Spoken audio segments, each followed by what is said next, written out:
ridiculous situations that they may be putting themselves in here, they could try and strike out against the top, because we've seen them be very aggressive when it came to our EU championships as a whole. And hot drop scenarios, if they continue throughout the 4 days, might work in their favor a little bit. I'm thinking Impachinki and Picardo, and they're not going to leave. They're probably not going to leave against these squads. That's the thing. If they are going to commit to it, you know that if someone's going to leave those hot drop scenarios, it is going to be the other team. Bro, I mean, Kane in particular, right? He's just, no, this is our city.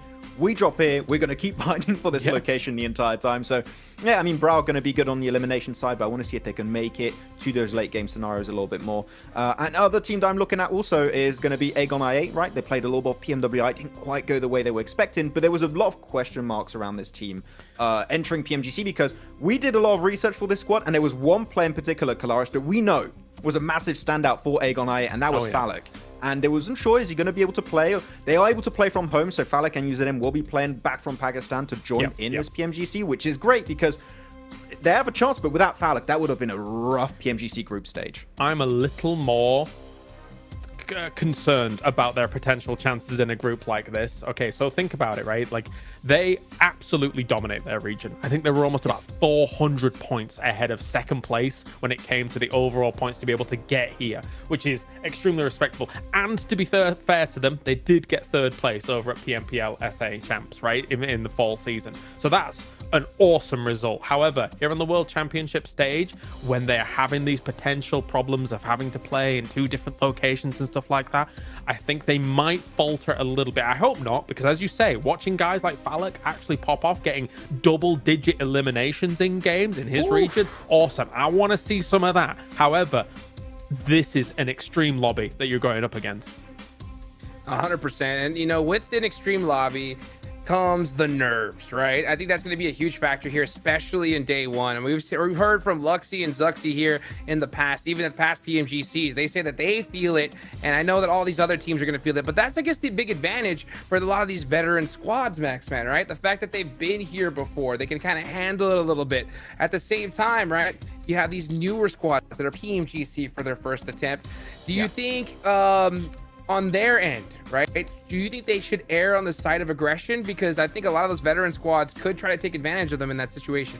I mean, you definitely want to try and come in as confident as possible, right? You don't want to just play scared a little bit too much, because otherwise you're going to have all the big hits and start to create a lead, and it's going to be hard to catch up. So, you know, you just want to have and follow that game. If it doesn't work out on the first day or two, maybe make some iterations, but you want to be as confident as can be, because, I mean, otherwise you're just going to get completely squashed by these top squads. And one of the other teams I'm looking at here, because I know it was going to happen eventually, I want to take the conversation over to Stalwart Esport, you know, our board, to see how they're going to play out. Right now, they're one of the teams with the most experience playing at this kind of level, right? Especially after the roster changes that we saw, Pecan, Scry go more in like a support, and now as a sub location, and now Nazed and IC, which I was a little bit questioning what's going to happen with this roster. Is it going to be an effective roster change? Man, Nazed and IC fit right in alongside the side of Top and Action. So this roster now is not just Top and Action fragging out, like the entire team can just pop off at any time. No, Nazed especially has really fit in. Like, watching him kind of gel with the rest of the team has been phenomenal. I mean, if you did require 2 absolute blind fools to back a team and run in kind of no holds barred, it would just kind of be me and Max flailing in the air, shouting, Stalwart, Stalwart, Stalwart. We're big fans of this team. I think technically, if you had to force us to say, you know, who was one of the top 3 teams, we probably both back Stalwart. But I mean, you could ask us that without any basis whatsoever when we probably back them. We're big fans of this team, and they've lived up to their name. They've been Stalwart in their approach, in their aggression, in their defenses for the last couple of years, even with roster changes, which is very impressive. I mean, even in the SA Championship, there's one point they're literally swimming to get into the circle, and just oh, we're on the beaches now. We're just going to blast every resistance in Ferry Piers. So they just, even when it seems like everything is for them. Yeah, I think they're a big obvious choice here. I mean, we see everybody in the comments just talking about Stalwart, and they're going to be coming out swinging. I know that for a fact. One team that I really want to see do that as well is Alpha 7 from Brazil, right? I mean, when you talk about Carrillo, we've seen this guy go at it, and they want that PMGC belt around their waist. They've gotten close in the past, but I think now's the time for them to shine here. But it's going to be a tough one, especially since they like to play that edge style, right? And going up against these squads, it's not going to be as easy as it is before.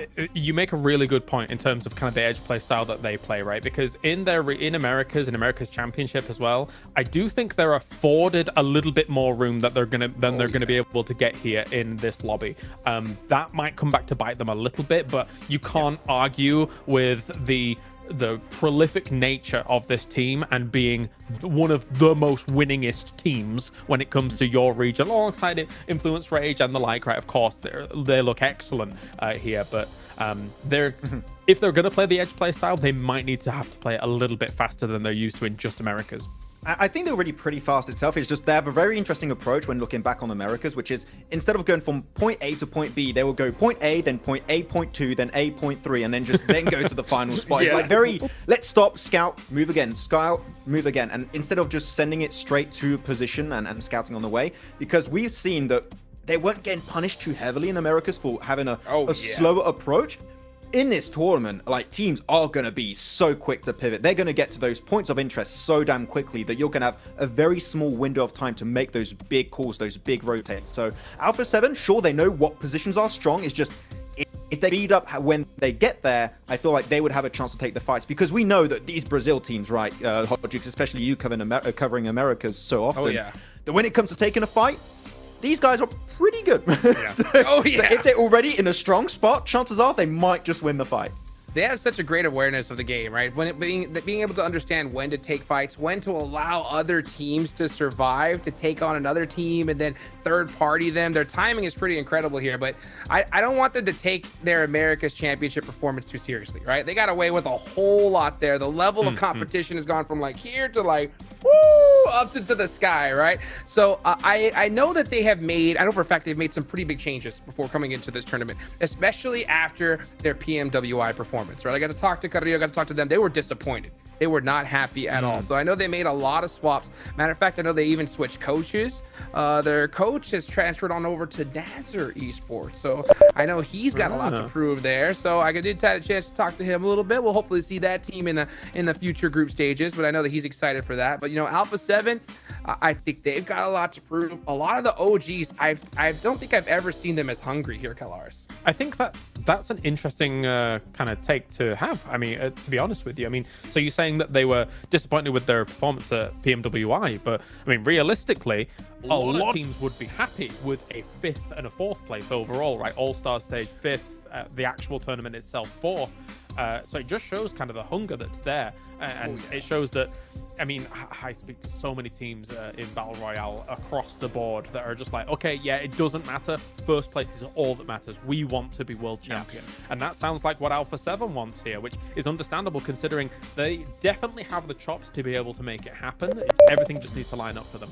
I mean, they won the podium last year, right? They were a team that, and I remember right after that happened, there's been some talks on Twitter and Instagram, people saying like, oh, they actually wanted to go for that first place, which, of course they wanted to be first place. Everyone wants to be first place. But clearly they have the extra drive that, okay, we can perform. If we just push a little bit further in next year's PMGC, which is great for them. They qualified. They might just be able to take the trophy back to Brazil, which would be a great statement, because remember, back in the past, it was Nova, it was China dominating all these events. Now with a Turkish world champion, I would tell you right now, any region pretty much has a team or two that has a chance to take that trophy back home. Yeah, I think it's only a matter of time before Brazil claims a world championship. Looking at their pedigree, looking at how they play this game, Hot Juice. Oh yeah, and I can't wait to see what happens, of course, in the finals in the future, right? Because, you know, STG, they're already there, right? They're not playing in any of these stages, so they get the chance to just watch and study and really figure it out. But at the same time, they're not going to have this practice, right? So that's going to be interesting to see here in the future. But at the same time, we're still talking about these squads here in Group 3, right? They're another one that's really been working hard. One team I want you to kind of talk about here, Maxman, right, is the good old Luxy and Zuxy. How do you think they're going to be able to perform here? Yeah, I talked about it a little bit early on the pre-show, but really, when we're looking at the twins, right, it's just they've had such a massive legacy, but it feels like in the past, 2-3 years, they haven't been that present when it comes to these international events. So I feel like they needed a lot of restructuring inside of their team if they wanted to have a chance to perform. And really, with now the players that they have Misery, they have Redface, they have Lynx currently. It just seems overall, one thing that's very interesting is like, that we have to keep in mind for this team is they are actively using subs. We've seen, like, especially during the test matches, they are using every single one of the players. So if a player's looking really hot, you're going to have him on the field. If one is not working too good, maybe just having a little bit of a break day is going to be really good. And it's super impactful to have that for these longer form tournaments. But as a whole, it seems to be just more structure for this team, more communication, which right now, this is looking like the highest opportunity for the Twins and then the entirety of Procedure Evos to perform in this event. So top 3 could be rough, but I feel like they might have an opportunity seeing how big an improvement they've been able to showcase in this past year. Max is so diplomatic. Honestly, right, so let's cast our minds back when Zuxi and Luxi and the guys were doing the final death throws of BTR. They looked a mess. They looked disorganized. They looked all over the place. As Max says correctly, this team has way more structure for them. It's as if they've been kicked in the butt and they've had to wake up, right? And now, as you say, as Max says, Misery and Redface especially, I feel like have jolted them into that position, and it all looks a bit more coordinated, which is excellent. And also, I do think, to the point where they're kind of switching in and out players, I think it keeps players a little bit humble as well. Oh, you're not performing well? Well, don't worry. We've got some great subs to be able to get in there and also perform for the team. So, yeah, they're a great team. Hopefully they do well. Yeah, I think they've just been busy on money. I think that's what it is. Time to go get some more, right? $3 million on the line. I think it's time to take it back on over to our casters. Cheers, boys. Oh, mate, it's exciting, isn't it? The way we all just get to kind of theory craft and get into the zone for the first day, Black. It feels good. It does feel good. You know, there's a lot of knowledge being dropped right now. You know, a lot of speculation going on about these teams, about who's going to come in towards that top 3, who's not going to do so well, who's going to drop out. And I mean, it's difficult to say, and I think that with this group, it's almost impossible to say because a lot can change. I think if you were asked to give 3 of the top teams that would be placing the highest during this match, I just couldn't tell you. I really couldn't tell you at all because I just don't know what's going to happen. I think a lot of teams have had like this evolution as they come through these tournaments, as we go forward, and I think that come PMGC, that's where everyone's feeling their finest, at their absolute peak, at their tip top. So, you know, some of these teams that I think that could definitely do such a thing is definitely Mad Bulls. I've kind of been a big backer for Mad Bulls this entire year because I think that they do consistently improve. I think last year was a bit weird for them. You know, started off really, really well, and then they sort of went down the tube, man. And I think that was just a case of still getting used to one another. Some players maybe not quite fitting in as the unit, but they look a lot more meshed now. Yeah, no, I'd agree, especially towards like some of the later games we saw with the regular season. It did feel a lot more kind of like, you know, the 5 fingers on one hand, where they are playing a lot more in unison. And I think at this point, that's really what it comes down to, where if you're able to have all 4 just feeling drilled, feeling like they can commit to whatever the play is, even in a certain situation where if, you know, you're not quite really confident in the call, everyone following that to a T, it can be the difference between actually finding success in it and it going a little bit more southwards. And I think that's something they've really excelled in. You can see they are a lot more on the same page. When they go for a play, if they go for a crash, it's there and everyone commits to that. And that does so much more, especially not even factoring in the fact that when it comes down to the aiming skill, when it comes down to how quick they are as well at some of the comms, when you see them playing off each other, it feels fast. It feels like the communication is very drilled. It's really one of those that could be such a big boon in an environment like this, where, like you're saying, everyone's going to be playing that extra sort of 15-20% because you know how much these games mean. You can't go into it thinking, oh, we'll warm up into the second game, it'll be all right. You've got to go out red hot. Yeah, I think that when you look at teams like this as well, whilst you talk about that, it just brings me to an interesting point of like you're saying these teams are going 15-20% further, and these are our best squads, right? But in the same vein, like, these are also our squads with the biggest egos in PUBG Mobile at the end of the day, right? This is where things can cause serious problems for yourself, where teams won't agree to that call. I think that's something that Mad Bulls has done extremely well, which is a case of, you look at that team, Tulika, should have a massive ego, extremely good player. Zerich, massive veteran, seriously good player, should also have an ego. Fleek, unbelievable solo player, he should have an ego.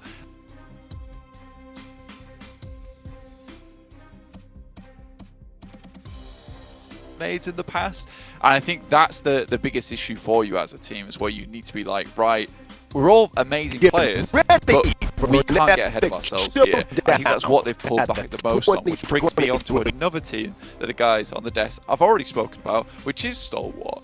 Because I think last year when we saw on PMGC, Action and Top just weren't enough. And I respect that Peak has gone over towards more of like a coaching analyst role for that team. Scry's no longer in. And they've brought in 2 other players now who are extremely competent when it comes to that fragging, because that's what you need in this tournament now, because it's not only a case of if you have good macro, if you've got good rotations, your tactics are sound, that's going to carry you through. You need to have players who can be in the forefront. And I'm not saying that Action and Top are not amazing players at the end of the day. That duo has been around for so long. They're unreal in terms of a pairing, but 2 players on your team is no longer going to cut it, right? You can't just have 2 supporting players. You need to have 2 guys who can go in. So if Nerzed, for instance, can just open things up for that team, you know, fantastic. That works out brilliantly. Action and Top can follow up on that type of thing. So I'm seriously interested to see how Stalwart do play. They're a bit more of a slower team anyway, and I kind of like that. I like that they're very deliberate on their rotations. One of the few teams that plays in Nova that we watch in PUBG Mobile that instantly rotates off that Millie Island, because it is so important to have those fast rotates when you're in undesirable spots of the map. I think it's cool as well, because it feels like all roads of conversation that we've been having kind of lead back to one big focal point, which is that this time around you've got so much of an overlap of sort of, you know, the old boys of legend versus some of the new up and comers that have been able to prove how much talent they have now on a grand stage fitting of them, right? Where you kind of see, are you going to be able to play your absolute best in this environment? Can you instantly overcome sort of the internal pressure at times, which some players don't deal with as well? You know, it's one of those, when you get into the LAN hall, you're in this environment where you're in front of your entire team, the lights are on, right? It gets a little bit more kind of mind gamey, where sometimes you're not making those calls as quickly, you're not hitting those rotations as unified as you have been doing online, where the pressure's off a little bit. So I think that's going to be a cool way of seeing as well that overlap of where the talent really does have the sort of line in the sand, right? Of how much some of the up and coming players are going to excel, prove a point here, especially on the first day. If there was a good time to do it, this is probably the time, right? As soon as those doors come open, you go parachuting down, fingers the big guns.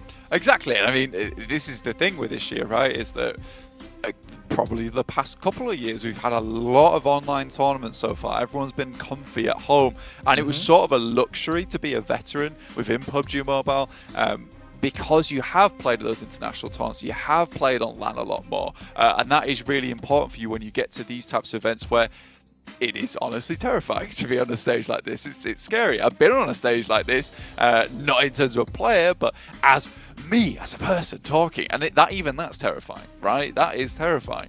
So I think for some of these players, when they get to these events, they've not been here before, you know, everyone's watching you, you've got the lights on, you've got the cameras on you, it's a bit more of a nerve-wracking experience. So if you've got those players who are veterans on the team, calm you down, that's fine. But like you're saying, you know, it's good to have those big names supporting those players underneath who are getting into PUBG Mobile and allowing them to rise through the ranks, giving them the mentorship that they need. Doesn't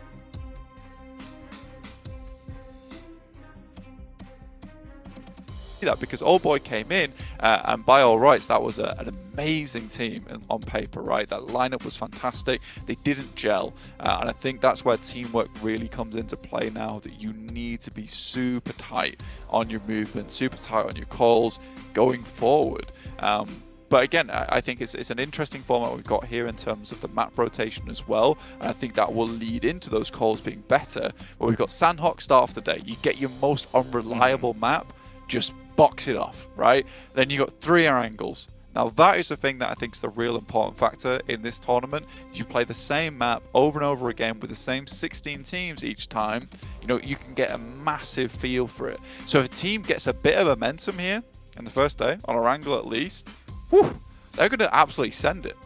Oh yeah, I think that's where you're going to see sort of the turning point, right? Because first game's first game. It's one of those where no matter what preparation goes into it, it really does feel like at times you're just at the mercy of sort of what happens once you're on that battleground. All of the preparation feels like it can go out the window quite quickly. Yeah. Because like you were saying, a lot of teams do have those egos in terms of confidence. And especially in this environment, having the confidence to stick to your guns in terms of, no, we are going for our primary drop. We don't care that in these pracs, we've seen there's going to be a clash for it. If you've got that mindset and come away on top with a risky maneuver like that to start the day, that extra momentum, it really does build you up. And I think for some of the younger players as well, that confidence is everything, right? If you can feed the hot hand, if you can keep those players in it in terms of the mindset going, no, you're playing sick, keep it going, you know, keep taking those fights, you're going to skyrocket. Whereas if you have a slow start, you're a little bit shaky, you're looking back on the first game, by the time we get into the Eren girls back to back,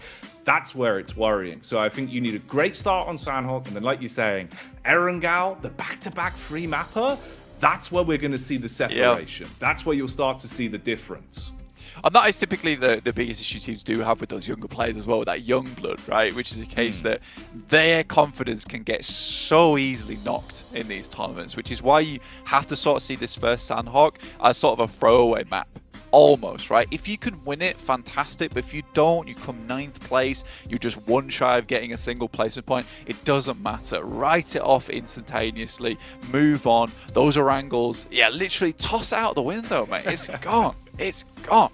Okay? You want to focus on those angles. That's your biggest factor in this tournament. Because I do worry for some of these teams where in the past it almost felt like, you know, hot drops were just a horrible, horrible idea, right? It never worked out. I think we saw in the past in PMGC 3-team hot drop over towards boot camp. That went horribly well every single time, right? So pretty much just a case of teams always losing in that situation. But now I think we get into this tournament where there is teams here, Jackie, that have just built their entire playstyle around winning those engagements, winning those hot drops. So you don't want to run into them. And scrims really mean nothing. Like you say, you know, they could absolutely drop you on first match of the day. Well, exactly, because you've got all that opportunity to either show your play style and try and scare teams, or keep your secrets and go into the first game really just letting loose. A lot to be said about this one. We are getting closer and closer towards kicking off our opening first game. We'll see how it's going to go. We'll get you there. But for now, we'll go back over towards the desk and run you through this one just a little bit more. That's right. Bring it back. Bring it back. Bring it back, baby. We got more to talk about. All right. That's right. I haven't gotten my contractual airtime. So I hope you guys are ready for some more. And I'll tell you what, speaking of more, Tianba. Tianba is another team that we have had our eyes on, Kalaris. And when we're talking behind the scenes a little bit about the squad, I know you got a lot to say about him.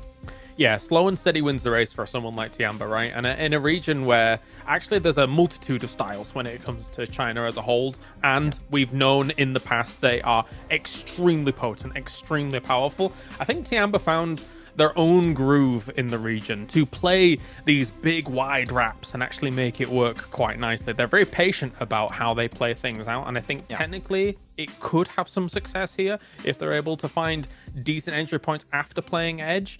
But again, because I'm kind of anticipating maybe a center heavy meta, maybe they find it a bit harder to get in. We'll see. What do you think, Max?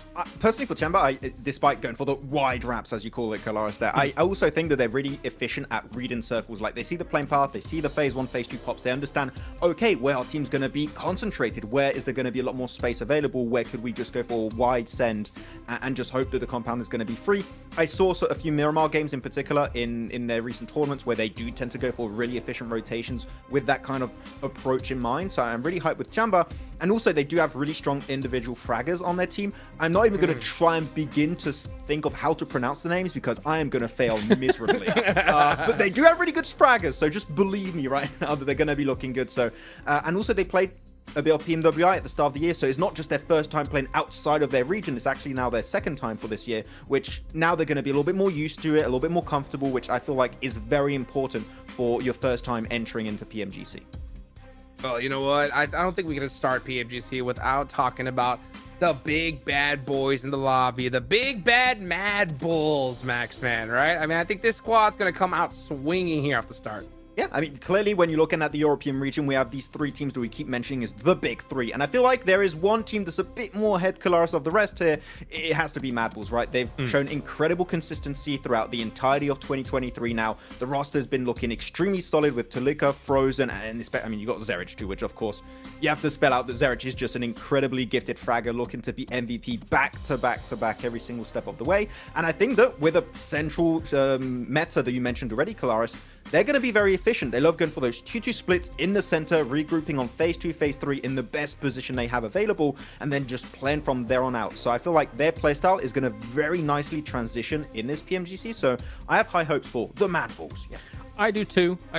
I do oftentimes think what could have been if there was no divide between the Major Pride boys and the Mad Bulls boys, because that roster was absolutely insane if they'd have given more time. Of course, clearly something internally went on. We don't know, but you know, that's how it is.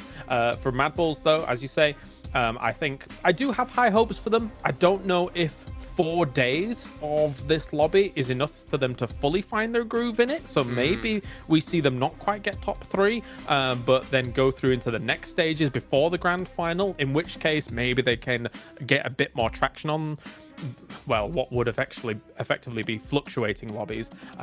So we'll see. But the good thing about them is that not only can they play that central style, they're also pretty good with that sweeping edge style as well.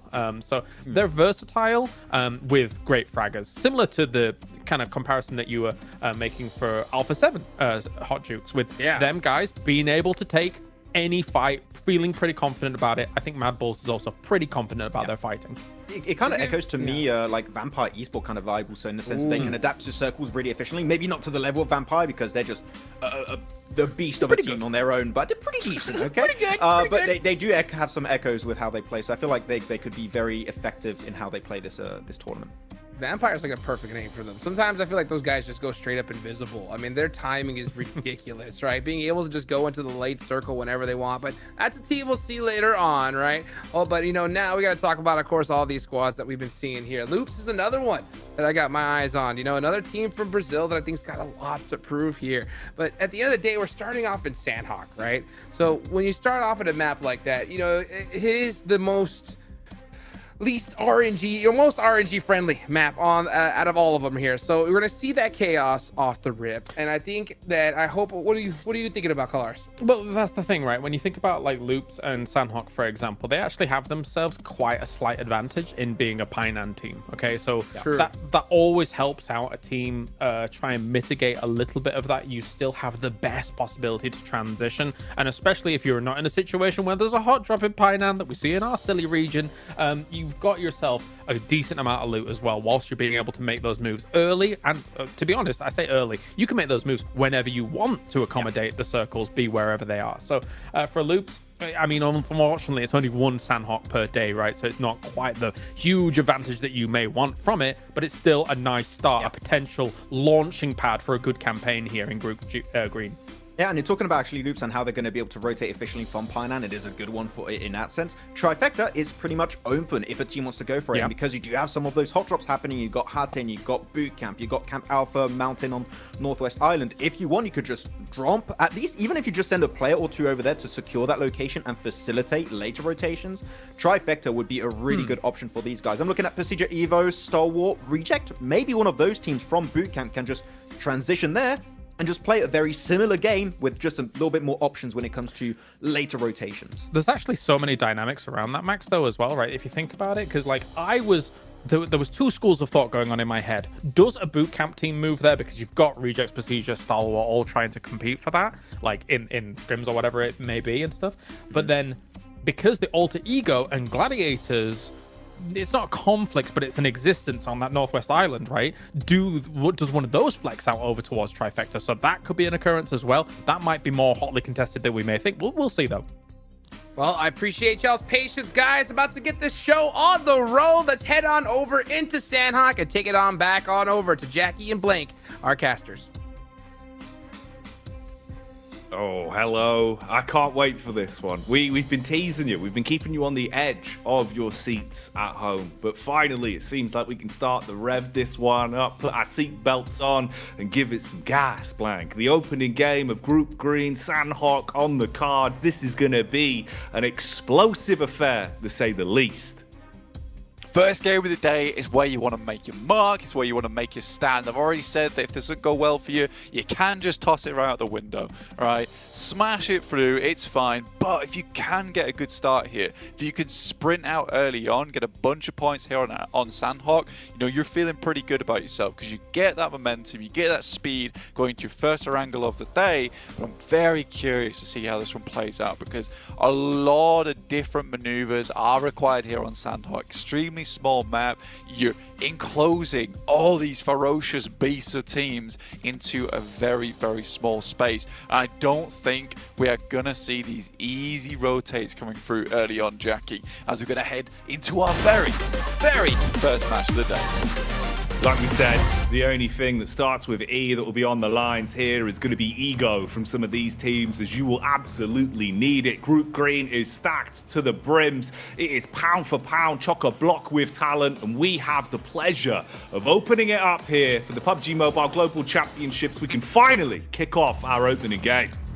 Playing path in from the north side down towards Kampong here. Going to see exactly where some of these teams go. Northwest Island probably open the quickest right now as we see teams hop out, send on over, skydive down towards their positions. We also got Alter Ego jumping through towards that northwest side. They like to take control of the high ground earlier on. A very similar drop to the guys from Gladiators, so they're going to have to fight for their place here. Already off the rip, we've got a knock coming through over towards Hatin, I believe. So 2 hot drops occurring in the same place.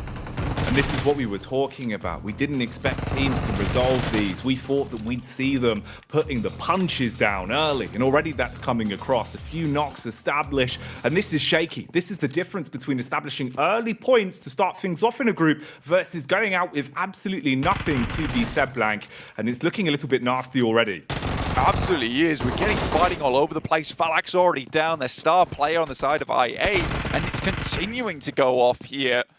It does finally finish. I think IA survive in this situation. We got another hot drop here between Mad Bulls and the Falcons. They love their drop here over towards the ruins, gives them a lot of options, but so many hot drops at the start of the day. Everyone's trying to claim some presence here on the short-term sprint that is this first initial stage of the league.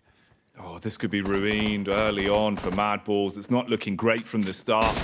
Already looking a main man from the roster. Frozen and Zerich trying to play off each other's contact here and slow it down a little bit, keep themselves out of trouble for now and keep their noses clean, but they are being hunted. Falcons, if they were able to take Mad Bulls entirely out of this one, straight away off the back of the hot drop, it would be grotesque. It would be so damaging to the confidence of Mad Bulls to start it off. Like you were saying, that would literally be the roll up the newspaper, throw it out the window and forget about it. I mean, for Mad Bulls as well, already been down to 2 players. It's super unideal for yourself here on Sandhawk. You're not really getting much done about it. Great molly down the stairs there from 6. He's performed very well over in PMWI, providing a lot of opportunities for this team. Another nade, banks it off the wall. That looks pretty good. There is a retreat in play.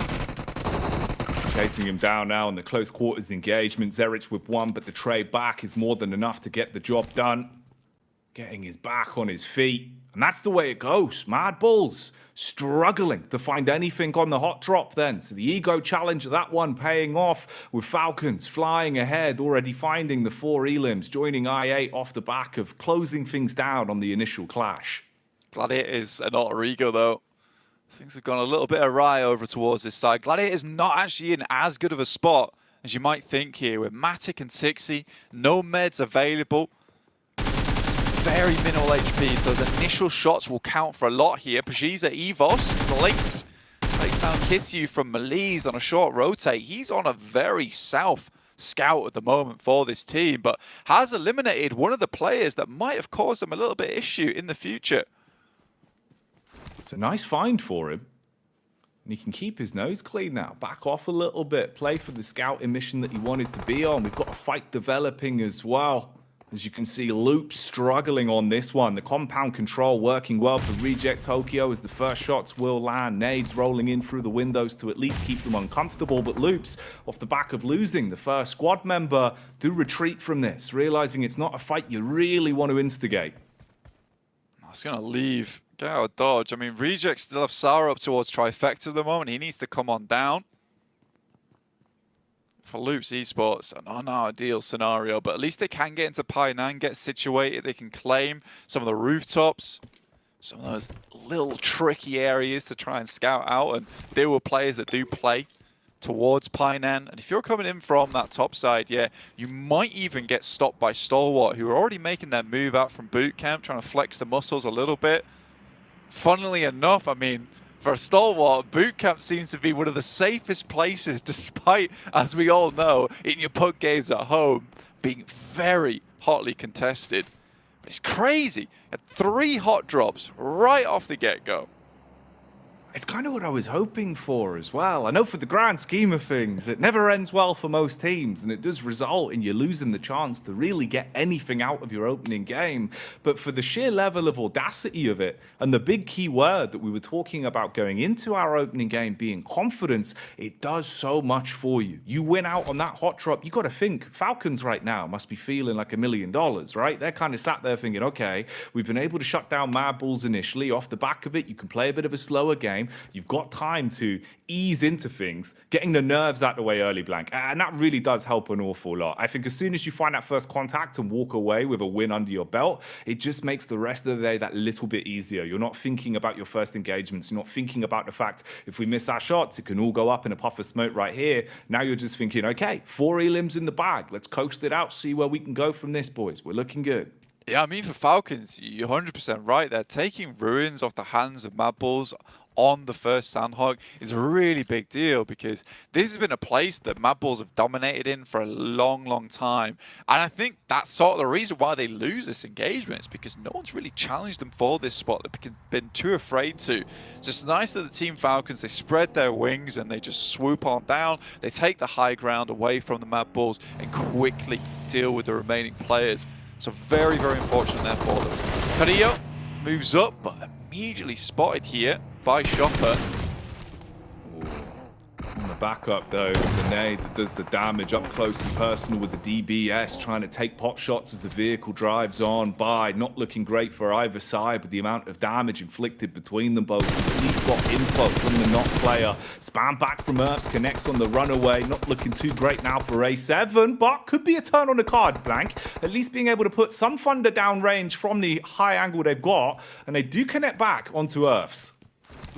R&J is able to get a little bit done, but I think that's about it realistically. Both these players should get back up on their feet, but really aggressive play coming through from Alpha 7. And this is sort of what we were having a conversation about as well, Jackie, earlier on, is the fact that you get into a close quarters fight with Alpha 7, that's where their mechanical skill really starts to shine a lot. It gets difficult to deal with. The fact they just rocked up DBS out the side of the car, quickly mopped up a few players. By that point, they're totally okay with losing to Nox in. You know, that's sort of like their sacrifice. Next circle shift heads on over towards the western side. Bit of an awkward circle realistically, because there's not massive focal points over here just yet where it's headed. Does allow a lot more time for teams towards that northern side to actually head on down. Large portion of it as well, obviously being the blue liquid, the H2O, that will restrict some of your space for rotations, meaning that those bridges are going to become a larger and larger focal point. Falcons having good control of one of those key rotation angles, especially with Gladiators having to make a bit of a move at some point, could be a talking point there. But already, I'm just impressed with the sheer level of aggression we've seen coming out. In the back of my mind, I was thinking, although we've seen that there should be hot drops, although we've seen that we should see clashes from the start, you wondered if, you know, collectively it would be the approach to don't make the first mistake. You know, all of the squads wanting to take a bit more of a cautious way to open up Group Green, knowing what's on the line here. But instead, it's been the opposite side of the coin. They have just been fighting into every engagement they feel comfortable in. And at the minute, it's really delivering, at least for us. Yeah, I mean, this is why it's called a group of death at the end of the day. I mean, we just look at the side of the screen here on a little skyscraper. The state of some of these teams is just not ideal. I mean, Maliz lose a player, Lucha lost a player, Zia down to just the one, Alter Ego's down to 2. Most of these teams have lost a player already, which is sort of crazy for the first few minutes of the map. 47 players remaining, 14 teams, already 2 teams already taken their break. We had quite a while before we started this game, and I feel bad for those 2 squads who have just immediately gone back to just sitting down and chilling out. And that's such a good point to bring up as well, right? Because obviously the longevity and your survival time, especially into this opening game on Sandhog, can do so much to mechanically get you honed in. Finding yourself closer towards being able to play in that sort of flow state where you can approach everything with your best ability, it's hard. If you get sapped straight out of it straight away, sat there kind of feeling a bit, disheartened by the fact that you've been knocked out immediately, it can mean that you slow roll throughout the rest of the day. So this is another one where Madballs, once we get onto those Erangals thinking towards the future, again the pressure's on. How quickly are you going to be able to activate that roster? Yeah, and that is the big thing, right? Because you come off the back of this match, and we didn't talk about it too much because it shows you can just toss it out the window. I'm going to keep saying it. But at the same time, it's like, yeah, you are losing a lot of momentum. You're losing that warm-up game, right? And I think a lot of these teams are feeling a little bit cool coming into this first match. So you're 100% right. It's a massive deal going into the rest of the day. So I do think that this is something that probably will cause problems for our 2 teams that went out early in Quest as well as Madballs. They're not going to feel too happy going to that angle, and that's where you just have to turn it online, right? You have to rev the engine, get it to sputter a bit just to get into things. You might have to damage, but if that's what it takes to get a little bit further into this tournament, that's what it takes. That's the cost at the end of the day. Western Circle still, where we look at teams start to group up a little bit more, a little less fighting going on, but it is Pajisa EVOS over towards that northeast side who are moving down towards Maliz Esports. Already find themselves a knock on that side too is a really big deal. We saw earlier on, Lynx even had his little South Scout, so this is definitely the anti-strat come into play. Getting a quick, easy first pick, then going into a 4v3 later on, really sets you up for a great ideal fight. And this is one where now, EVOS, you need to come in, mop and bucket action and really clean this one up from the reset you've been able to establish from it, right? You can't afford to lose out on this one here. We know some of the names on this roster, pound for pound, they have got big talent behind them, a lot of history here. So to go down early, it would be a struggle. Utilities being pulled out though. Pin pulled there early on for Lewis, dashes it over and it does connect. That's nice. You've now got the 2 knocks across. Redface obviously very low in terms of the ability of him even being brought back into the fight. And they can just go for the quick getaway. They've actually played this one pretty nicely. Yeah, it's a really, really smart move coming there through Maliz Esports. I mean, you know what you need to do in that situation is a case of, look, we get that first knock. We're at a disadvantage here. If we continue to fight this fight and try and move into circle, we're constantly going to be on the lower ground. So well done to Maliz Esports, immediately knowing after that knock on the nade, just get in the UAs and get gone. So very, very well done. For EVOS, though, I think that what you were talking about is kind of the story of that entire engagement, right? They had to finish it up quickly because time is not on their side. Maliz Esports able to actually overtake them, leapfrog them. That north side of the circle no longer is as safe anymore to get in because you know there's going to be players in towards bootcamp. You know there's going to be players watching from the valley where currently Stalwart's playing over towards that location. So EVOS maybe taking that too slow there, not being as confident as we might like. Tiamba, on the other hand, sort of stuck on the edge of the coast over towards Trifecta. They want to move further down, but this is a difficult position to push.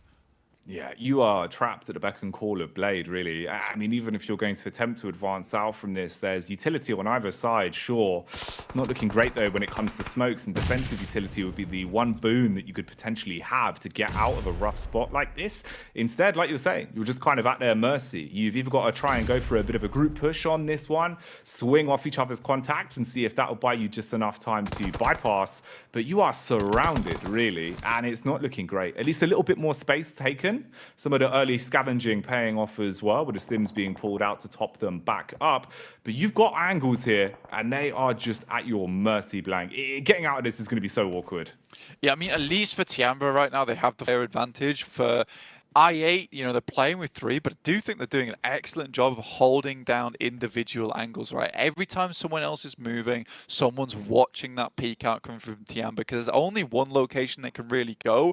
They know they want to get up towards their compound. They can't realistically swim it across because it doesn't lead them to too ideal ground, and most likely, also Rigo's going to take shots their way. Circle moves up towards the north, though. Really interesting circle we are seeing here. Stalwart have a massive chance into this game. I love their position here. Xavier might be a bit of a problem for them in the near future, but I think that as they leave outside of boot camp, there is some ideal angles to be taken there. But it is that south side which is massively blocked up right now, so Stalwart needs to start clearing some space.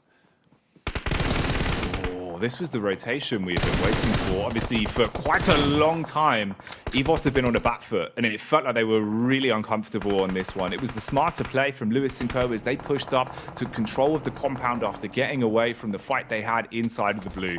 Now the spacing comes back. Redface was brought back into the action, and they're at least putting the pressure on. Utility is there for them, but because of how much they've had to waste to reset off the back of the previous engagement, you're looking at some dribs and drabs. It seems like across the board, really, if they do not survive off the back of this one and find a way to encroach onto that compound, you're not going to have much to work with. And there is more barrels coming over and honing in on your angles as well. This is looking like we could have a bit of an intense freeway encounter on this. Redface with a dive across, not quite bunny hopping on that one as he is sprayed down.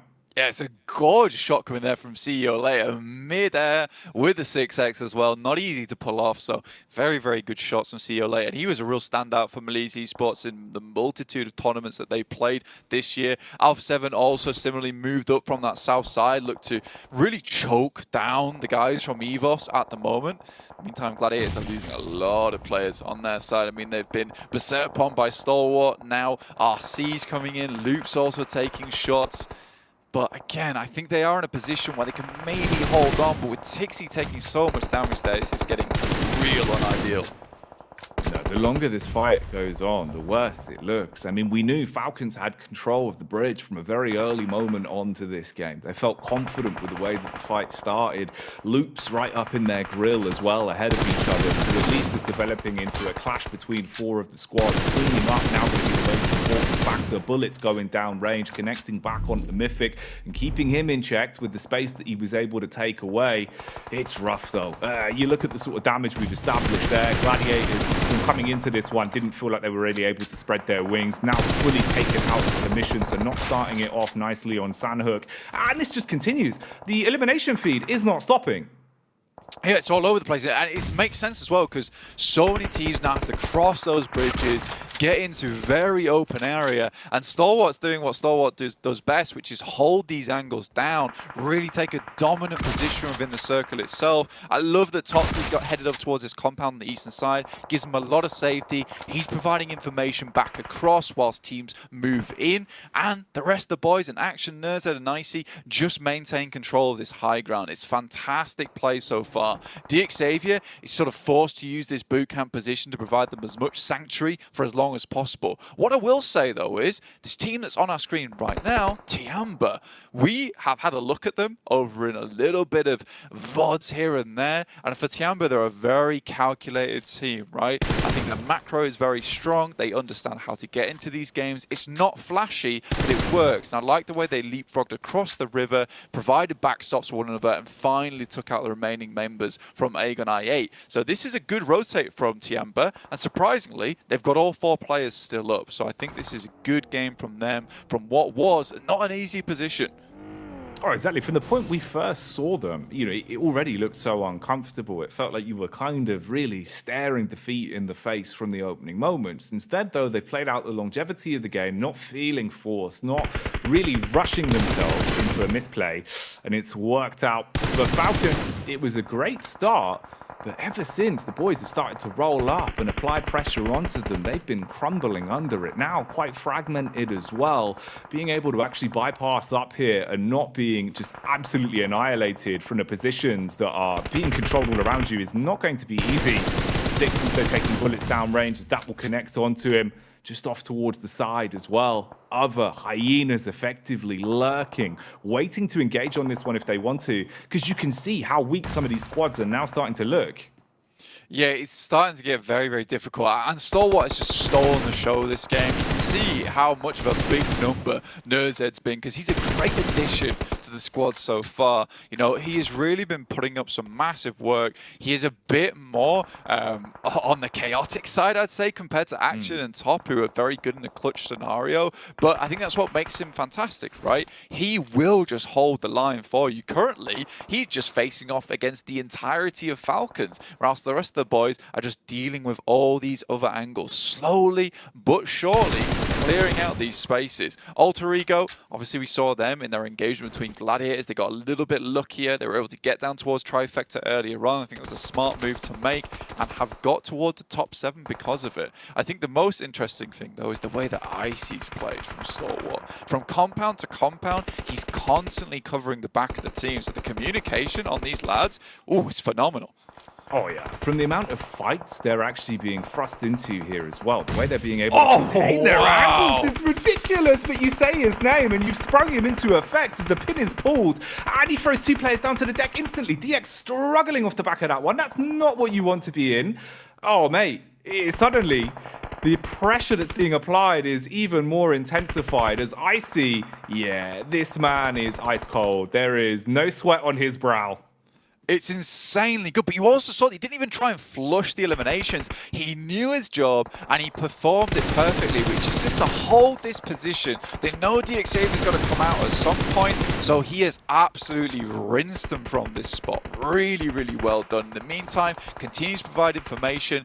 His whole job is just to not die. And getting 2 knocks in the process, you know, holding it down, that's fantastic news for him. We'll see if the snake clips him. It does not. Close quarters though, trying to find his way out of the doorway might be a risky maneuver. Ooh, DBS in the hand. Looking for the quick shot. Look at the bounce across. Lands it as well with a follow-up.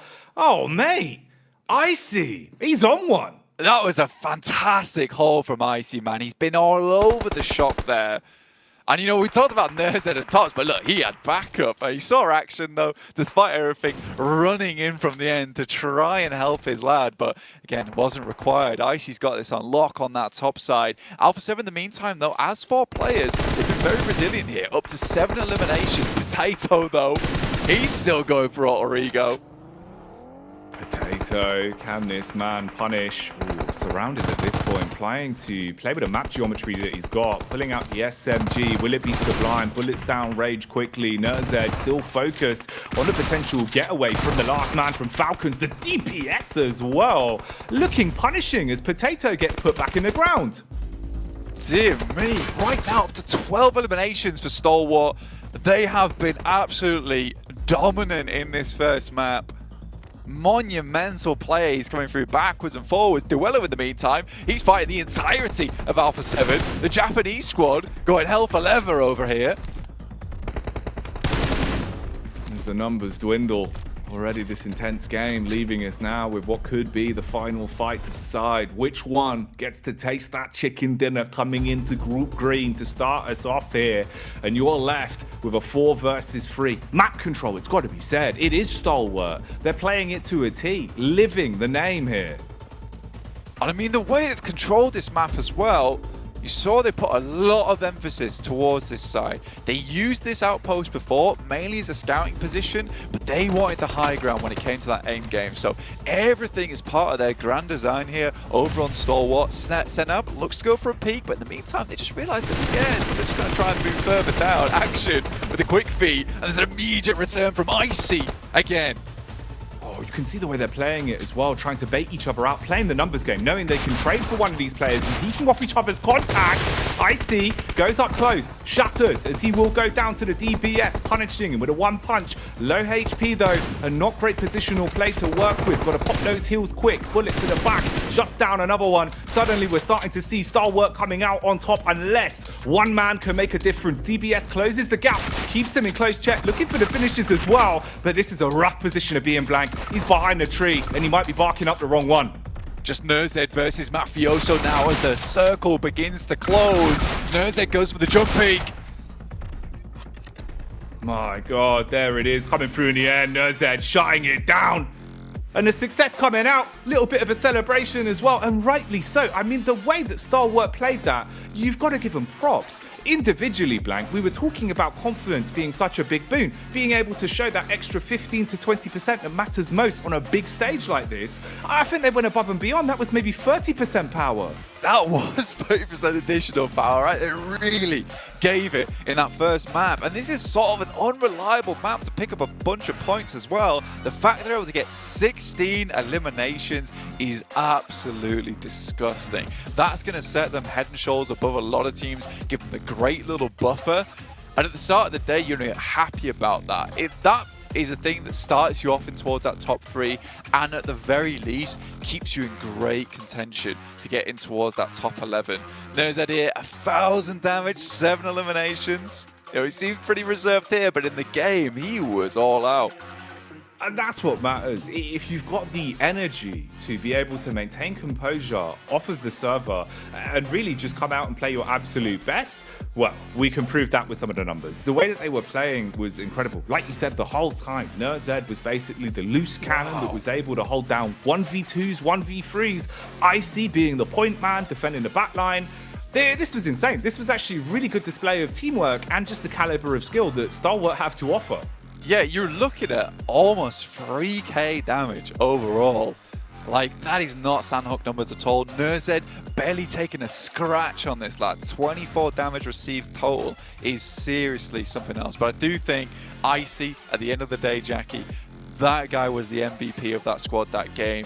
He took the dirty job, right, which is to hold down those angles, hold down those edges, allow the rest of his team just to frag out, but he was not stopping, and he looked frozen solid, an impossible ice wall to breach.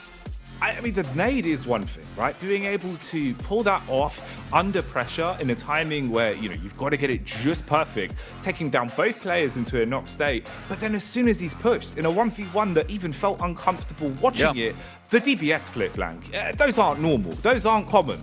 Yeah, it was seriously clean. And I think that's where it goes into that case of he knew what his job was, Jackie. He did it well. His job was not to die and just cause damage.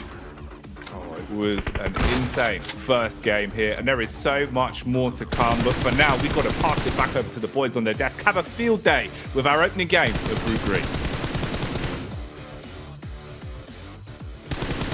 To say the least. Is this how we're gonna start off PMGC? What more could you ask for? I mean, Stalwart Esports just starting off so strong, looking too good here, Kalars. Absolutely. What a win. I said it in the pre-show. Me and Max flailing blindly, saying Stalwart, they're the best. And here they are. Admittedly, it's south of boot camp, so they should be getting a big conversion off of this one. But the way in which they hold this ground is nothing short of incredible against some of the threats that were posed here, Max. Can we talk about how 90% of the highlights were just Stalwart? Right? This entire highlight section. But what a play, and especially the way they defend their position, because they go from drop in boot camp. By the way, very important, the hot drop didn't happen, so it's a double win. They win the game, they win boot camp for the foreseeable future, which is a great setup entering into the league stage. And I mean, look at that, 16 eliminations. Icy is technically the support in quotation marks, and he just gatekept Tiamba and Xavier solo in those buildings north of that mountain. What the hell did we just witness? This is an insane opener match to have for Stalwart. Oh my gosh, that double nade on Xavier was just disgusting. And yeah, I mean, you talk about winning that hot drop and not even having that 26 eliminations, that's going to put a stamp on it, right? I think it's fortunate for the rest of the lobby, the fact that we're only playing one Sandhawk here, right? But I mean, what more could you really ask for on a start, Cal? No, absolutely. I think so. To go back to the Icy situation where he's holding off against the teams that were coming in from north of him, I think and maybe this didn't happen, but this is my theory. He'd played that scenario over in his head about 10 times before it occurred. The reason I say that, whilst we see the 1,000 damage coming in from Nerzed here, insane stuff, is because if you're a bootcamp team, you know as the bootcamp team how to approach the compounds just outside of bootcamp. So he knows that Xavier has very limited options to approach that kind of compound. So he knew exactly what to do as they were hitting. It was brilliant stuff. Yeah, it's even smarter when you think about it, because he knew Chamber won the northwest, right, Kalaris? So Xavier only had one specific angle they could play, which is the corner of that wall over to the northeastern edge. Pre-nade it, double nade explosion right on top of them, and it gets the double knock. It's fantastic to see. And the amount of trust, too, we need to mention this. The amount of trust and strong team communication you need to pull off a split in a final position like this and to say, I see, we're going to hold 3-4 teams on the western side, you're solo against Xavier and Chamber. Good luck. And he just comes out winning that fight. Is just insane when you really put it into perspective. I mean, it's fortunate for them to be able to get this circle, right? I mean, they did, but the key is that they took advantage of it and maximized it. I mean, unbelievably so. I mean, it's crazy. Yeah, just little micro plays here or there. Like, imagine, you know, Icy doesn't get that double knock. He goes down.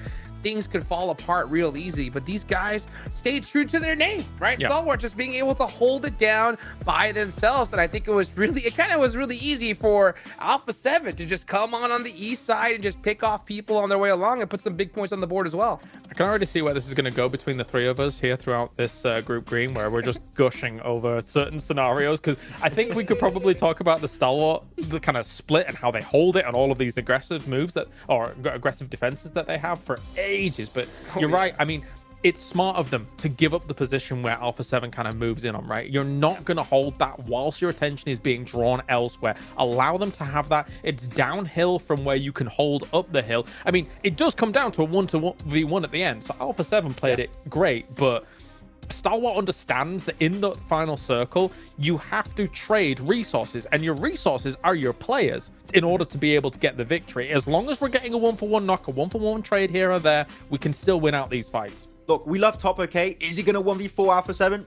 Probably not, Probably right? not. But even if, the thing is, it's a really strong approach too, because you mentioned it's a great strategic approach because you're not taking that risk. Even if, imagine, Alpha 7 win that game, they steal the chicken dinner away from Stalwart, they still get 15 plus eliminations that match. That alone is a massive win for them to kickstart their adventure into the league stage. So, like, I was like, okay, they might not get the win, it might be Alpha 7, but even then, it is the best opener match you would get for your confidence and overall your points in the ranking. So, we could nerd about them for ages. It's Stalwart, okay, whatever. The funny thing is, it overshadows how ridiculous the start of this game is, Hot Juice, with the 3 hot drops. Yeah. Oh my gosh, that was ridiculous. And you know what? Gotta give a big shout out to Falcons taking out Mad Bulls. But you know what? We're getting this show on the road, baby. It's time for match number 2. Let's take it on over to our casters.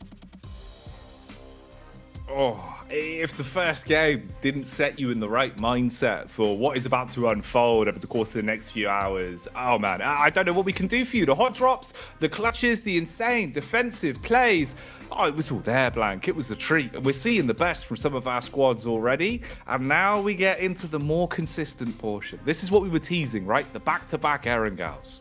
Yeah, the back-to-back Aaron goals are a really big deal. I'm loving this. What we're seeing on the screen right now is that all the boys from Stalwart after that last game all been brought back down to earth by their coach there, you know, just talking them down, like saying, look guys, that was a fantastic first game, but you can't let it get to your heads now. It's probably going to be one of our harder maps to play. Starting Novo, it's not always the ideal position in terms of circles. I hope they continue from what I was talking about earlier, which is a case of their fast rotates off Novo, the circle heads up towards that northern side. Very important.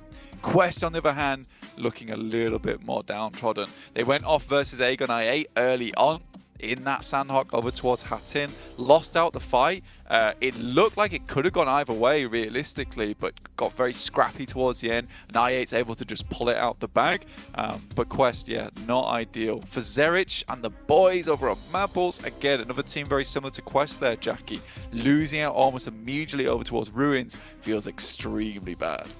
You can see with the body language as well, it's vastly different from what we had been seeing from them. You know, obviously when the pressure was off, when they were being able to show sort of that personality that we know they have, all being quite large characters inside and outside of the game, you notice how much that one's affected them. Because like we were saying, it's not just physically knowing, okay, we get nothing from Sandhawk, whatever, put it to one side.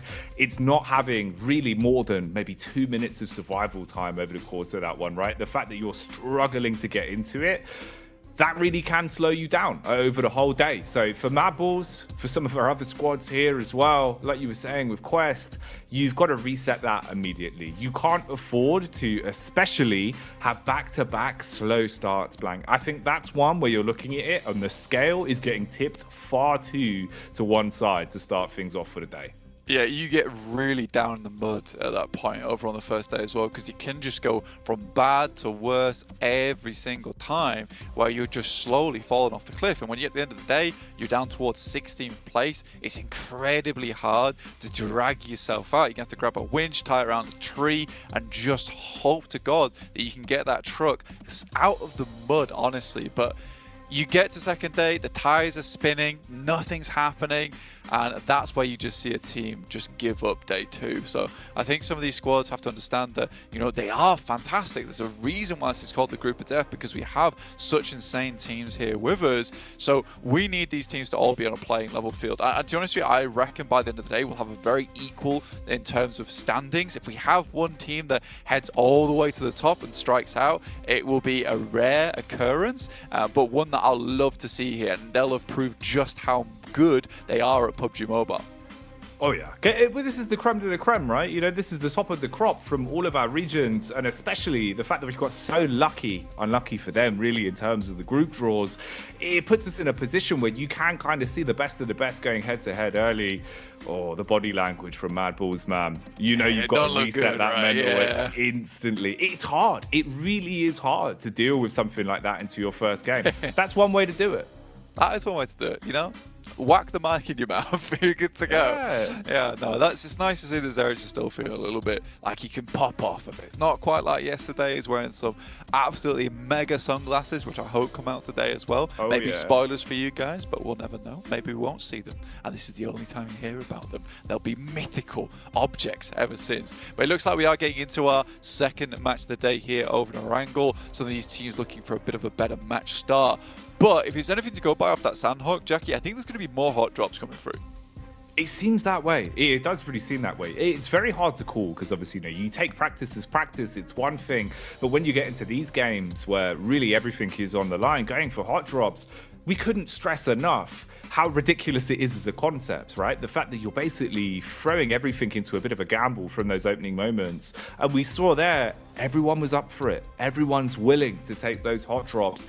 With 3 Eren girls being played out back to back as well, you've got to set your ego aside in some of those situations. If it starts to go wrong, you've got to have the backup drops. You've got to have something on the tip of your tongues really to be able to react off the back of it. It really could be one of those, Blank, where we just see these hot drops all day. And honestly, I wouldn't be complaining. No, I wouldn't either. It's non-stop action, which is great to see. And we see these teams where, you know, a lot of these hot drops, you know, 2 of them at least ended up where it was a 4 limmer, where we had all 4 players in the other team just go down and knocked out. But there was a few of them as well where, you know, 1 or 2 players got knocked. So it does show resilience from these squads that even in a hot drop, they have that idea to set aside whatever it is about that drop that's so important and be like, look, it's not worth it for us anymore. We'll go trash loot. We'll try to get further into this match, try and get some more eliminations. That's what Loops tried to do. They had a good chance towards that south side. Unfortunately, Stalwart were way too clean on that hold. It was very difficult to get through, but if that wasn't the case, Loops might have been able to have a better chance into that match, all off the back of deciding, you know, it's not worth it for us to deal with reject here. We're just going to leave and let's get out of Dodge. And it was quite a fragmented fight from Loops as well. You know, we only caught sort of the tail end of it, you could see, but the way that they had approached that one, relatively kind of solo oriented, which at times, yeah, it can pay off massively if you're being able to burn really bright and hit all of your shots. But they were a little bit stuck in the mud, kind of overwhelmed by the positions that Falcons had. You're then at the mercy of the fact there's multiple other teams also that were locked into a bout with Falcons at that point in time. So for Loops, any grasp they had on the situation started started to crumble away quite quickly. But that was our first game. This is game 2 as we start to kick things off here. The first of 3 Erengaus in a row. An awful lot on the line, so you have to reset the mental and come out swinging as Group Green go at it again. We're going south to north here on the plane path, directly down the middle, so really not that bad at all in terms of being able to get to your ideal drop spots right off the bat here on the first game. So we're not going to see too many backup drops here, I don't think. I think everyone can move out towards their relative positions on the map. Stalwart already dropping out over towards Nova. We already discussed this. We've got I8 down here as well. Vegeta Evos in the plane. I think this time around they're fielding both the twins. Last time we only saw Zuxi. Luxi was not in the mix there. And I think they had a great idea over towards our eastern side of the map. So it just went all a little bit wrong as soon as that nade knock came through. I think this might just be another hot drop on their hands, and I8 once again having to deal with loops in another hot drop scenario. See if they win it for the second time. Keeping the spice coming. The Cayenne instantly sprinkled into the cooking pot here for our second game. We'll see where this goes. In terms of the split already, you've got a bit of a 3-1 grouping, so a little bit fragmented depending on the peaks. High ground also taken. Ground loot being hoovered up as quick as possible to establish themselves something to actually battle back with, as this is going to be uncomfortable. Obviously, I8, they had a good go of it into the previous game. We saw when they had a bit more control on their hands, they were able to approach it very nicely. Here, it will be a lot more chaotic, and that's not the only hot drop we've had. Okay, Blank, this is pretty tasty, actually. I'm glad we're still getting these. It's Brar Esport coming up against yeah. DX Xavier. And I think the thing is with this one, this is the drop that we were the most worried about. Not for Bra, but for DX Xavier. This is not an easy team to go up against here in Pochinki. And in all honesty, if I'd have watched any of the games from Brar Esports and I was DX Xavier, I'd be thinking, I don't know if it's worth it, us dropping as Pochinki. I know it's a central position, but versus Brar Esport, who kind of send caution to the wind a lot of times and will just fight you tooth and nail for a position on their side of the map. This might be a position where we see DX Xavier move away from, and if they don't, I think it will be very detrimental to their overall game. Feels like at times Brar Esport really can be renamed to the Pochinki Punishers. As Oh, man, yeah, 100%. So confident, man. Like the way they play around it, you can see like they go straight into it, honed in, getting into the flow state instantly. Even with the split, you can see it's calculated with how they've set this one up in terms of the control you've got. A lot of high ground, a lot of back entrances being covered, so you can sort of have the overall lay of the land. Yeah, when this one kicks off, definitely want to keep our eyes locked. Yeah, I really do like the way they play it out as well, because this is sort of posturing as well at the same time, because they took that central, they forced DX Xavier out to the outer edges of Pochinki, almost offering them that escape plan, right? You know, they're like, look, there's a way out of here. You just have to take it. But if you want to come closer into the central area of Pochinki, we will have to go into a little bit of a cage match of our own. So I do like the way that Brar Esports does set this one up. And potentially this could be DX Xavier losing 1 or 2 players. If it goes the other way around, though, you know, Brar Esports, their confidence might just be knocked a little bit here. Smoke's already being deployed. And nades ever important in this scenario, trying to clear the top side of buildings and the bottom side. You have to be a little bit lucky, but just one lucky grenade can lead to an easy topple of all these players. That first domino is always the hardest to get falling, but if you can pull it off, like you're saying, well-placed timing, good contact off one another, it can make the difference. Getting a little bit more confident here as well as they do roam. They've been able to find some defensive utility along their path, and they've been using these smokes to bypass their way through. Nate goes in through the window as well. Close, but no connection on that one. Couple more in the back pockets, and it seems like the double will actually work out perfectly. Clean knock. Yeah, that's fantastic coming from DX Xavier. You got to give them that. They were looking for the nade. They quite quickly scouted out the position. Top 6 on top, and Kane has to hit a nasty nade here over towards Parajin. Looks like Pubgm might have sniffed him out as well off the back of the peak, looking in through the windowsill. So now it's so much harder for Kane in this sort of angle. Ooh, right ahead of him, straight down the pathway. Could get a little bit awkward. Trying to peek off the back of the timing. Spams down, clean connection on the end. Able to finish it. Ooh. Follow up though, Blank. Surviving it and absolutely decimating the HP. Yeah, Kane is not one to be trifled with here on Bra. And maybe we underestimated DXavier just a little bit. The double nade follow-up was extremely nice. I don't think Tospic was sort of ready for it, but those shots coming through from Kane were disgusting. Coursera looking to finish off that down player. Not finding much luck so far, though. And Chua, from the side, does find himself another knock. He's taken a big bite out of him. Coursera going to be struggling off the back of this one. Now you're down at an uncomfortable angle, and the pressure keeps on getting applied. We were saying just how lethal Bra Esport are in this sort of situation, going into a Pachinki hot drop. But the longer it goes on, it feels like DX, they're going through the motions with very methodical play. The double nade was on point. They were smart with the read off the back of getting the opening tag. It came in swiftly.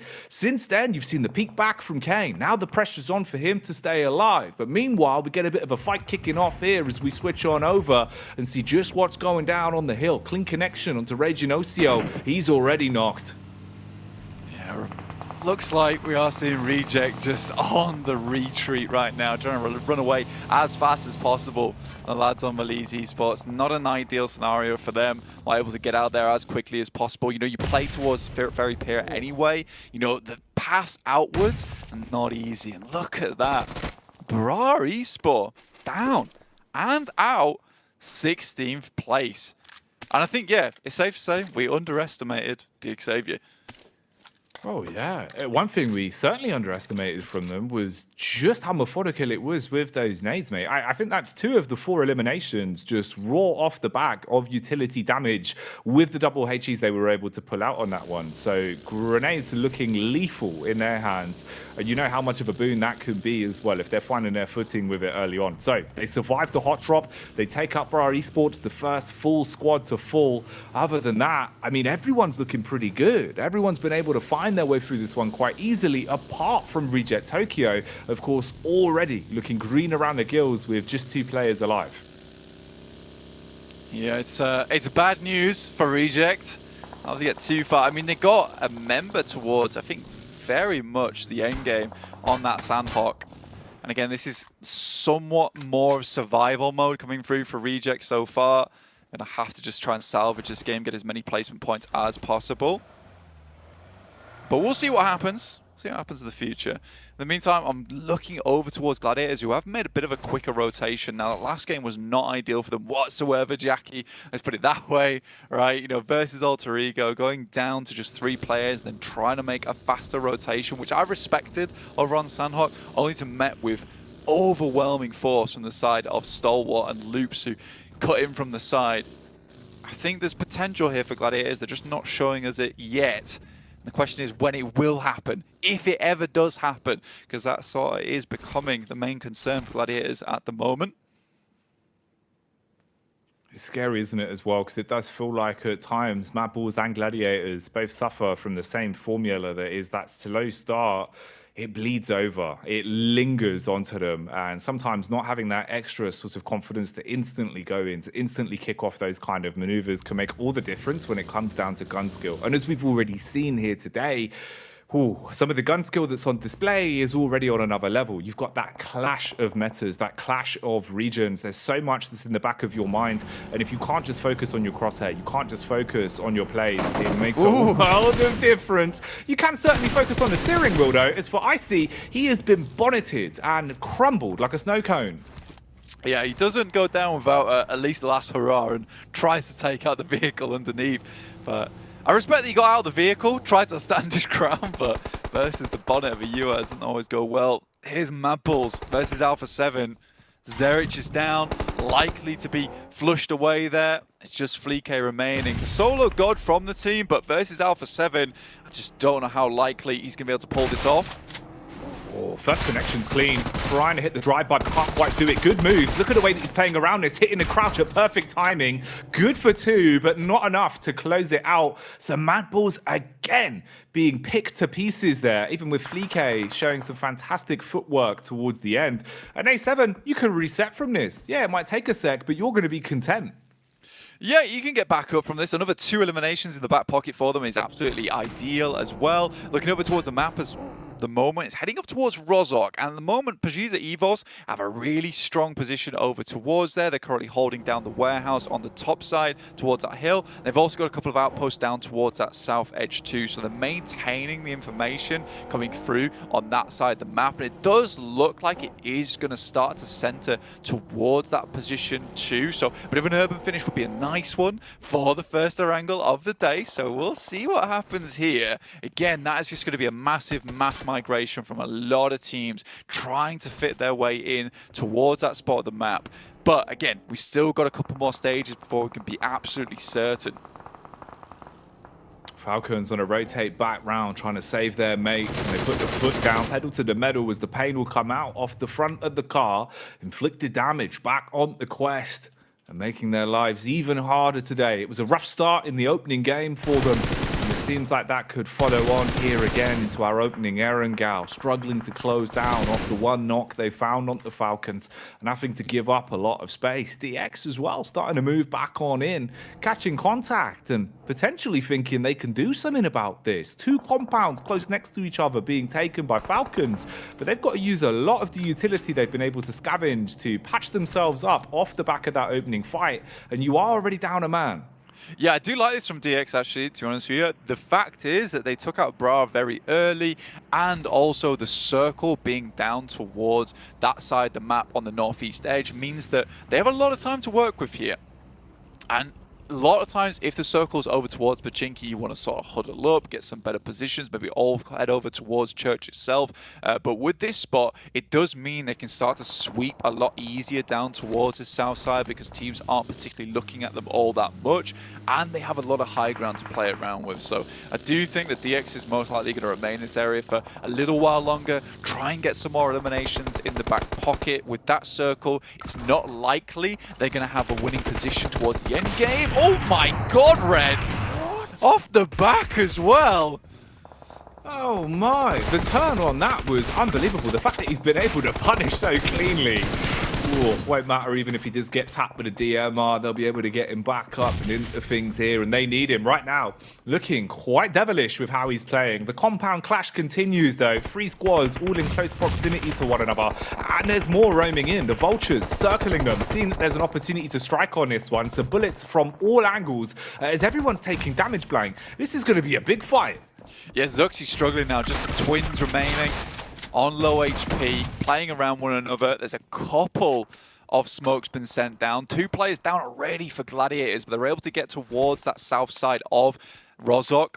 It's not ideal positioning for them, but it's likely a position that can keep them in the game for a while. They don't want to stay on the outer edges, though, because that's likely to be the first spot to be crashed in the future. We are looking like a Rozhok finish right now, but still not definite until stage 4. In the meantime, Alter Ego taking down a couple of players of their own. They've got a nice setup down towards this south side. And Stalwart keeping it very chilled out over towards the eastern gas station, waiting to make their move. Content with the points they were able to piece together off the back of the opening game. They know it's just about survival of the fittest and seeing how far they can take it before they focus on adding to that total tally. Gladiators finally starting to show a bit of the prowess we know they have underneath the hood. Been a slow start for them into the opening day of Group Green. Already lost 2 players before the first clash went their way, and they've been able to rack up at least a couple of elimination points under the belt and got a little bit more space to breathe now. It was uncomfortable with how close they were. Now you can at least slow it down a little bit, and you're looking at very fragmented squads as well in terms of what's left. It's dribs and drabs ahead of you, so having a 2 versus 1 in a situation like this can make the difference. There's definitely a sacrifice that has to be made here, right, when you get towards this position. I think Gladiators realise that too. They're like, look, we most likely are going to have to give a couple of our players to even attempt to gain a spot towards Rozhok itself. But you're right, it is dribs and drabs of players around this area. So for Gladiators, technically not in the worst position right now. They're not down to one player. They still can push off of one another in the future. DX, on the other hand, they'll have to make their maneuver. But this is a cruel pop on the circle. Down towards the south side, on towards School, and Alter Ego, they took a chance on this position. They took an absolute chance on it. They realized it was way too late to get into Rozhok. There was too many teams here. They lost a player to Stalwart, able to pick him back up again, and they opted to go for School. Now, if this continues to center down towards this area, they've got a lot of opportunity to pick up a huge amount of eliminations here for Indonesia. You could see as well, Alter Ego, even with the body language, they were looking relatively confident. They were calm. There wasn't too much energy displayed early. They were able to take the punches that came their way in the first game. And having a setup like this later on could be a big boon for them. It's where you'll finally have an opportunity to play from a level playing field and see what you can get done with it. High ground, control, given up as well as DX have a little bit of room to breathe on this one. Levis taking the lay of the land, Lamborghini off towards the far right as well. Two players in close proximity to one another, at least for the trade potential, but they've got eagle eyes from this position. You're going to get contact first. Yeah, it's a good spot to play around with. And they'll be able to just sort of understand exactly what's coming at them, which allows you to use your utility way more efficiently, right, at the end of the day. That is the most important thing for you, because when you're stuck in a position like this, where you know you're not going to be moving for quite some time, you can't really bust out all that utility too early on. You want at least like 2 or 3 grenades for that end game. You know, any free picks is fantastic. Levi's in the watchtower, getting some good damage done over towards the guys on Alpha 7. In the meantime, Parajin suffering badly. Lamborghini tosses a nade, but it's not on target here, Jackie. Oh, it's close, but not quite the belter that he was hoping for. Even with the support from the high ground, they're taking so much damage across the board that the edge that they had coming into this one, it's starting to be dulled. The blade diluted, not as crisp as they'd want in a sort of situation like this. And you've got to make a risky maneuver. Jumping in a vehicle, looking for a quick getaway. Levi's takes a bullet straight up towards the upper body. He'll be knocked down, not looking too good there. Rest of the team struggling to make it out as well. Lamborghini hopping in a vehicle and bypassing them. Even though he's surviving, the rest of his squad won't have the same benefit. Close and personal for A7 as they reposition. Got to do some field work as medics here. You know, I really do like this play from Alpha 7 so far. Parajin finally down. They'll be able to pick themselves up another elimination off the back of that. And honestly, the setup that DX had here should have been pretty good for taking down A7. It just shows you how good of a team these guys are from the Americas. The fact that they can hold on in this type of spot, you know, set up a really rudimentary crossfire to keep themselves as safe as possible for as long as possible, super important. But they're losing their vehicles now. There's really an opportunity to start getting quickly into the circle. They don't have the momentum to make it happen. So they need to get a couple of knocks here, open things up. Because at the moment, Chopper and RNJ down towards that south side are being really problematic from that little ridge. We are getting our next circle shift over towards stage 5 now. The question is, where does it go? And it is over towards school and apartments. Oh, Alter Ego, the early rotation paying off more and more the longer this one goes on. Sharing it with 2 other teams at this point, though, as they start to make their move on over. For Loops, this could be another situation where we need to see them showing that they can go toe-to-toe in the middle of a cell in a sort of situation like this, as it won't get any easier. Mass migration coming in as everyone's on a rotate. Less of a fun run, more of a sprint on this one. You've got to get there quickly. Absolutely. There's really not a lot of space to play here, and I think one of the biggest plays you could go for is try and get over towards the side, the edges of school itself, because Alter Ego surely at some point will start to really group up, you know, come back together, stick as a tight unit, because you know teams are going to be getting over towards the walls of school, and it's difficult when to make that move, when to make that play, because you don't want to get shot at by players that are still on the outside edge of the circle. I think one team that's definitely done that is Stalwart, you know. They've just allowed all these teams to make these wild maneuvers. And right now, it looks like they're going to clean up the remainder of the teams coming out from the side of Rozhok, which is a really interesting play. Worst case scenario here for Reject Tokyo, really. The two surviving players had been playing so fragmented and so quiet, just trying to keep themselves alive inside of the early compounds they established with a building each. But off the back of the peak, DX strike back. You find a pivotal knock, now effectively forcing them to play it out like a solo from this point forward, as you're not easily going to find any room to rotate. Going down to the low ground, you would be taken out of commission very quickly. Although DX, potentially, there's room to breathe. Right now, though, it looks like Nurzed's on our screens, and he is displeased with the fight that's ahead of him. A couple bullets down range, tags onto the first, takes a few back, and that is an understatement. With how many players that are all around you in this sort of situation, firing the first shot is effectively ringing the dinner bell.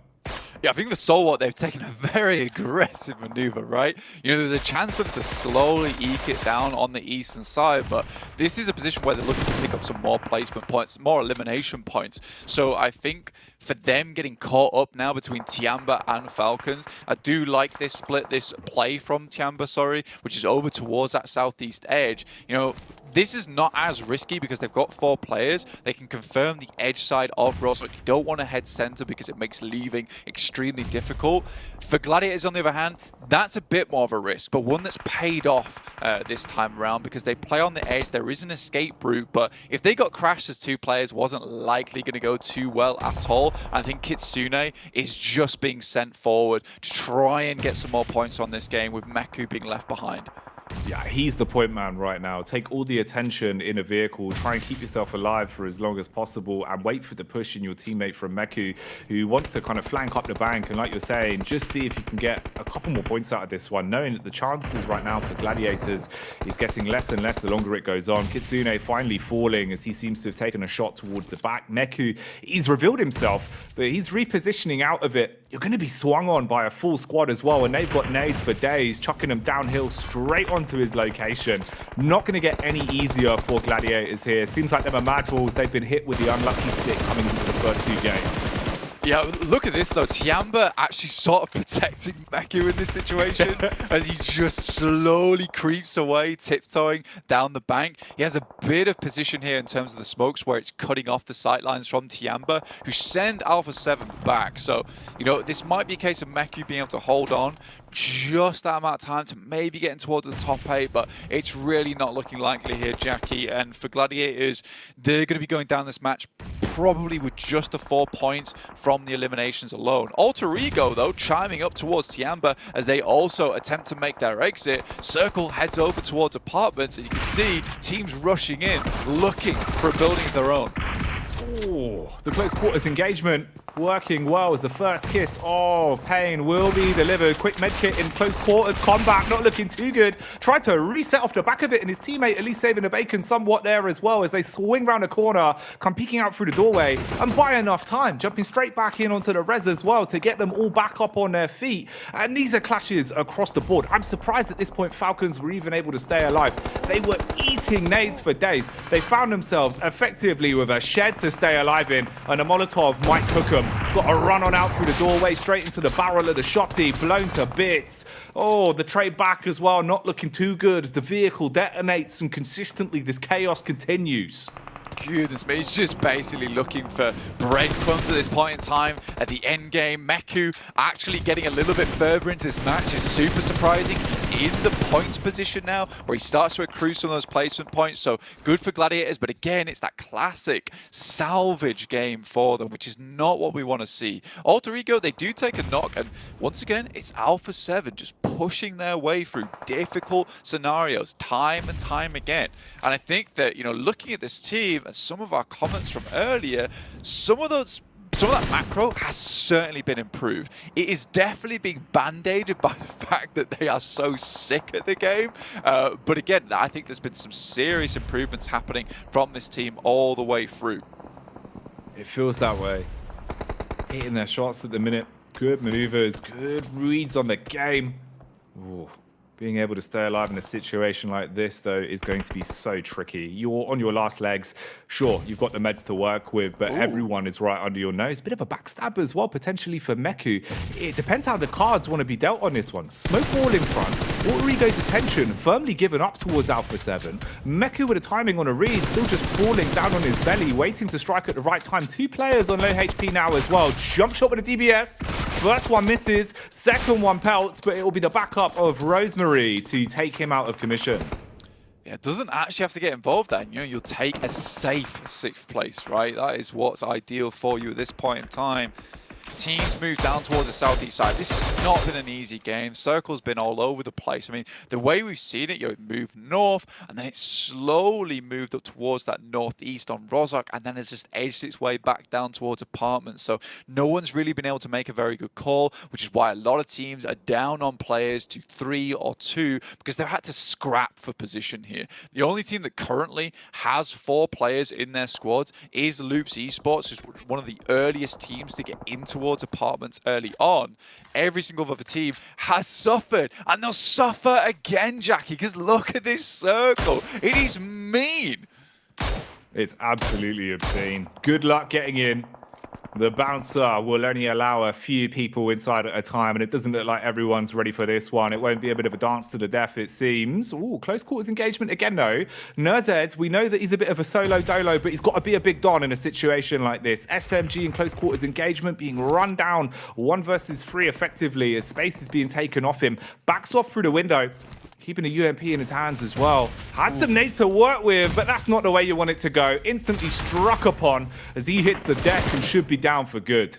Yeah, I mean, CEO Layers, which has been playing a marvelous game so far throughout this entire thing. They send Nurzed down towards the position to give them at least a little bit of an anchor point to play around with going forward. That's Meku down. Tops will spot him out there, but a 6th place, you'll take it. With 5 eliminations, it's at least some points going forwards.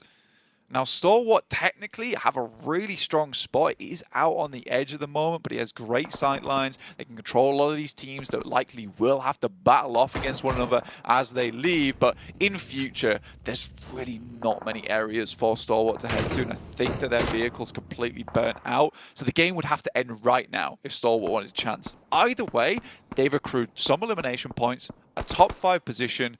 It is good consistency from them.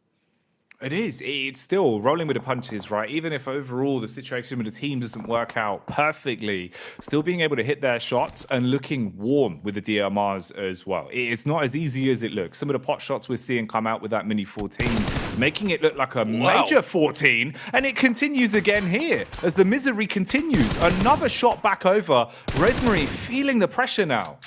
That's a really good shot coming through there. It was just almost instantaneous. Mythic, very low. There's a couple of meds still remaining. Tempting to use him at this point in time. But just going to try and let his stims pick him up a bit more whilst he knows he's still in a fairly safe position. The circle's going to move in now, and this is where Stalwart will have to leave. Good opening from Chua, and he's waited for this moment too.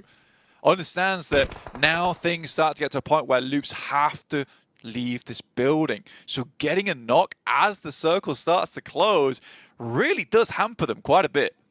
It's the nades as well from DX that have been so impressive to watch. Even there, you could see the calculated effort of using the opening grenade into the top floor, establishing damage, Molotoving down onto the lower level where you know they're going to try and resituate themselves. Really clever stuff, Blank. The lineups have been on point for them. This isn't looking ideal, though. Got to be quick to get back in. You've got a thin smoke wall ahead of you.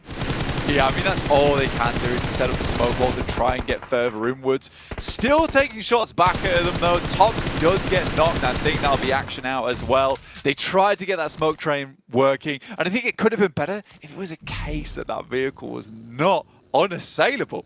Dude, it was so slippy. Someone had absolutely buttered that thing to run around the thing at the end.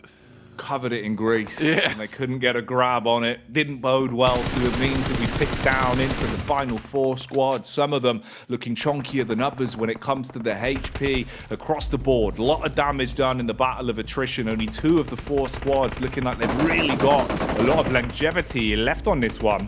Close quarters engagement as well here with Loops sharing the compound with DX. Man's up top. They've got control of the bottom. Rosemary with a wide swing, hitting the shot and going for the quick get up on his teammate. Yeah, this will be a serious haul coming through from Chua, and he has to do a lot here. 3rd place is a big jump up in points, but it is a 1v3 he's looking for. He's in the perfect building, the perfect room to make it happen, spraying players down as they come through that smoke. More nades coming through, and they're just sliding through the windows here, Jackie. They just cannot get them on target, and he's still looking for some more. This is madness. It's all about playing the angle and the timing on this one. Every pot shot he takes here is audio for them to know that he's still in position. Smart play, drop the nade in, go in off the back of the timing from it whilst he's popping a heal, clean up onto that man, shut down DX, and stop their reign of terror right here, right now. For Loops, the benefit to that is also the fact you now have control of this compound. One of the last buildings that really have much of a defense left for them, but shots are still landing. Alter Ego taking the pace from the back pocket. We see the peek in that's actually ruined Loops on this one. Barely any utility for Loops remaining, but look at all this coming from Alter Ego. 4 mollies, 6 grenades. Those mollies are going to be the things that really cause the most amount of hurt here. Getting out of this building whilst it's all set on fire, it's horrible. But Ayala, he does find one. Only one player remaining. It looks like Alter Ego is going to finish this one off for Indonesia. But Ayala refuses to give up, but neither do Alter Ego as they take the chicken dinner in our second game. And it's high fives all around. Oh man, that's an intense final fight. The way he was playing it, you could see he was still confident they could squeeze out a win on that one in the closing moments of it. But Alter Ego in the end taking the second chicken dinner of the day and playing a blinder to a degree. Some of the nades we saw coming out from were really crisp. And the moments of the final fight there as well, being able to prioritize getting your teammates up, playing off each other, but still finding shots whilst they're being absolutely belted with bullets, it is insane. Alter Ego looking really crisp on that one. Yeah, I think it's a split-second decision at the end there, because we were talking about the utility they had on board. They had a lot of mollies to throw down, but I think because that building was going to be in for so long on stage 9, the blue zone would have been the real killer. So I think that what they decide to do is that, look, we just have to push this pretty much raw at this point in time. In which case, Ayala with that shotgun, he gets a lot done with it, right? But in the end, it's Alter Ego with those overwhelming numbers that get it done properly. They don't all flood through one door. They move to all sides of the buildings, move through the windows as well, and that's what will lock it down. And this is what we're looking for from this team as well, is Rosemary. This is one of the biggest additions to Alter Ego in a long time as well. For Indonesia, this guy is a real standout player. 1,137 damage is pretty much what they're requesting from this guy majority of the time, and it's nice to see the rest of the team stepping up as well. Octa particularly had some great wide swings. Oh yeah, he was giving it the big one on some of the contacts he was taking. But you're absolutely right, man. I mean, the whole squad again there, pulling no punches in situations where they need to play smart. Look at the difference as well. Actually getting the recap on some of the stats here. When it goes into the nades that we used, they had an abundance of them. 14 grenades, 29 smokes, so defensive and offensive being played to a T. DX as well. I think we got to give them props there for the double nade lineups they have. The way I think they had 3 or 4 knocks just off the back of double nades, that's hard to choreograph, but it looked so clinical. Yeah, but as well, look, them taking down Bra Esports is a really, really big statement, right? That's a stamp on the first game, where Bra Esports now, look, you come into a PMGC tournament like this where you're saying that you're the big dog, you're the big gorilla in the lobby that no one wants to fend off against, you lose your first hot drop, it's not ideal. Right, well, Alter Ego taking the second chicken dinner, so let's get back to our Alter Egos on the desk. Take it away, boys. Let's go. Alter Ego clutching that one up, man. This zone was going all over the place here in this match, and they were able to secure School and held it down really well against so many different opposing teams.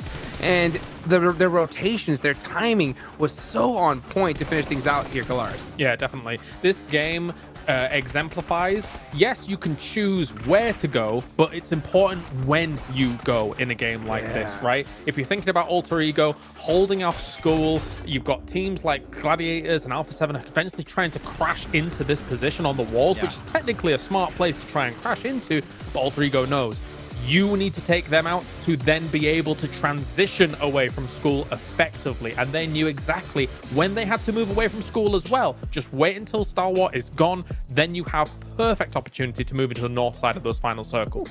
21 points here for this match over to Alter Ego. I mean, the game plan too, you saw 29 smokes used right for the side of Alter Ego. Just outlive the entirety of Star Wars Esport. Then you can send Octa to that rock. You can send the other players to those little strong positions in the circle, and you can just pick up the players. And absolutely overkill play, by the way, Kalaris, who do have to say, them sending it in the building to chase down loops. Oh, unnecessary, but I live for those moments. They're like, you know what? We want an extra bunch of eliminations. How about we full send it? And it actually works out. It was a bit risky, but it worked out.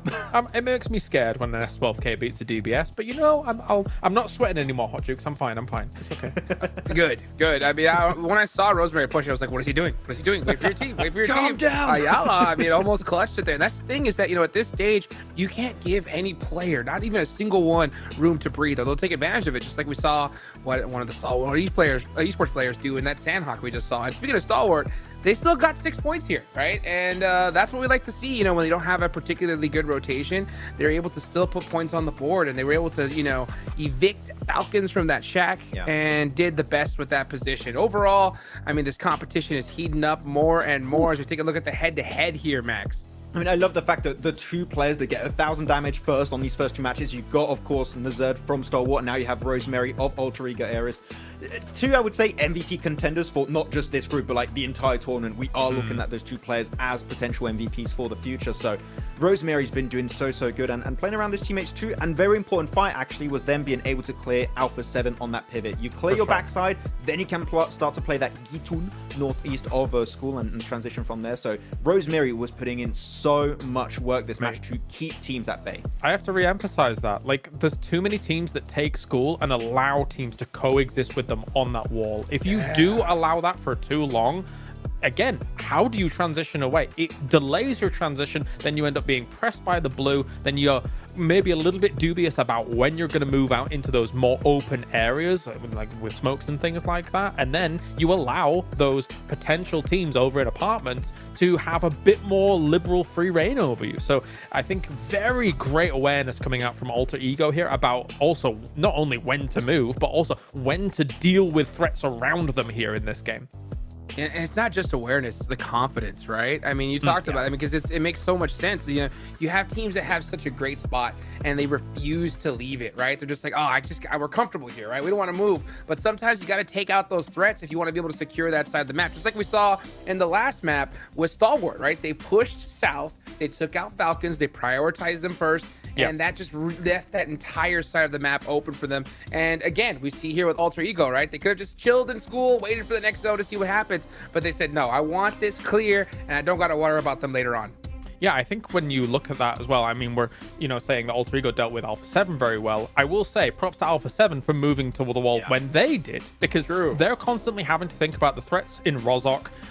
They're not only making sure that they're not rotating into them, they're kind of funneling them east of Rozhok, making sure that they're not going to breach over the hills, and that puts all of those teams going east in absolute jeopardy. There's no way to play east side of that down into those fields north of apartments. So they did a great job of being able to shuffle the lobby around for themselves and then make the move that they had to, which again was cleaned up by Alpha. It's not even just about timing for me for Alpha 7, is they go to that position on south of Rozhok on the mountains to make sure that the backside is cleared, then you can start transitioning to the wall. So it was a tough transition regardless, because Alter Ego just fully stacked in school, so making it to the walls is very nadeable. You're very predictable, just going to be hugging the side of the wall, which Rosemary, again, to his credit, was holding that position so efficiently, so good job on that. But Alpha 7, it was a tough game. They still made the most out of it. Just like Loops, the two Brazilian teams, like, what a match. Like, they had a tough game in terms of how to rotate, and yet they were able to weather the storm to some extent. So I'm proud of Brazil this tournament.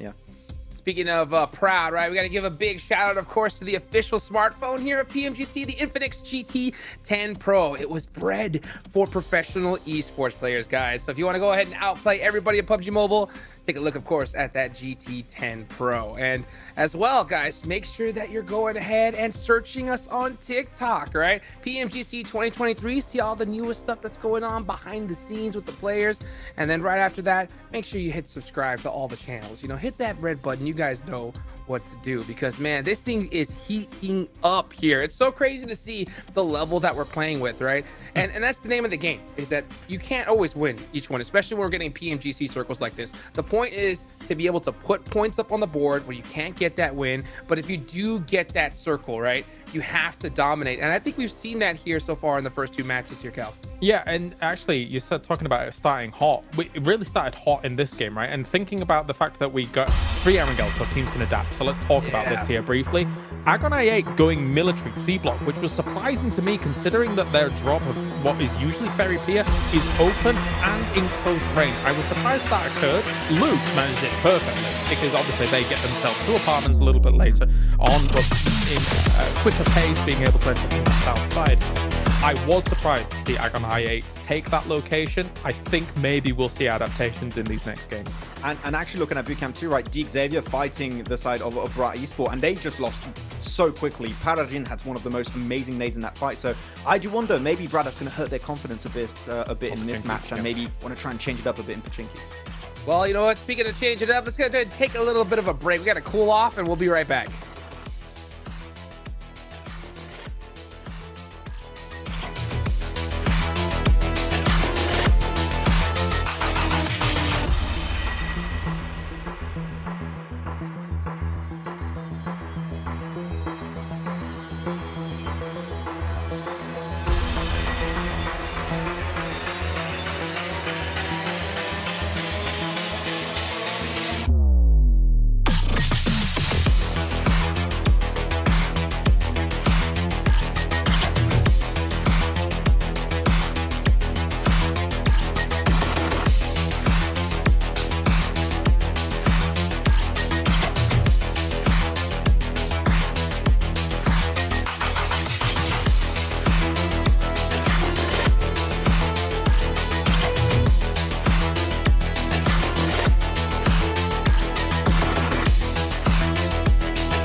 And we're back here, guys. Welcome back here to the PMGC 2023. Now, we were talking about some of the teams that performed really well, and we're starting to see those names, right, really start off strong here. But you know what? I think there's some other teams that we saw, you know, really do a pretty good performance here. And we were talking about it in the back.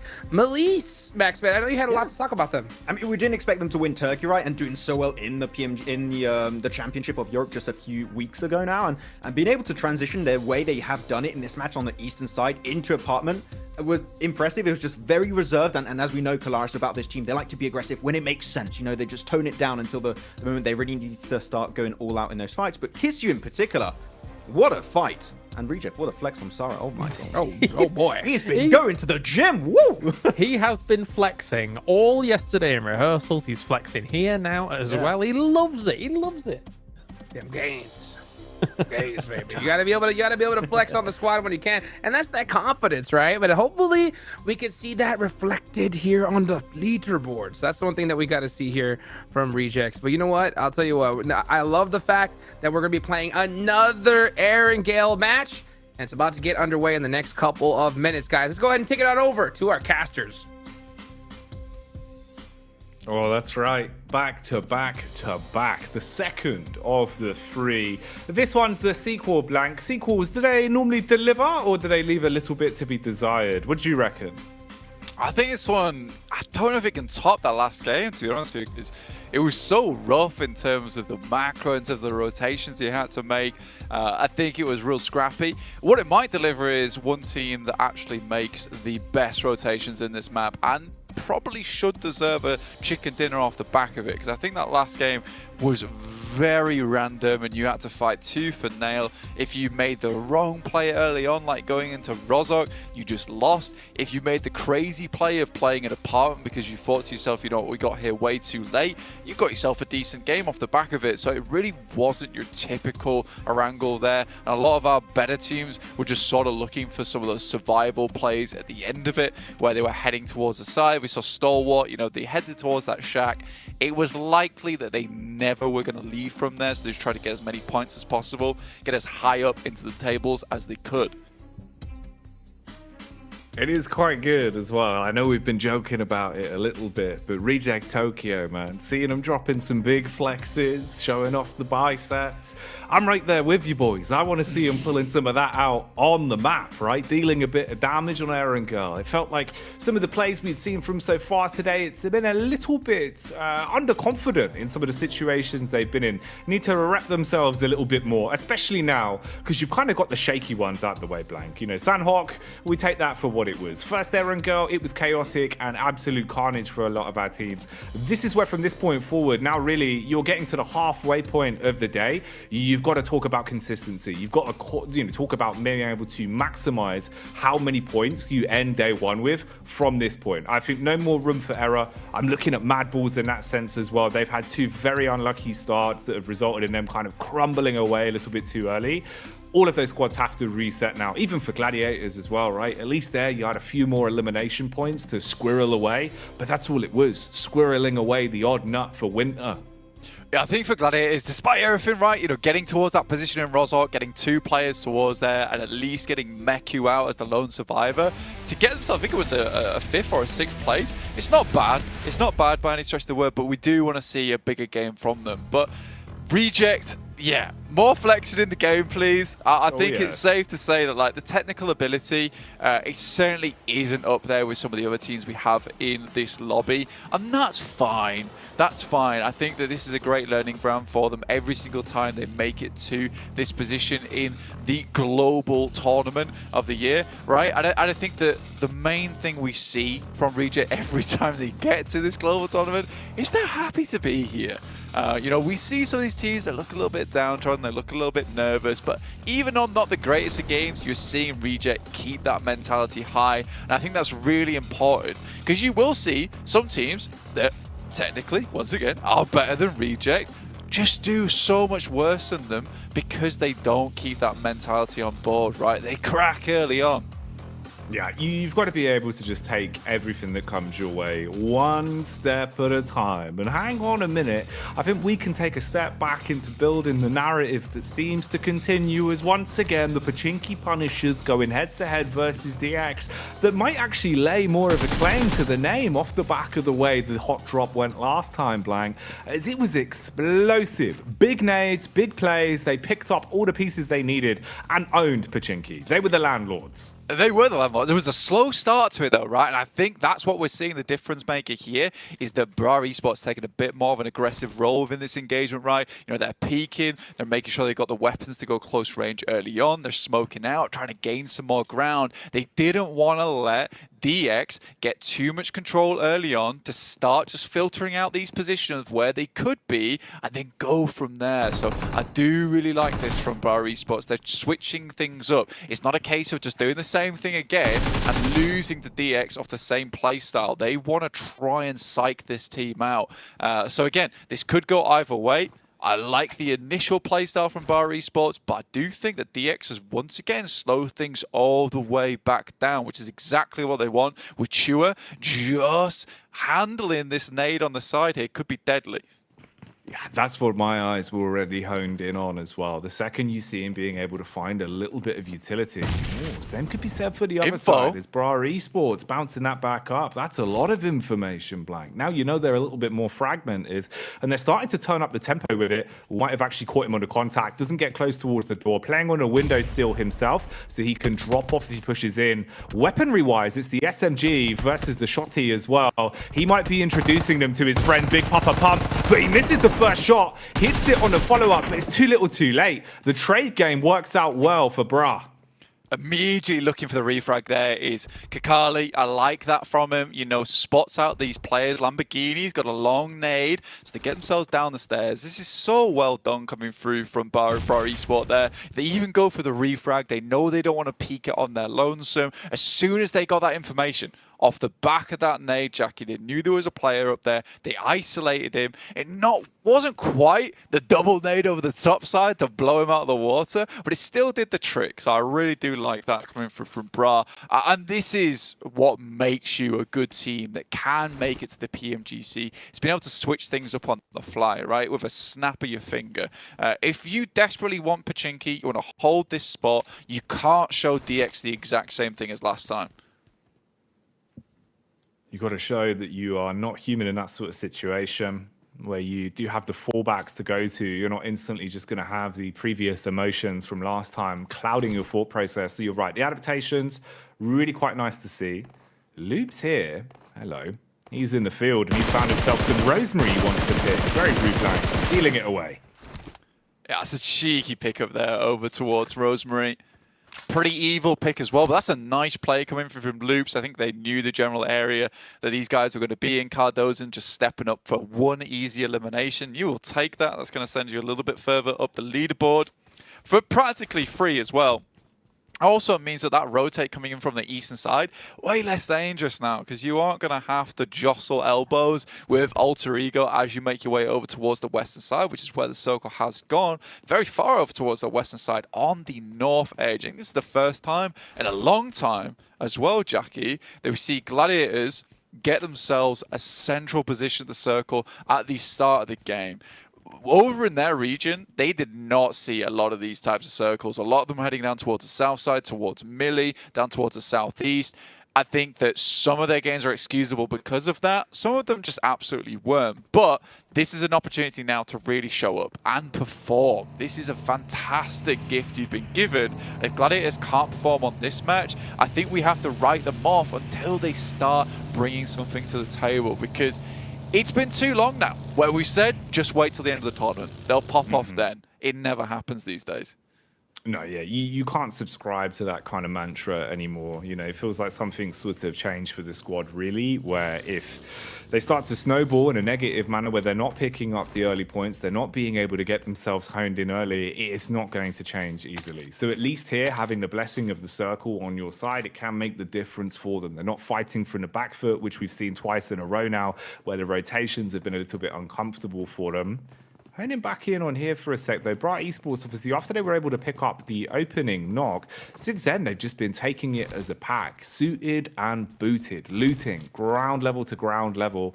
Whereas DX, they haven't really budged an inch. They've been playing far slower, looking almost timid off the back of the first engagement. And that sort of body language does always worry me. I think with the way DX played into the last game, you can see, even if they were struggling, even if they're forced into a situation where they don't feel quite as confident, they were still taking their approach to it with that air of arrogance. Here, it's very much kind of waiting it out and hoping there'll be some scraps left towards the end. But for Bra, are they content to even give them the scraps?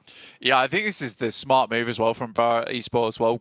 What you want to do in this situation where you've got the enemy team with a player down, they're likely going to buckle up, turtle up, lock themselves away. And for you, that moment just is a time to go loot every single building of every little bit of loot, every little bit of utility you can get. If you get level 2 vest, level 2 helmet, you get a lot of utility, a lot of meds, you can extend that engagement. Even just finding a DBS in that situation is absolutely fantastic. You've got more ammo to play around with. So for Bra, slowly but surely, they're kind of cementing their spot over there. And when that team fight does break out, should it break out, they'll have a significant advantage. It doesn't mean that DX can't win that fight still. Paragin had 5 nades, I think it was. A couple of those placed well. Could be the difference maker between Bra Esport losing that fight and winning that fight. But I think they are making all the right moves at the moment. And DX does look a little bit frightened. You're not wrong. We'll see if they can turn it around. Ooh. Talking of turning around here, top and tail with the vehicles in close proximity as information goes either ways. Megamind catching whiff of what exactly is happening here on a rotation, as they're starting to get themselves into a bit of a better spot. Actually, getting himself out of the vehicle, going for a quick lay of the land on this one, but seeing they're backing themselves quite far off. Taking the pot shot onto the last man in the pack might work out for him, but being able to hit those shots from such a distance is never going to be easy, and that info goes both ways. They'll know about his position in future. Circle starting to reposition again here as well we move our way into stage 2. Gladiators taking a pretty dominant position over towards Everest side, but they need to move further north. They have already cleared out Kratos. They can slip back down towards that position of the map, but a lot of space now taken up towards shooting range and where currently Alpha 7 is playing, who has pretty good control over the bridge side. So Gladiators might think about getting a move on, heading up towards that north side, picking themselves up a decent position to play in. EVOS is already in box compounds. They've got that locked down over towards that eastern side, not getting past them too easily as they set up the barricade. Tiamba, on the other hand, just taking it slow. And I think that's what they do most games right now. It's what they did over in their region as well. Just kept things nice and slow. Play for these wide rotates, play for these safe rotates as well. Get themselves into the end game. And I think that's where they start to thrive a lot more. Playing off one another is kind of their MO. You can see with the utility they've already been able to piece together as well, that at least in terms of being equipped for a bit of a later play into this one, it's looking pretty good. Nice amount of nades distributed between the squad.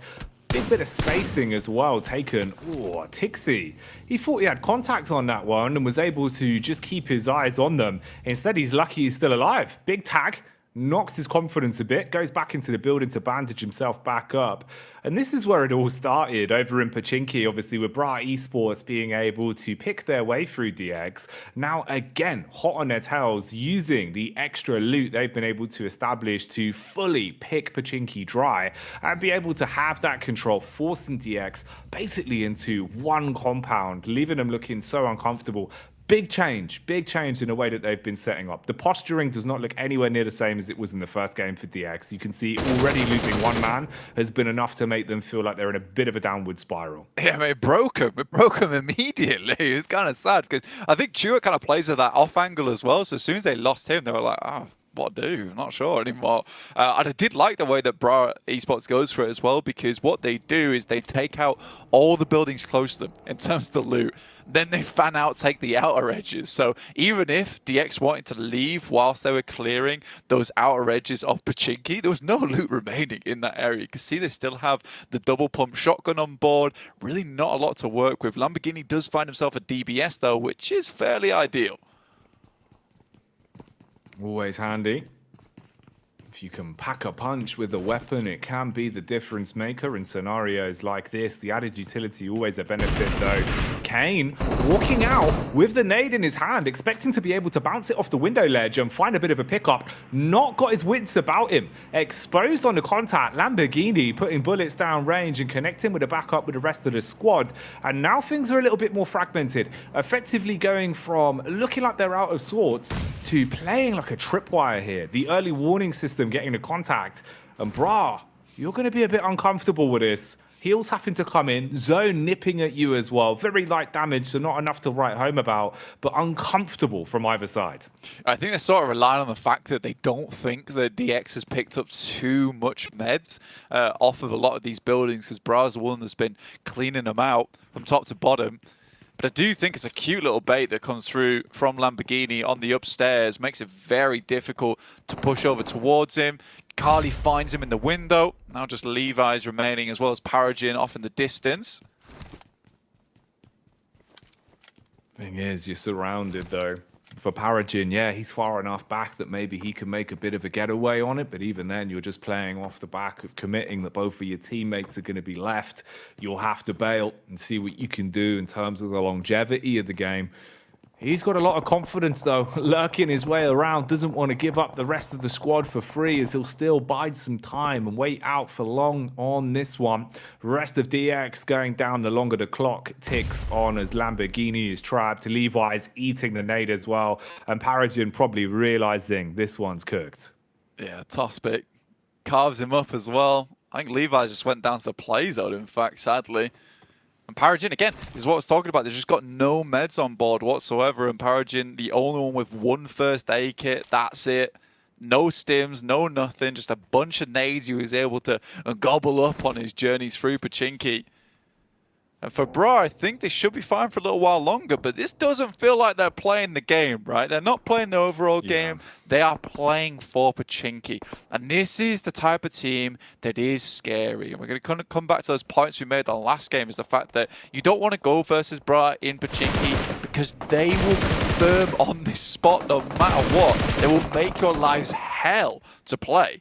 So for them, it doesn't matter about this game right now. They want to secure this position on the map. They don't want anyone going for it. If they do make it through to the Grand Finals, they want teams to know that it's not a good idea to go up against this team on a hot drop.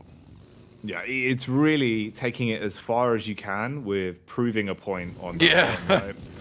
I mean, fair play. It is one of those where I'd say maybe DX will think twice about going for it again, but there is another Eren girl after this, so who knows? Maybe at this point, third time's the charm. Both of them winning 1-1 apiece in terms of who came out on top with a hot drop, but no real winners here between either of the squads in the grand scheme of the game, right? You get those 4 elims, that's it. Outside of that, I mean, Bra basically giving up the goose very early into this one. Yeah, they've got no mares. They're just slowly dying out there to the blue zone as well. Take a look at the next circle coming through stage 4, where we're going to get a really big shrink on board. And it could go either way, because it could head over towards that north side or down towards the south. And it looks like we're locking in over towards North George a little bit on that western edge. But this is not a comfortable area to play in, I would say. And I think that teams that were able to hover around on this western side towards North George will have a bit of sanctuary for quite a while going forward. That's Stalwart as well as Alpha 7 who drop in this position. Gladiators are on the outer side of things though, so they'll have to battle through Mad Bulls, maybe take some pot shots towards a lot of these teams coming through on that western side. In the meantime, Falcons try and cross the bridge, and STE shut that down immediately. The land to water ratio on this one not going to be too favorable if you're a little bit slow with your rotations. Getting ahead of the punches would have been the best cause for it, so positions are going to be absolutely everything. Evos have been spotted as well on a rotate here from Loops, as Mythic was able to do a substantial amount of damage but not quite finish things off. Talking about the H2O pounding up and out of the river here and taking the fight towards AA as the shots are coming across. Everyone's taking a bit of a hefty hit though. And you've got the flank potentially from Icy and Co. But they've got a compound to work with. Should keep their noses clean, at least hold what they've got here. But this just looks so uncomfortable. Meanwhile, one of the few times we've had an opportunity to really say much about the Mad Bulls, as they're also thrown into the thick of it just along the coastline. Oh, it's all looking a bit iffy. It's actually not a bad position for Mad Bulls, right? They get to control the bridge side. They can play underneath the bridge, play just to the edge of it around the rocks. So it's a good spot to hold out a lot of teams. But again, it's not exactly a water gun in terms of a spray coming towards you. This is a flood of players on the way from that south side. It is a super. What was the Super Soaker? There we go. Super Soaker. This is a Super Soaker in terms of what's coming at you for the Mad Bulls that they're going to have to deal with. So I hope they don't mind getting their clothes wet a little bit, because it's going to be difficult to hold on to this position. But this is where they get some of that confidence back on board. And I appreciate they put themselves in a spot where it's not a case of, right, let's play this one safe. It's a case of, we're going to have to fight for our lives here. Oh, you're talking about playing it safe. The biceps are out for Reject Tokyo as they go driving straight in over the hill and eating bullets because of it. None of this is looking favorable as each and every one of them are being absolutely pounded. Radiocio, the only one that could potentially make a bit of a maneuver from this, got so far back with the extra lift the vehicle had on the drive in, basically just game-ending himself and all of Mad Bulls on the way out. Even if you survive this, you're going to be thrown into such a rough position now. Fleek unleashing with a nades back, playing around the smoke. Frozen's on his last legs. OCO trying to go for the res on his teammates, seeing if he can at least salvage something from this one. But this is nasty. That was a confident play and a half. Yeah, I mean, the guys on reject, they knew they had to do something and do it fast. They assumed there'd be players down towards that region. If they send all the vehicles in, maybe they catch someone on the bumper. They do, in terms of the front line over towards Naomi. It gets a lot easier from there forward. And I think Mad Bulls just weren't expecting such significant force coming their way. In the meantime, Gladiators lose 3 of their players. And I think that comes down to them trying to go for the safe. You know, they go to the compound, which is in the dead middle of nowhere. You're essentially hoping for a circle shift at that point. They do a little bit of scouting Everest, but nothing too intense. So when they end up having to leave, a lot of these spots are already taken. So for Gladiators, again, it's one of those positions on the map where it didn't have a lot of longevity. It was just a lasting spot. Yeah, for Kitsune there, proving that the 9-tailed fox does not enjoy submersing himself into water, goes down and out, and Gladiators, again, wipes off the chalkboard, losing a lot of teams over the course of this one. But more importantly, if you look at the battle of attrition towards the right-hand side of your screens, you can see just how many squads are down on numbers. That's been a consistent trend throughout the day, where even if you're finding a little bit of survivability, everyone's being picked off blank. We're not seeing much in terms of the overall teamwork because the numbers are dwindling so early that the longer these fights go on, especially now into the 5th circle, it's so hard to play off each other. Hero plays have to win and lose you battles. Yeah, it's been a pretty horrible circle, honestly. And I think that we said that they couldn't really top the chaotic nature of that last game, and this certainly kind of has. The way that it was sort of positioned down towards that south side made a lot of teams assume that taking control of Everest, South Crates, would be a great idea. In the end, it just constantly moves further and further up north, in which case that early rotate coming from Stalwart, the hold from Alpha 7 being very cautious of where they want to play outside of their initial drop spot in North George has been fantastic. But I think the one team that surprised me the most is Alter Ego. They have had a long journey from Lipovka to get here, which just goes to show teams that were dropping over towards the western side, Gladiators, had a chance to get here. They lost a player early, did Alter Ego, and they still fought for their position inside the circle. Let's hone in on this for a second, the action that's going on in front of our eyes right here, because again, Nerzed is proving just how lethal he is. As a bit of a solo, whilst his teammates are patching themselves back up, he instigates a 1 versus 3, buys his time to wait for a rotate in to even have a 2 versus 1 fight to work with. And even then, he's just content to put bullets down range, keep advancing, taking map control off them, now looking for the last knock as he goes in with a bonnet, trying to just absolutely roam his way through them. It'll be Icy that shuts it down as Shopper is slain. But man, Stalwart, they're looking so aggressive. And that's 5 more elims to the total tally of points they've already been able to establish. Lest we forget they took the first chicken dinner of Group Green as well to start today. They are looking so good when it comes to individual confidence. Nerzed, I can't wait to see his stats towards the end of today. It just makes their life so much easier, right? When you've got players on this team, it's what we're talking right at the beginning of the day on the show, right? Is that Action Top, great players, but they needed more support. Nerzed and Icy, 2 fantastic additions to the team. Icy being this player that's going to lock down spots for you, and Nerzed, who is happy to take the initial engagement whilst waiting for backup coming through from Action and Top so they don't get split off together. It's so good. Now they have complete control over the north side. Is this going to be a second chicken dinner on the day? Alpha 7 doing their best to hold their spot. Circle moves down towards the south. Looks like Alter Ego and Alpha 7 will be battling out for these 2 compounds. And that was Loops getting a blessing in disguise as well, because Mad Balls, or at least what remained of them, was so heavily focused on dealing with a last remaining solo that they eat so much damage. Loops just roam on in, couple bullets into the back, tidy up on that one. We've seen Loops having smart plays. They thrive in these ones, Blank. When they're able to just take the space that's created for them by Stalwart, they absolutely live for it. And we're getting closer towards that being the potential storyline once again. This time we do have all of Quest alive as well. Quest, it's been a bit hit or miss with their placements in terms of the way they've been able to start this. It feels like it's been a bit shaky towards the start. Having all 4 players here could be a bit of a boon for them, but again, you look at the spacing, you look at how far they've got to move, especially with the zone starting to nip at their heels when things tick away a little bit longer, and you have no clean map control. You've just got grass and trees in front of you, and then 4 players in 2 separate compounds that have their eyes honed in. One of them being Alter Ego, that have proven, even as a duo, can be absolutely devilish when it comes to the firepower. Yeah, man, I mean, for most of these teams right now, you know that this ridge side is still in play, right? So, like you say, all eyes towards this position.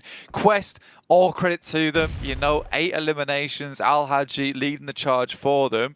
So I think that they've done well here. It's just taken a while to pull on that ripcord and start getting that engine moving, getting it growling into this PMGC.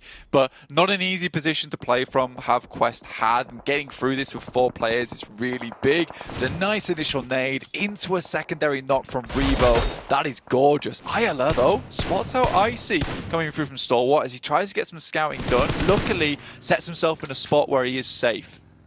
Man, all eyes on Ayala as well. Some of the shots that he's been hitting, be it DMR or shotgun, he is always up for the task and has been so good in terms of his tracing and his flicking. And it's quite impressive. Normally you see those sort of aim styles not really, you know, translating too well for some of our players. You either excel in one and struggle a little bit on the others. He's an all-rounder, content to pick up whatever's in front of him and really find some good shots with it. So still being able to third party at the prime opportunities, adding a little bit more each time towards the Loops dominoes as they move on up to 6 eliminations from this. And this has caused issues for Stalwart, a side that looked like they were really the driving force behind the game, now being absolutely peppered, closing the gap in as they start to advance deeper towards this compound as well. Again, Loops unload onto them. Oh, it's all going wrong for them.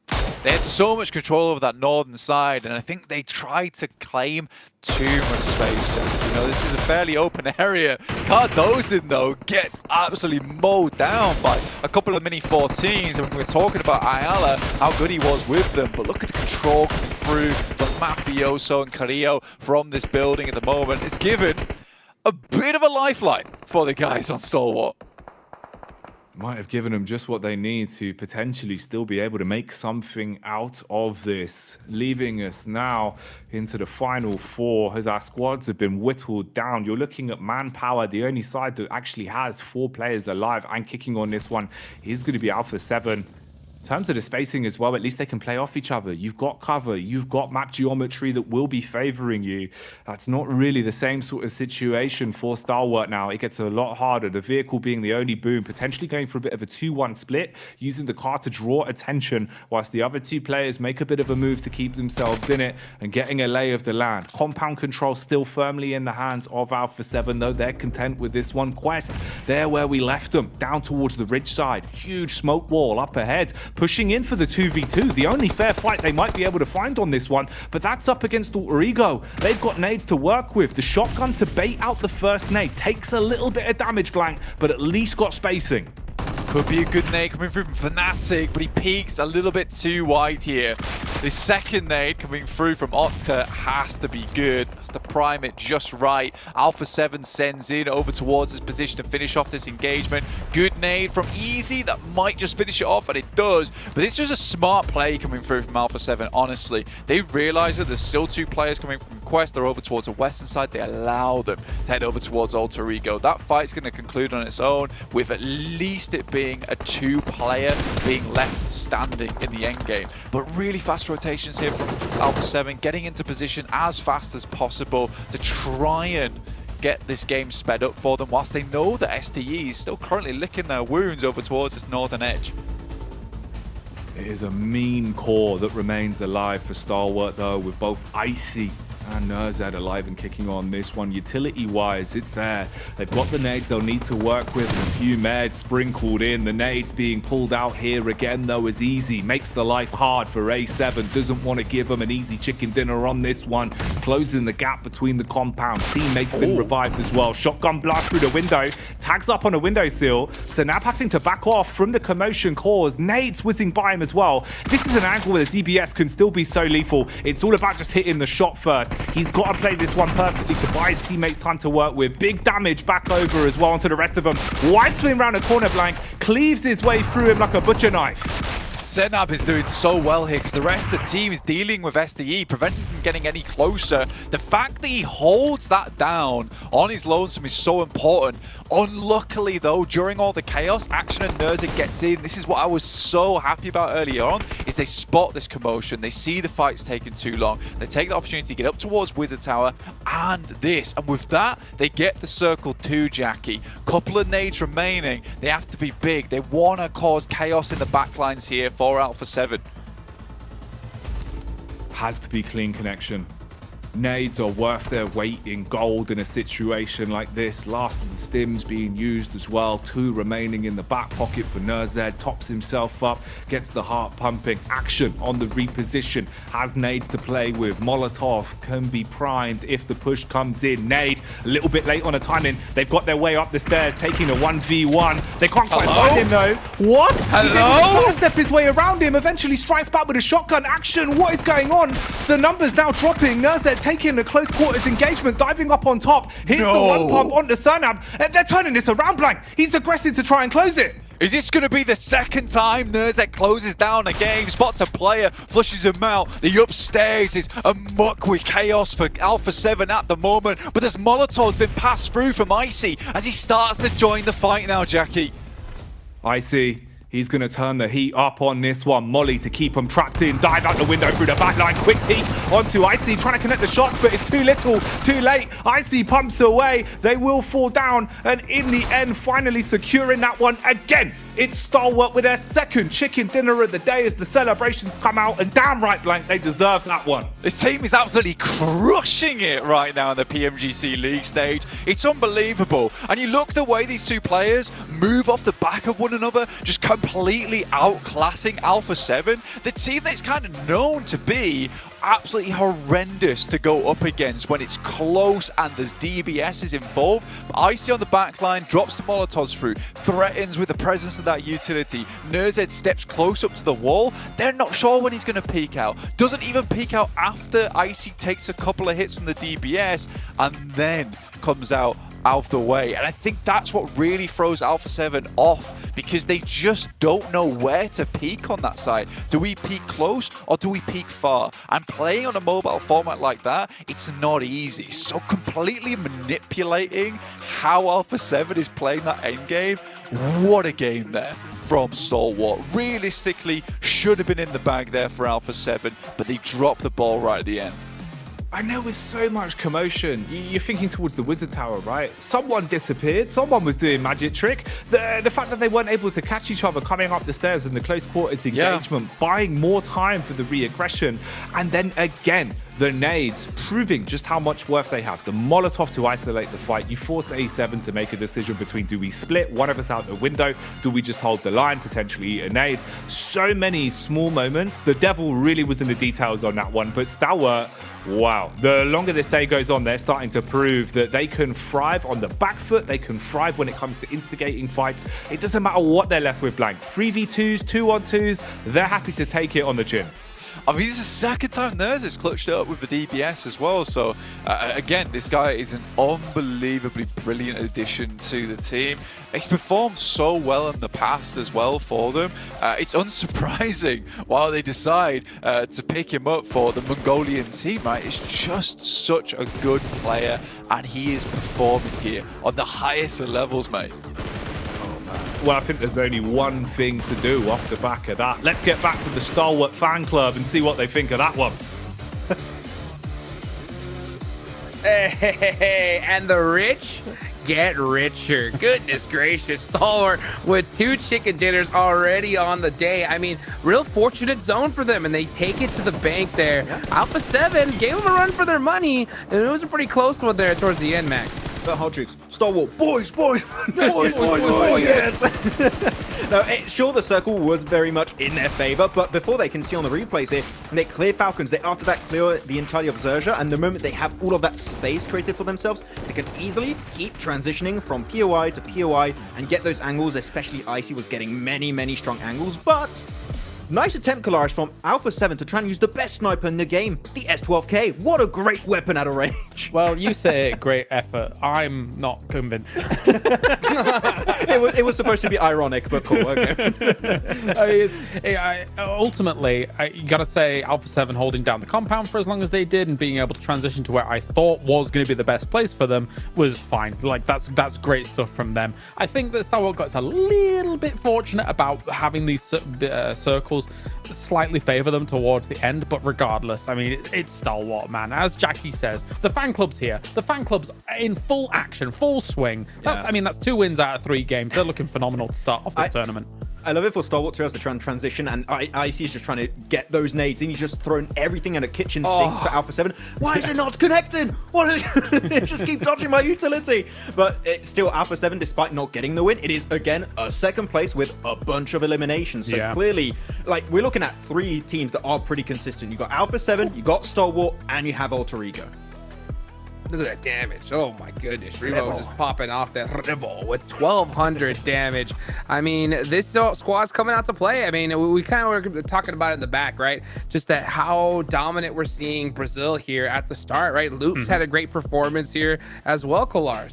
Yeah, they've been really strong about their transitions, and we saw an adaptation slightly from them regarding their drop, right? Usually I would expect them to be that military island team. They didn't go there. They went for that kind of, I think it was the shelter split that they actually had available to them, which afforded them a decent enough transition point here to be able to make things happen for Loops. But just coming back to what we were seeing, there is a bit of dominance occurring here, right? From Stalwart, Alpha 7, Alter Ego, looking excellent to start off the day. And considering we've seen back-to-back 1,000 damage kind of output from some of their players in 3 games alone, that's very rare. You don't see that too often here. So they are dunking the lobby right now in 3 games.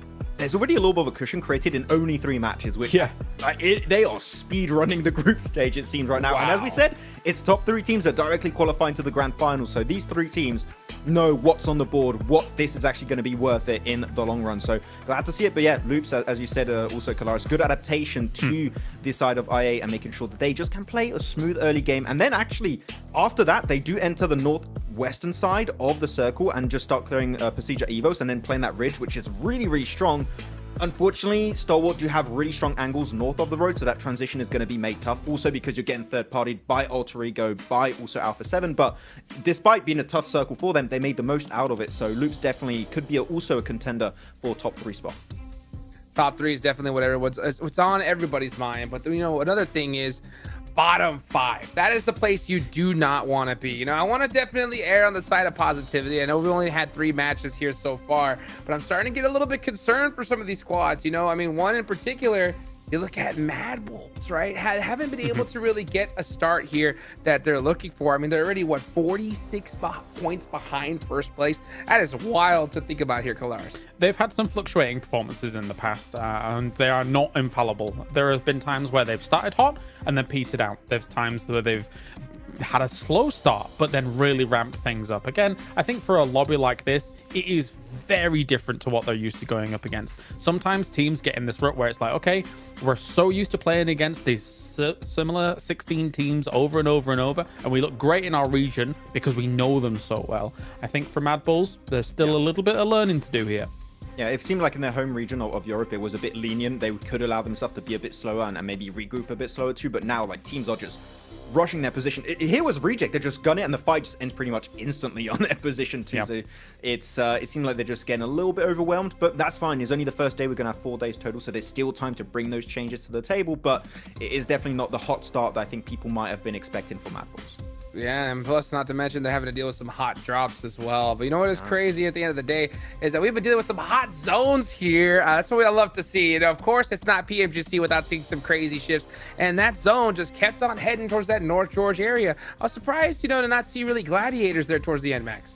Yeah, it's really weird to me because they drop normally in Southern George Pole. This was like their circle, technically, when you think about it. And I liked how they played the early stage in Phase 1, Phase 2. Send Kitsune over to Everest, hold the 2-2 split, regroup afterwards when you see us going north. But then pretty much the entirety of the lobby leapfrogs their position. I would have liked to see maybe then trying to go north of the river a little bit earlier. And because of that, you saw it right there. They're just getting gate kept the entirety of this match. So it's good to see that they've tried to do those splits a little bit earlier. It's good, but is just moving into those mid-game positions. I would like to see maybe a little bit more speed, but that's just being very nitpicky.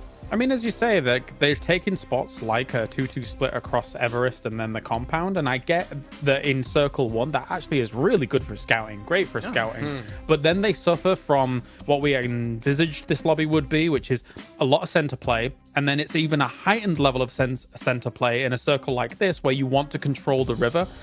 So you get teams like Alpha 7 taking that compound fast, being able to hold that position.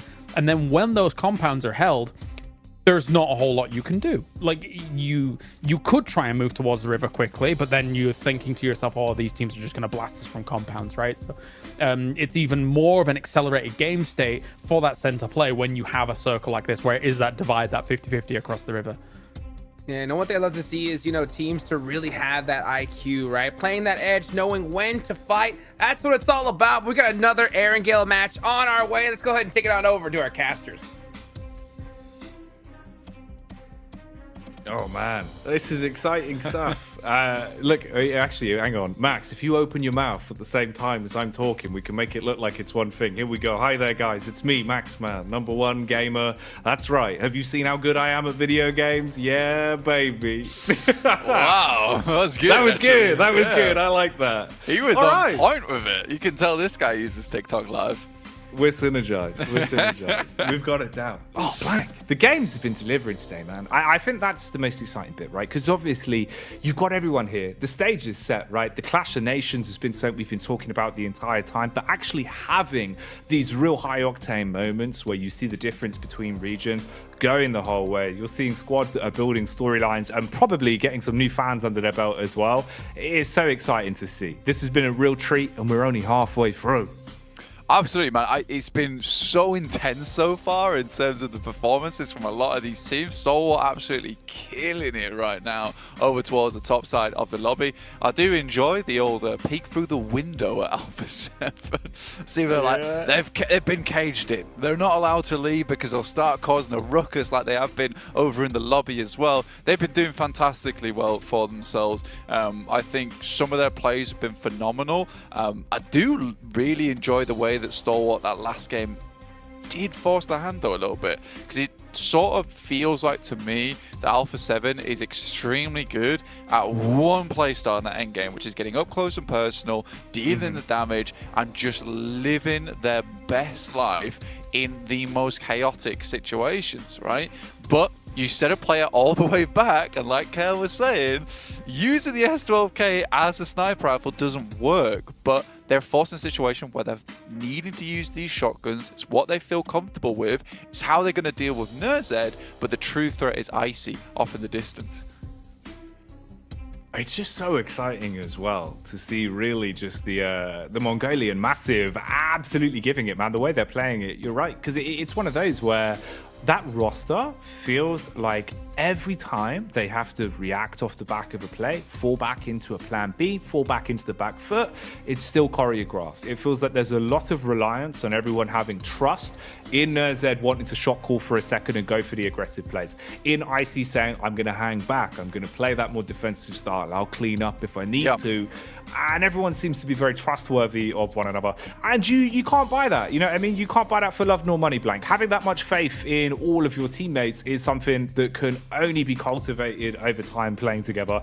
And you can see how much that's done from 2 chicken dinners in one day in the space of the first 3 games. Already they are feeling like a raging inferno, and they have got to be petered out by some of these other squads, because at the minute there's a few of them that feel like they haven't even turned on the Bunsen burners. Mad Balls right now, they've not seen red blank. No one is waving a flag in front of them that is going to get those balls stampeding. I don't know what's happening, but they need to get into this one early. Gladiators as well. It's another one where it feels like at the minute some of the things we've seen from them in the past are just not coming out. You're seeing some of the other names being able to excel, but at this point in the day, halfway going into your 4th and final matchup on Erangel as the 3rd of 3, having any mistakes here is going to be costly. After this, it's all Miramar the whole way through till we close it down, so you've got to stand tall now, Blank. Absolutely, dude, because look, like you were saying, some of these teams just haven't turned on the Bunsen burner. At this point in time, not only are they going to fail in biology class, they're also going to be failing and going home if they get down towards that bottom 5, as Hot Jukes was saying on the desk. And right now, Mad Bull 0 points. Yes, something has to change, and soon. For the Mongolian Massive, on the other hand, just keep doing what you're doing. This region, though, does produce some absolute brilliance in terms of talent.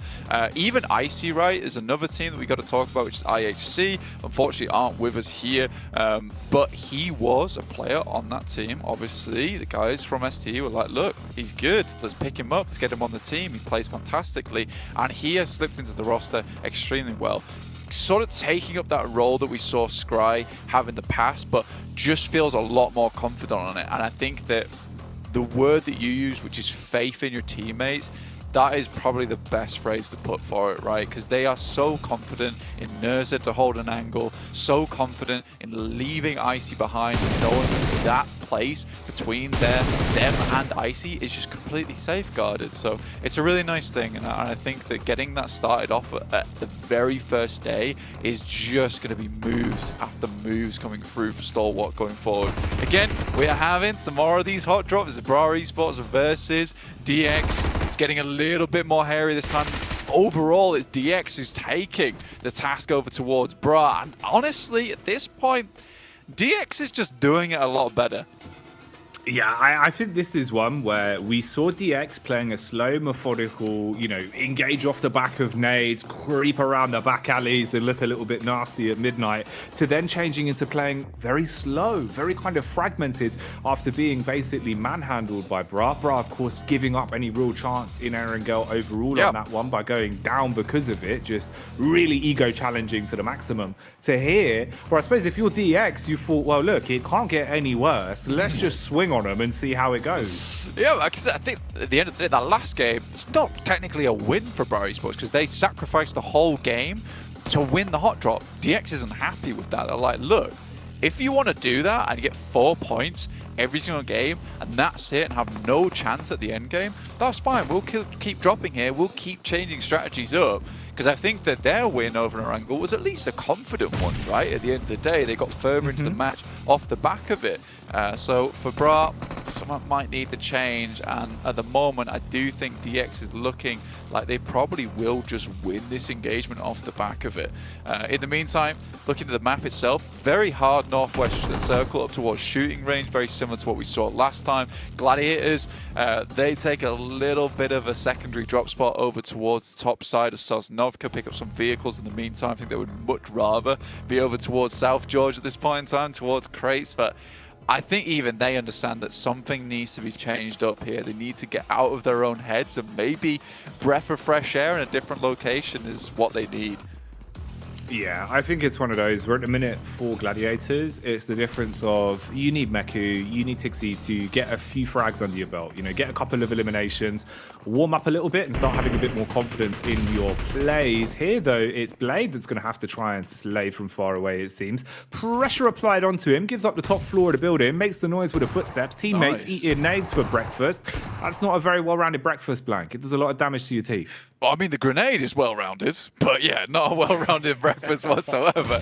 But yeah, Falak going down is not a good thing, considering Falak is kind of the star player of the team. There's certainly great players on this squad, IQ and Blade doing some fantastic things in the past, but yeah, without Falak providing that high ground support, it's sort of donezo. They even take control of that high ground at the back of it, so Loops just know exactly how they want to play this one now, and it's super clean cut after that. 4 eliminations go through to Loops, and they're happy with that one. Yeah, a little bit of celebration there. See ya. Man's dropping the body hurts and the wave goodbye. All right, Loops. Man, I will give it to them. They've had a lot of style outside of the server. You've seen they've been looking pretty confident the way they're playing it. And right now, encroaching into the top 4 spots overall, halfway through the games played on our opening day of games here, in what is easily one of the most intense groups we're seeing. You got to give it to them. Little bit of flair can go a long way to keep the mental game high. you need it sometimes as well. And particularly Sam Sosnovka, getting that quick wipe is going to be really beneficial going forward for them. A lot of teams now start to make their way into the circle itself. Pajiza, Evos have Yaz and Aya all to their own. Kind of surprising for me, honestly, that Yaz is just completely clean. And we're having these hot drops happen all over the place. This is a place that could easily hold 2 teams. Yeah, everyone seems to be very hell-bent on holding their spots, and that's where ego comes in, right? And I think at this point, it's okay to have an ego. You're in PMGC. If you want that position on the map, you fight for it. The question is, does fighting for that spot put you in the bottom 5 and send you home? Does it send you to the survival stage? Are you okay with that?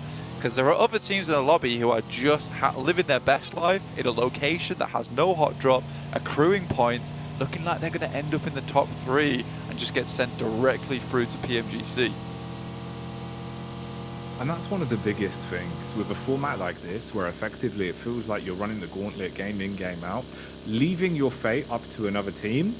It just feels so soul-crushing. It's one of those where you want to set things by your own hand. You want to be the ones that are making the plays. If it's ever up to another team to decide whether or not you're actually going to make it through or have to fight it from that survivor stage, really struggle to get back into things, it just does so much to, you know, slowing down the confidence, slowing down sort of that aggression that you can have that can be the difference in some of those situations. So for now, at least that's a little while away. So we've still got a good few days ahead of us, and we've got a good few games left to give it. For Alpha 7, giving it is what they're going to be doing here with a DBS. Shotgun primed and ready, lurking round the corners. Strikes first onto Falcons that felt like they spread their wings very early into the day, but since then, they've had them clipped.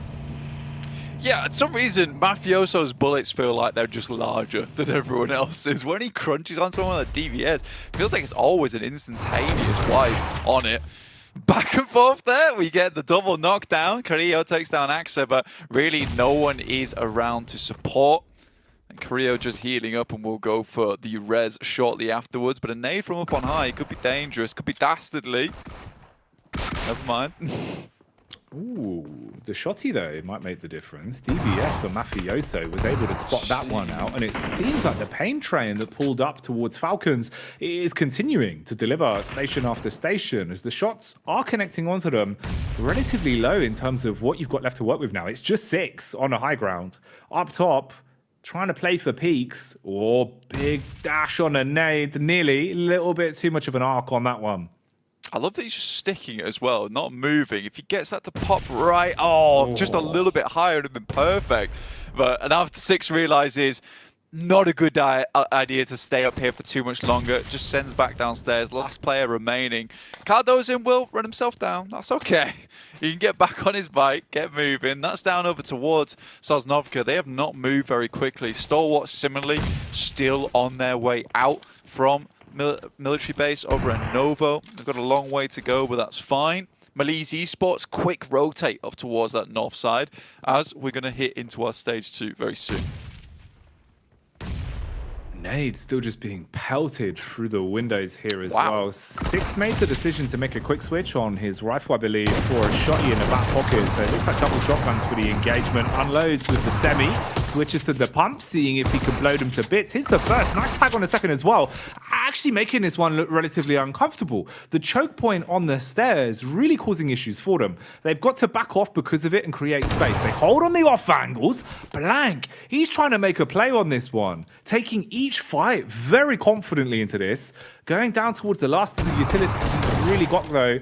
Got to primarily just stick to his guns in a situation like this, but they give him timing for the double reload, and he has 1 smoke, 2 stims left. I mean, this is the pumpy as well he's using, but Senab will find the grenade, head up towards that top side. Keeps it safe, realizes that is not a lad to be messed around with. 6 is just a very good player on the side of Falcons. Really, really sick with it. But unfortunately, versus 4 players from Alpha 7 who have had a really good time so far in this tournament. It's just too much. 5 eliminations right off the get-go. Beautiful stuff for them. They'll be pleased with that one. Getting them a little bit closer towards that #1 spot, which is currently held by Stalwart. You know what? Despite everything, 2 chicken dinners and still being very, very close behind them for Alpha 7, it's been a great run from them so far. Gladiators make a very quick rotation. A rotation that I'm fairly pleased with, honestly. They were over towards the top side of Sosnovka. It's the fastest rotation we've seen from this team in a long time. Question is, can they win a team fight? It's a big question. It would be in bold and potentially italics. Yeah. It's one they need to kind of give us a good answer to, right? Again, we've been saying just how rough these games have been for them so far today. At least here, you've tried to make the best of the situation starting off on this one. This is the last outing on Erangel we're going to have as well. So if there is anything for Gladiators to be found here in the green pastures, they need to pick it up soon. Hello. That's a big name player for Loops, taking damage down range as Levi is able to find the angle onto him. Wow, and they're really engaging on this. Just peppering the vehicle. Mythic can do absolutely nothing from this. You're just taking clean fights. The rotation there completely ripped to shreds, not able to close any space between them. So DX getting away from the early fight versus Bra after picking up 1 elim, now clean up again. Yeah, I ain't gonna lie, that's kind of a gorgeous setup as well on the cleanup, because they had players all over the place just ready to step up. So no matter where they went through those headshot hills, they were gonna get cleaned up by someone. So a really, really nice play there from DX to try and hold from behind. Bra already left, so they just decided, look, let's just take down any team that does move out from Sosnovka. We know IA and Loops drop in that location, so either one team or both of those teams gonna be coming through this spot soon anyway. So the more teams they can clean up as they move into the circle, the easier it's going to be to make their rotation up towards that northern side. But another circle shift again, fairly central, cuts out a lot of that water, so a little bit fairer to play now. With Gladiators up towards that northern side, Reject currently very much in the center, looking for a bit of a bigger game here. Scary as well in a way that we're seeing Bra rotate into this one. Something about it screams that they're eventually going to be turned into Alpha 7 Chow, as they've got good advanced angles to work with. You get contact onto them, they've been looking mean in some of these fights. Meanwhile though, we'll hone in on what's going on here. Rosemary and co of Alter Ego taking shots back. This is the big squad of Stalwart, the Mongolians that have been playing pound for pound some great PUBG Mobile today. At the minute, fragmented with the setup 3 players on the top of the hills. One of them down towards the close proximity of Alter Ego. Bites the bullet a bit too literally and is taken out of commission early on this one. The rest of the squad looking to give up the space that was taken from Icy. Just try to grab their teammate to get out of here. Vehicles being absolutely peppered, bullet holes all around. The drinks holder in the middle spilling liquid. Yeah, it's not a good time. You've got sticky seats on your hands at this point, and honestly, it feels a bit sticky in this situation too, as Stalwart finally get themselves unstuck up towards that top side. I gotta say, I'm really impressed with the Indonesian squad coming through from Alter Ego, Eras. And it's been a long time coming, right? You know, BTR, they had their heyday in the past with Zuxi and Luxi just really being the golden twins back in the day. And since then, we just really haven't had that unbelievably good Indonesian squad. Alter Ego, though, has been on the rise for a while, and their macro has been fairly decent. Technical ability, not quite there yet, but I think this PMGC, they are really showing improvements in leaps and bounds at the moment. That shouldn't happen. No, probably not. It is a bit worrying that that's gone down the way it has, especially in a game where we were kind of alluding to the fact that maybe it'll be a bit different here. You know, maybe turn a page for Gladiators. That's a rough one. Already being thrown into just a triple threat rather than the full 4. And losing Meku as well, which someone who can really come alive for this team. It feels like at times Meku plays some great PUBG and really does an awful lot for the squad. So losing him could be a bit of a backhander. Matic as well might be suffering the same fate, overwhelmed as they just buckle down. That's Alpha 7. Man, it feels like Alpha 7 really do just sort of follow in the slipstream of other teams and then absolutely thrive in those moments of picking off the isolated players. They do such a good job of playing really an annoying play style. Yeah, I mean, but they're playing together, right? Which is the direct opposite of what we're seeing from Gladiators. The fact that one lone player can crash into a building and knock and execute one of your squad mates with no recourse whatsoever is really concerning. And I think this split mentality coming through from Gladiator is in a position that, honestly, you don't need to split in. You could be playing further in, group up, wait for the next circle to pop and go from there. It's just awkward. So Tixie, last player remaining with Kane up on that top side as well, looking to hold him out. It is unideal going forward. Tiamba need to leave from this eastern side. This is very open outside of shooting range. Luckily for them, there's not too many teams around them other than Alter Ego down towards that southeast side. Rotate along the coastline. Everyone in their vehicles sitting pretty as they make their move. Got a bit of a clash on the road, potentially could be coming their way. Plus you've got to deal with Bra that are set up just ahead of you. A little bit of control towards the ridge, at least getting the information as they hear the engines going on by. Alpha 7 off towards the wayside as well. Single building, basically just a shed to try and tuck yourselves into. Thin walls on that bad boy. Bullets whizzing by from either side as well. Ooh, but this is the trade back. This is the clash that they were waiting for. Turning onto Bra, assisted by another set of assailants as well, as another squad gets stuck into the action. And now you're relatively trapped here, down ground as well, with a lot of high elevated angles to get a line of sight onto this. It's not going to be too nice to make a play from this one, especially when Tiamba are coming over for their piece of the pie. Yeah, Tiamba looking to move in as well on that northern edge. Tixie goes down to the play zone. Could have easily left over towards that coastal edge. I think it's something iffy going on with the Gladiators at the moment. Something's not gelling. Something's not right. That's just a straight give up. It's a weird one, man. It feels like that. Ooh, hello. Speedy car there, like the world's fastest pastry coming by, but it's Levi's in the driving seat as he'll hit that one, take the man out of commission. Quick trade back. And this fight's going to go on for a little while now. You're looking at the spacing that we've got between them. Alter Ego trapped back again in a bit of a rough angle. Nade detonating in the face. DX pull up close. Chow goes out with a shot. He jump shot through the window. No clean connection, but backed up by Parajin.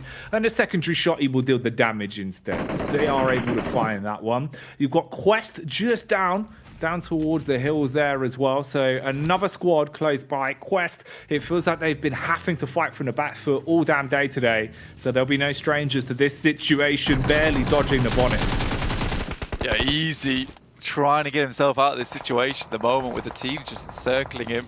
Fortunately for Alter Ego, they just get caught up in a haphazard rotation there. Fnatic trying to get back down again to cause a little bit of damage. Knows he needs a few more eliminations to make this sort of worth it. Only got 3 eliminations at the moment. It's not likely that they're going to go out in that top 8 at this point in time, so you can sort of understand why he comes down here just to fight the good fight. PMGC EVOS, though, they're looking down towards this engagement next. They want to hold out all the teams down towards the southeast side. In the meantime, Stalwart's trying to slip their way in up towards Reject. Lay of the land, you can see it's looking quite scary with the spacing between teams. A hot commodity that's only going to get harder to keep a grasp on as that zone will get even smaller, even less space to work with, and your blood's going to be boiling with this one. A lot more favored around Tiamba as they've actually gotten quite lucky with this one. The plays have looked good from them as well. And we get a little bit of limelight back on over to the side from Japan, Reject Tokyo, that have had some risky plays throughout the day. I think it's a fair word to describe it as, Blank. But maybe in this one, with all 4 still alive, they'll be able to show us something a little bit better. Yeah, they're just giving it, and I like it. I respect it. It's good to see coming through from Reject overall. This circle, just sending everyone up the top side of the hill, so we're going to have a plateau in terms of the end game. But first, you've got to fight through this gauntlet, which is the outer edges of the hillside itself, moving up the slopes, see who you can get to. It sort of feels like Takeshi's Castle at this point in time, where you got to battle through a lot of those annoying foes before you get to face against that final boss. At the moment, that's looking like PMGC EVOS as well as Tiamba combined.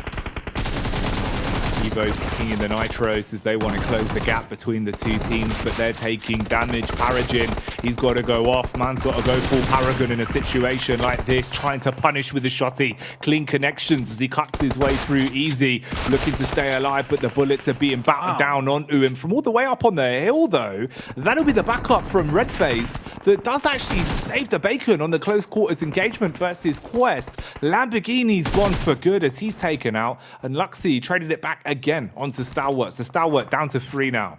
Yeah, cheeky peek there from Stalwart. I actually like this position that Stalwart's picked up. Pretty safe in terms of angles. You're not likely to get really hurt from Reject looking down your way, so they can hide within the tree line, but all the while deal a lot of damage over towards the airplane that's crashed down here. And currently PMGC EVOS is playing. They do lose a player in the process, but that will slow down EVOS tremendously, allowing now Mad Balls to move further up. They've got one elimination, made it towards the top 9. This is looking fairly decent for the EU squad. Something about it, though, doesn't look right to me. Looking at Mad Balls with the way they've been playing, the body language, the way they've been positioning themselves into these games, it always was a little bit scary. Here, Frozen at least with a tracing, detonating the car and taking out Paragin to stop the EX on that one. Slow them down, removing them from the course of action. But the fight won't end here. You're in close proximity, surrounded by squads that have got a good understanding of where they are positionally. So if Mad Balls want to keep this one up, it has got to get even better the longer this game goes on.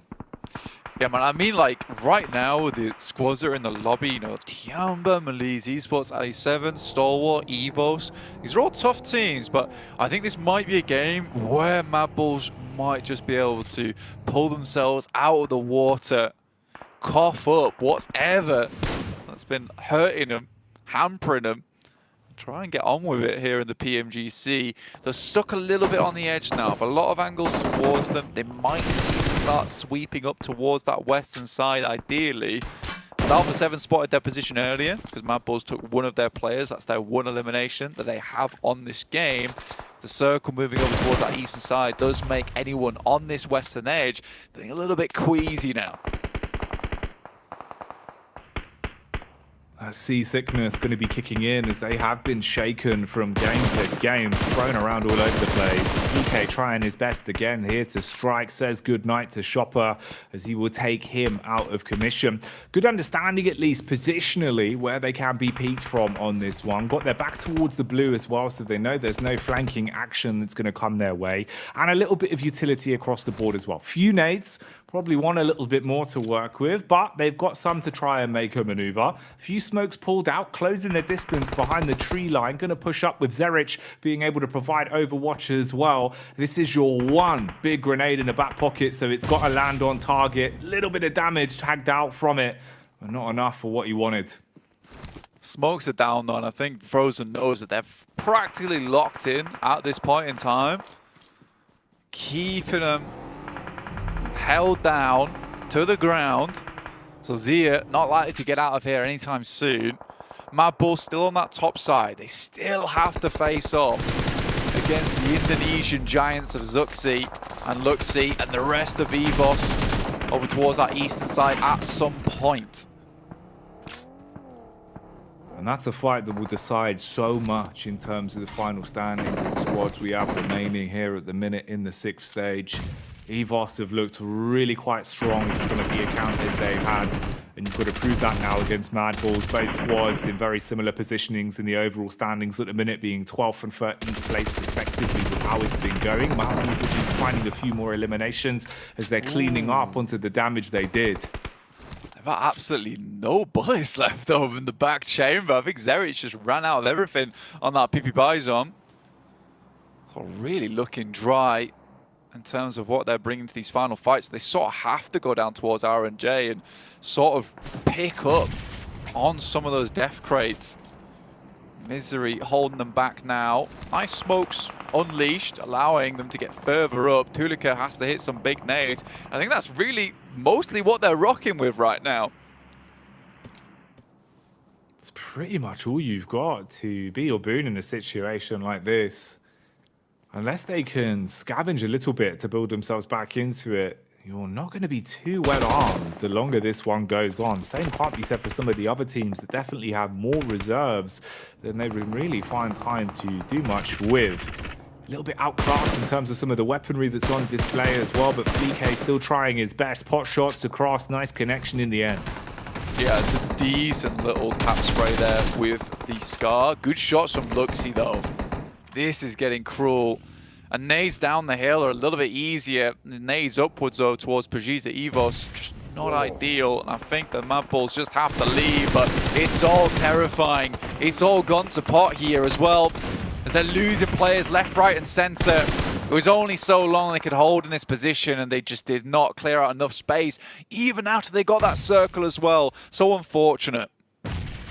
It's rough for them, but the Bulls have been subdued and taken out of commission on this one.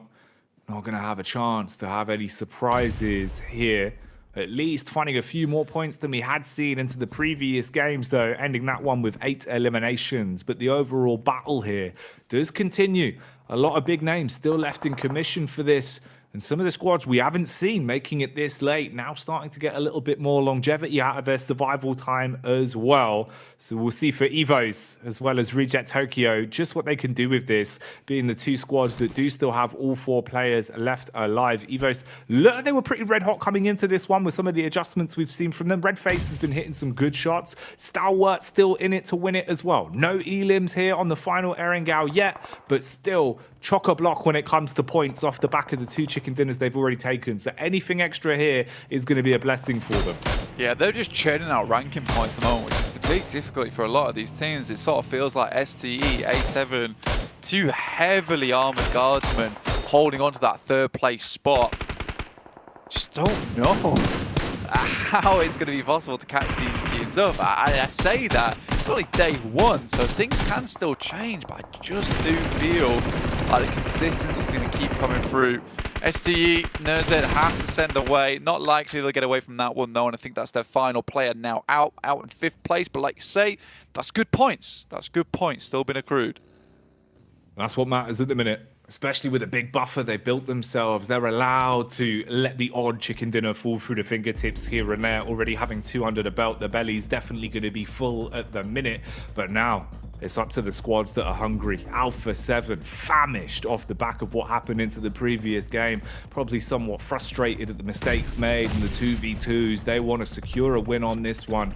But it is just 2 players. Being able to find it over the finish line will be a tall task, especially with both Evos and Reject having a lot more manpower to work with.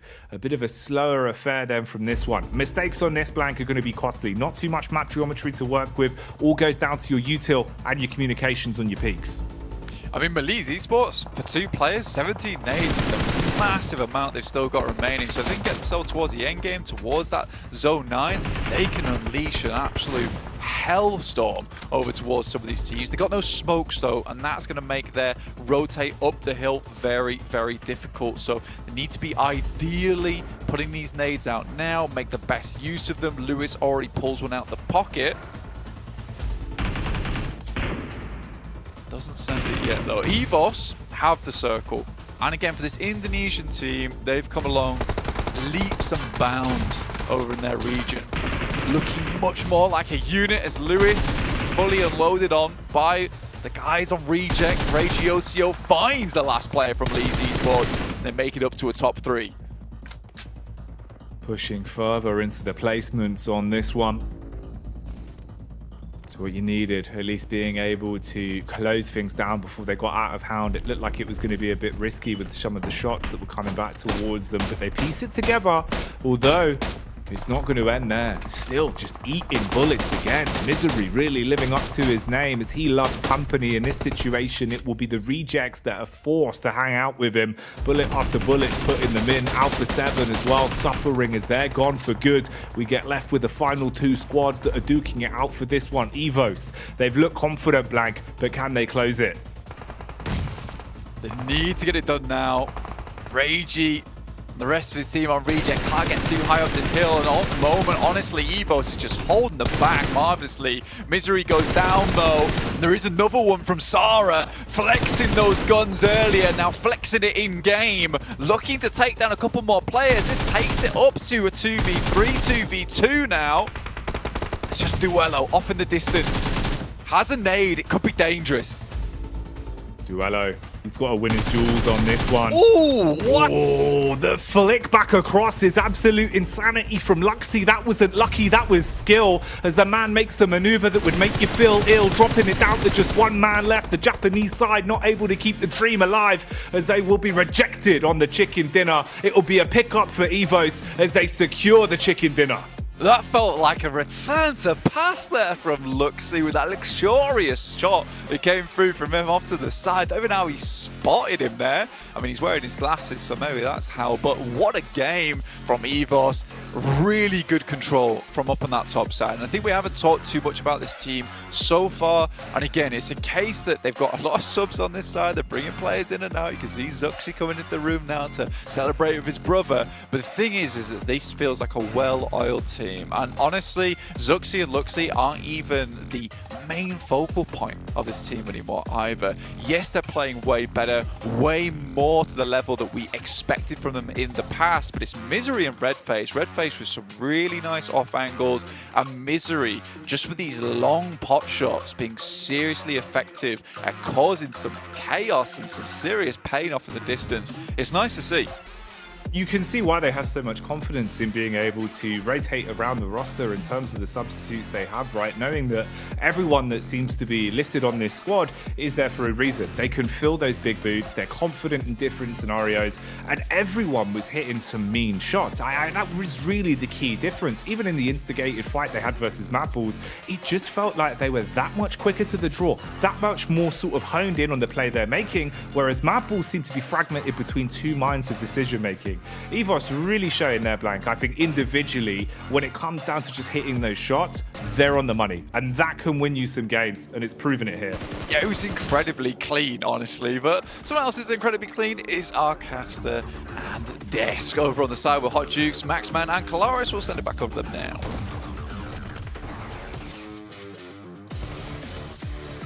Gracious, Luxy popping off there. I mean, we just heard it and we saw it live. Those shots were insane. He busted out that AK and he couldn't miss here, Maxman. Yeah, I mean, Luxy had some sick plays, and then Zuxi came in at the end, and a great high five to his bro. Big play.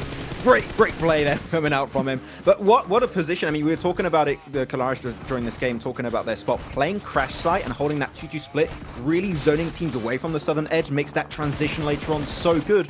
But if I have to highlight one play in particular that really stood out to me, despite the eliminations of Luxy this match, it really has to be Redface. He was keeping Stalwart at bay. Yes. He was making sure they could keep even more pressure applied onto Reject. The entirety of that late game, he was making sure that game was in the bag. Yeah, it's a super defendable location that they identified super early in this game, which is very important, as you say. I mean, even if you want to push it and try and get into nade range, which you need usually a lot of utility to dislodge someone from there, you're still putting yourself in an extremely vulnerable spot anyway. So nobody really wants to breach into the space that they control here. So PMGC Evo being able to take 20 points away, it's a very deserved one here, Hot Jukes. Oh, it's something that we've been needing to see from these boys here. That's going to do huge for their confidence, right? Being able to get a chicken dinner, especially here in day one, they have got to be pumped up. Alpha 7 continue to put points on the board with a nice little baker's dozen right there. And it's good to see Reject get some points as well, Kalars. Yeah, not bad. Obviously, they kind of hold that record that we were mentioning before with the 20 limbs, but to what you said in the prior here with Alpha 7, once again looking unbelievable, holding down that west side and being able to take on all comers, all contenders. Alpha 7, you mentioned it at the top of the show, they want the world championship. Fourth place isn't enough, fifth place isn't enough, third place isn't enough. They want number one. It's tied. Damn. Oh my word, a tie, and that's without chicken dinners actually, which is even more impressive. The fact that they bank in on the elimination so heavily. Alpha 7, I don't know how you guys feel in particular about it, but I did feel like in the championship they were like a kind of stop and go team. They would stop in positions, keep rotating, and be a bit slow off the back of this. I have not really seen that today so far. Like, it seemed like they find a good position, they gun it for that spot, and they just hold it down so efficiently. Sure, they can't quite lock down the win, but when it comes to being quick on the pivot and holding down those forts, Alpha 7 have just had an amazing start here this tournament. Wow. So good. I mean, it's so crazy to see their IQ as well. I mean, just think about the last game when we saw them in that nice little split on the south side of that last, I think it was zone number 6, and they were working almost together there with AE as well. You know, they decided, hey, you know what? We're just going to go ahead and hold this side of the map. You know, we're not going to go ahead and fight you until we have to. And, you know, that's why we saw them just dominate there with Alter Ego Colors. The scary and worrying thing about results like that so far for the rest of the lobby is it is only a matter of time before Alpha 7 converts to chicken dinner with that kind of power. That being said, I mean, when we look at the top 3 right now, I mean, we were saying it in the back, right? I wouldn't mind it at all if our top 3 by the end of this is Stalwart, Alpha 7, and Alter Ego, who is a little bit behind, of course, but that's because the other 2 have just shone so brightly. But the 2 at the top have looked unbelievable here in our first 4 games. 36 eliminations on the side of Alpha 7. That's ridiculous, you know, and teams are going to have to catch up quick, and they're going to have to move quickly. And one team in particular, Max, that you were really happy with on that rotation was Melise. Yeah, I'm so stoked because they actually reached a really far point in this match, and they were one of the teams that drop in the southern edge of the map, in the southern hemisphere, and they just go for that wide rotate before phase 1 even begins to close. Hot Juke, they're already on that move, knowing it's a very similar circle to the previous game. Because of the plane path, not many teams are going to be in that location, so if we just gun north right away, it's insane. I was like, oh cool, they're going for Everest. Oh wait, no, they're going to Cube. Oh wait, they're going to shooting right, like on phase 1 circle, and it's not even begin to close. It's such a massive gamble, but ended up paying off so heavily, and that's some good points that Melise desperately needed at the start of the day. Hey, you know what? Speaking of fast, right? Of course, we got to talk about the official smartphone of PMGC here, the Infinix GT10 Pro. It was created for professional esports players, and if you guys want to outplay everybody in PUBG Mobile, go check out that GT10 Pro. Wow, I mean, it's so crazy to see that now our Aaron Gales are finished today, Calaris. Now we're going to start heading into Miramar, and things are going to definitely start heating up. Yeah, definitely. And I mean, I think the inevitability of hot drops don't stop in Erangel as well, right? When we think about the potential of conflict. Now, of course, everyone's probably turning their attention to Picardo and how things go there with BRA and maybe even Producer here, who just got themselves a great spot. But, you know, maybe El Pozo's a little bit hot as well. Hopefully not for Mad Bulls, because they're not doing so great just yet. Well, hopefully they can start turning things up right here and right now. Let's go ahead and take it on over to our casters. Oh man, okay, here we go, Blank. We've moved on from the Erangels, we get into the Miramars, the 2 treats, really, that are going to be squeezed in towards the end. I really hope it continues on. I'm on the same train as everyone else. We get more of these hot drops, it's going to be turning up the tempo. I mean, it's a big map as well, so if we get more hot drops, you know that they're targeted. People are unhappy with other players in this lobby, and that's fair play. I like to see it, I respect it as well, but yeah, there should be so much space to play here on Miramar. We're going to see some more of those Biddy 14s, some more of those DMRs. I know you like it, Jackie. So I'm excited for this matchup here. I'm excited for Miramar 2 to finish off the day. And can Alpha 7 and Stalwart stay on top? Probably, is the answer. Yeah, probably. I think for Alpha 7 as well, man, it's crazy just how close in some of these games now they've come to actually, you know, getting the fork in the chicken and just not quite being able to secure it. Maybe they need longer utensils, Blank. Yeah. Real long fork over there. I mean, that'd be nice. You know, I probably need something like that as well, because, you know, any white t-shirt that I wear is just always covered in pasta by the time I'm finished with it. So yeah, me and Alpha 7 both, we need the long fork invented ASAP, please. But, you know, for them, I don't think they're too unhappy with how things have gone so far. They're getting over towards second places, third places. Like you say, they probably would want that chicken dinner, but a lot of their playstyle kind of leans into picking up a lot of eliminations on their way in and then getting a fairly decent amount of placement points off the back of it. So if that's the way you want to play, that's totally acceptable, and it's kept them caught up to a team like Stalwart, who currently has 2 chicken dinners already. You can see Mad Bulls over there really doing some serious prep on their side. I think they know that they need to get back into the game. Luckily for them, with that point sponge at the top between Stalwart and Alpha 7, there is opportunity to move up quite a bit in the standings at the moment.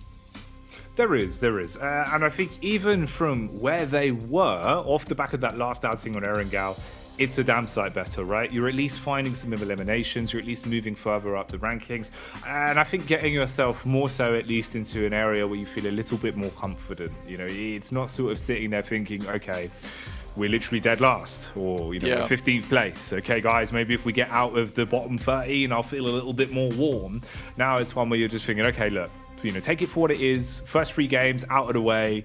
Last Erangel is a little bit better. 2 Miramars back to back now. Just give it your absolute all. Come out swinging. Be that, off the back of confident plays where you're actually contending for a chicken dinner. Be that the idea that you're saying, obviously, with Alpha 7, where they've subscribed to the mentality of, look, if we're winning our tussles and we're being able to take fights all over the shop, basically just following as a bit of a war path of picking off lesser teams after they get stuck engaged to a fight, and that's working for you. Do that, but they've got to do something, because that was the one problem. It felt like Gladiators as well as Madballs Blank, there was just no drive, no gas in the tank. They're trying to turn the car on, but it's electric and they've not charged the battery. Yeah, mate, and there's no charging station around either, apparently. So I think when they get home, it is going to be a case of reset, sleep, think about what you can do better here, try get towards that survival stage. I think after this initial day, I don't really see much changing too much at all for Gladiators. I think we're going to see the same kind of players going into these last 2 games. Maybe when we go over towards a bit more of a DMR meta, a bit more of a long rotate, a bit more macro focused on Miramar, maybe some of these EU teams can pick it up just a little bit, but it remains to be seen, because Stalwart's very consistent. Alpha 7 have done very well on Miramar in the past as well. So I'm super curious to see what does occur on these final 2 matches. But I think the main takeaway from this is that on this first day, the overall rankings aren't as bad as they seem. Nothing has quite set yet on the concrete side of things, right? DX 9th place, 21 points. That's a chicken dinner. That's all it is. You're looking at 5th place, 27 points. That's a chicken dinner, 17 limbs. Also, very doable, not as easy here in PMGC, but we're talking if you had 0 points down in 16th place, one massive game would jump you to 5th place after the end of this match. So I think some of these teams need to realize that going forward, that it's not as bad as it seems. No, it can still be remedied. It can still be resolved. You just rather get that ball rolling in day 1 rather than waiting till you're laying in the hotel bed all night thinking about it, wondering crying. What could have been, right? What could have been. But I tell you what will be, as we start to kick off another game here, moving into another battleground, this time switching things up as we move into our first of 2 Miramars. Back to back, bit of a change of scenery, change of play style, and potentially a change of the teams that will go head to head in the hot drops. A lot of storylines that will be developing over the course of this one, so let's ease into it. Over from that southwest side up towards the northeast, and yeah, we'll see where these teams do end up dropping. Is there any hot drops to be seen here? Second to last game to play today. So for some of these teams, I think for them it feels like, God, we're finally getting towards the end of what has been a hellish day for us. Let's just finish it out as strong as possible, get some more points on the board, reset coming to tomorrow. Stalwart on A7 on the other hand, they want to maintain this momentum as long as possible today, whilst they're feeling hot, whilst they're feeling warm, and try and get as many points as possible to create that buffer for themselves, which honestly has already started to appear for both these teams. Oh, it really has. The difference we're seeing already is huge for you. Even if you have a bit of a slow start first game tomorrow, you can think about it, compartmentalize it, and say, well, we racked up a lot of points yesterday with the plays. Let's now ease back into it. There's a lot for the mental game. Makes your life a little bit easier, and that's one of the factors that can do a lot of damage to you in a game like PUBG Mobile. If you can't keep your head clean, keep the bad thoughts out in terms of downplaying your own achievements, it makes it so much harder to come out swinging into day 2, into day 3. The more and more it compounds, knowing how much those points matter and knowing you've got less and less chances to secure them.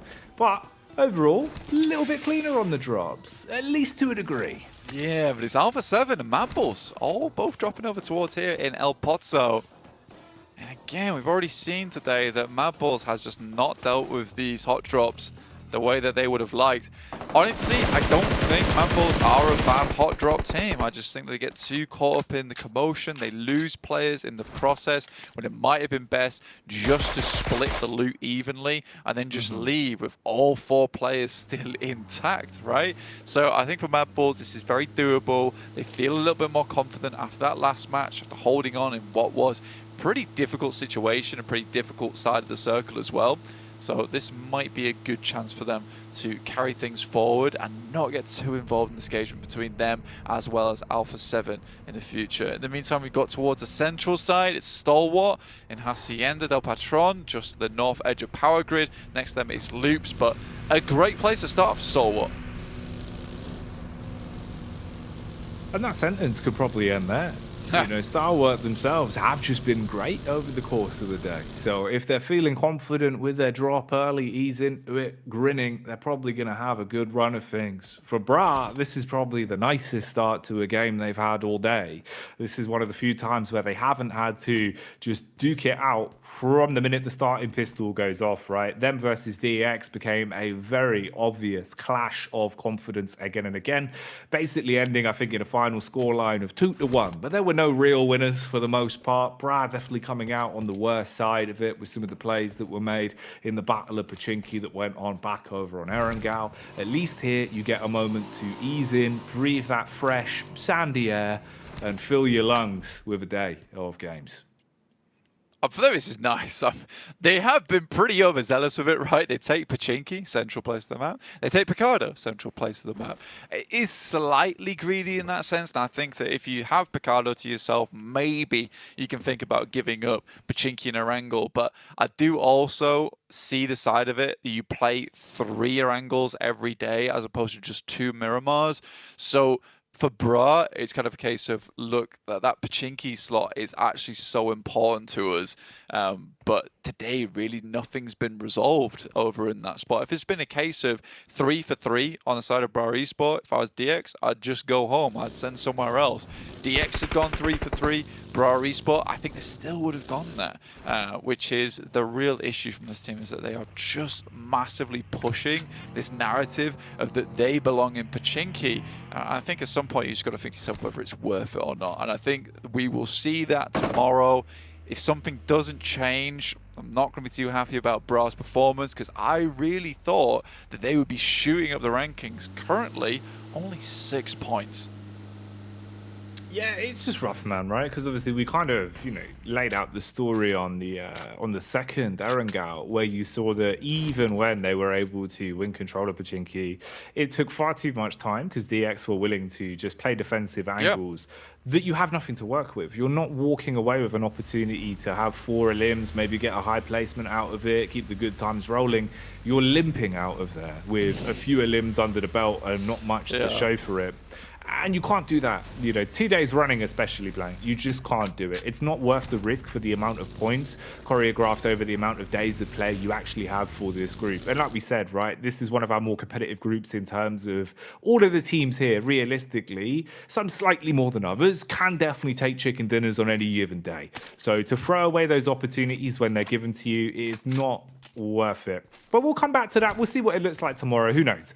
Maybe with the downtime, they'll be able to change face. You can see already a lot of the footnotes are being pulled out for different teams. We saw with Mad Balls, very drilled in terms of going over what they know, reviewing the facts with coach. Mr. BTR was pulling out all the info, and they were going through those sheets upon sheets of anti-strats, it felt like. So maybe that will be enough of a game changer for a team like Mad Balls. Maybe that's something we'll see in the downtime between tomorrow and when the games kick off again, if there is adjustments. Because being balls that are just clashing head-to-head with the horns over and over again, it feels like in this sort of situation, it's a bit frivolous, right? It's a little bit silly this late into a competition. I did enjoy the fact that when they pulled out those notes for Mad Balls, it was literally just reams upon reams of paper. I don't know how they even get through it all in the 7 minutes that they had between each match, but you know, I at least respect that there's some serious note-taking going on the side for the Mad Bulls, and they do look like they're here to really put on a big performance. Obviously only 15 points now, easily remedied in this game. Currently on the western side as Falcons approach them. They're coming up from La Driera and Valle de Mar at the moment, with our circle kind of centering over towards water treatment. So a lot of different positions this could end up, and I think a lot of them, most teams would be happy to see at this point in time. Okay, so Bra here having a little bit of the lay of the land. They've spotted some commotion from a few of the Evo's players and at least caught wind of them. Aren't over-egging the pudding though in terms of the spacing. Playing inside the compound, keeping their noses clean to a degree. Few bullets going to be spat towards them from Misery as he peeks up from the ledge and inflicts a little bit of damage. So they do scuttle further back, turtle up a bit and play on the compound that they've got. And this is a bit of a split that you've got to work with for EVOS as well. Basically a 2-1 in terms of the angles they're watching towards the compound. Yeah, I think for EVOS are actually pretty used to moving through this area with relative ease, honestly, because a lot of times we see them over towards the eastern side of the map, passing through El Azhar. So for EVOS, this is a bit of a change of pace for them coming from their region. They've got teams behind that they need to worry about, and this is a lot of times what most teams make a mistake of when you do play this spot, is that, yes, you want to push through this chokehold, which is up towards this north side of them, but you've also got to be very concerned about teams coming out from Porto Paraíso, coming out from Los Leones, and over towards Minas Gerais. So I think for a lot of these teams, there comes a point where you just have to shake hands and realize, look, we need to move to a better position. We can both just make our way forward and call this quits for now, at least. Don't tunnel vision too much in a situation like this, because you can see already everyone's got their eyes on the prize, which is getting yourself into center zone as quick as possible and playing with space that you're going to be happy with. So everyone's on the move. Straight looking like Mad Max at this point. The convoys are on the road.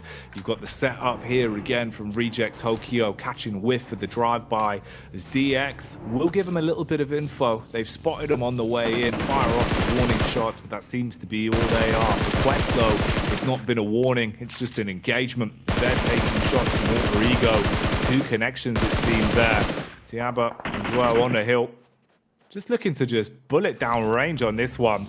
And not really having too much contest back from it, relatively unscathed in the encounter and just able to cause a little bit of commotion and weave their way around, potentially chasing down here. You've got good high ground as well, so they're aware of the situation in terms of the spacing. Chopper fired a single bullet back there, it looked like, as at least they will be able to get a bit more of a read on this.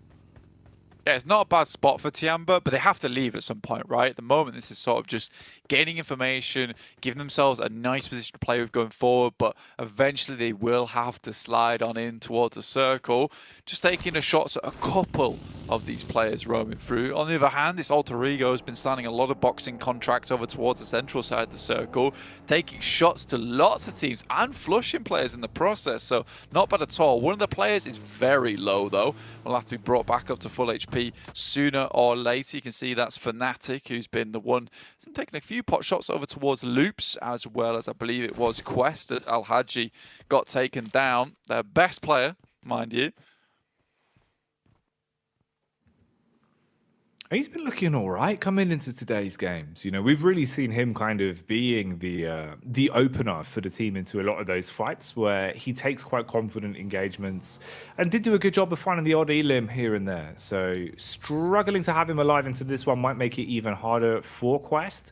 Quest have felt like consistently, though, in terms of the team play, they've been really unlucky in terms of some of the rotates. They've been leaving themselves in positions where you don't have a clear path ahead of you, and you do have to fight tooth and nail to get much out of it. So it's been a bit unlucky for them, especially here, down to a triple threat already. We'll see what they can do.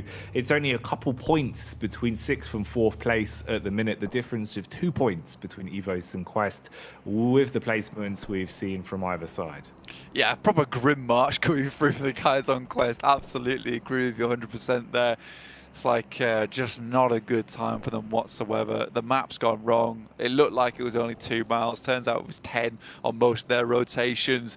And just feeling tired and sore by the end of it.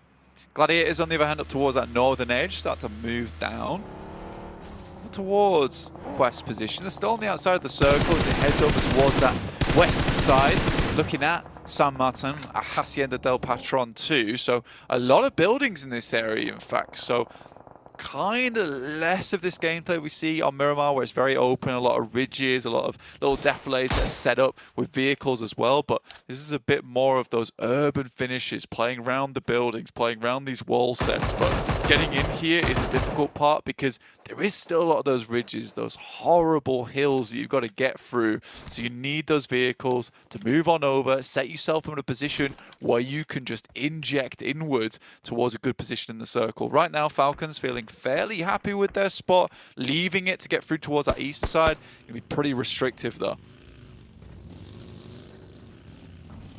Loops again here as well, finding opportunities to strike at the right moments. A bit of damage being established across. They're actually really hard committing onto this one, even finding shots up on towards Stour as Action takes a hit from the side.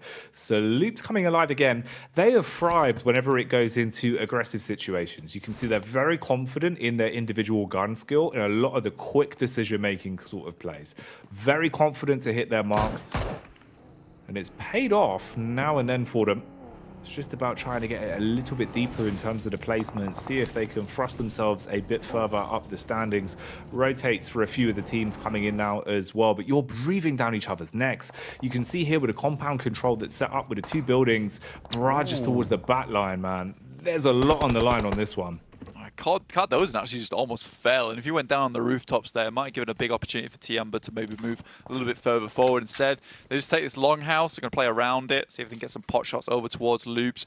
But with a position over towards Hacienda, you can play a lot of those rooftops, you can play a lot of these walls as well. Makes it difficult to get in towards you. The real difficulty is when you start to get a lot of teams in this location. There's only so many spots that you can hold down. There's only so many of these rooftops you can play as well without being spotted out by maybe a different angle. So we'll see if the circle does move further over towards that eastern side. I haven't seen a Hacienda del Patron finish in some time, and I'd be pleased to see it here. Mad Bulls did lose a player though, Jackie, to Gladiators no less, over on this northwest edge, as they've slowly trundled around trying to find some kind of position in the circle where there is maybe just a little crevice to squeeze on through. It's a scary thing for me as well, because I feel like for both of those sides, we know they've got pedigree even, for the games that we've seen them play over the regular season, Blank. But at the minute, coming into making quick decisions and having the confidence to back it up, it feels like it's not there. And I just don't quite get it as well. For Mad Bulls especially, a lot of the time, even in situations where you can see they're in a spot where they've got control, when they actually have bullets, they should be able to do a nice amount of damage.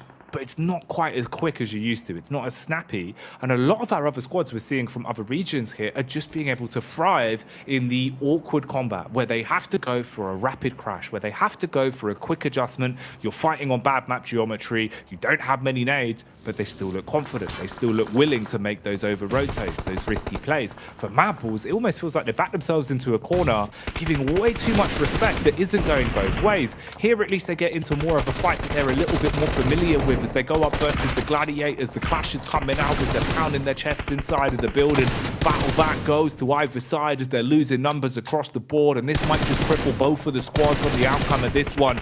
Nades being thrown, but the pin isn't going to be enough to stop Zerich as he unloads, and he does stop Gladiators in their tracks. So they survive this clash, but even then, you're still going to have to rebuild, re-get that health into a position where you can actually work off the back of it and fight down numbers with a triple threat squad.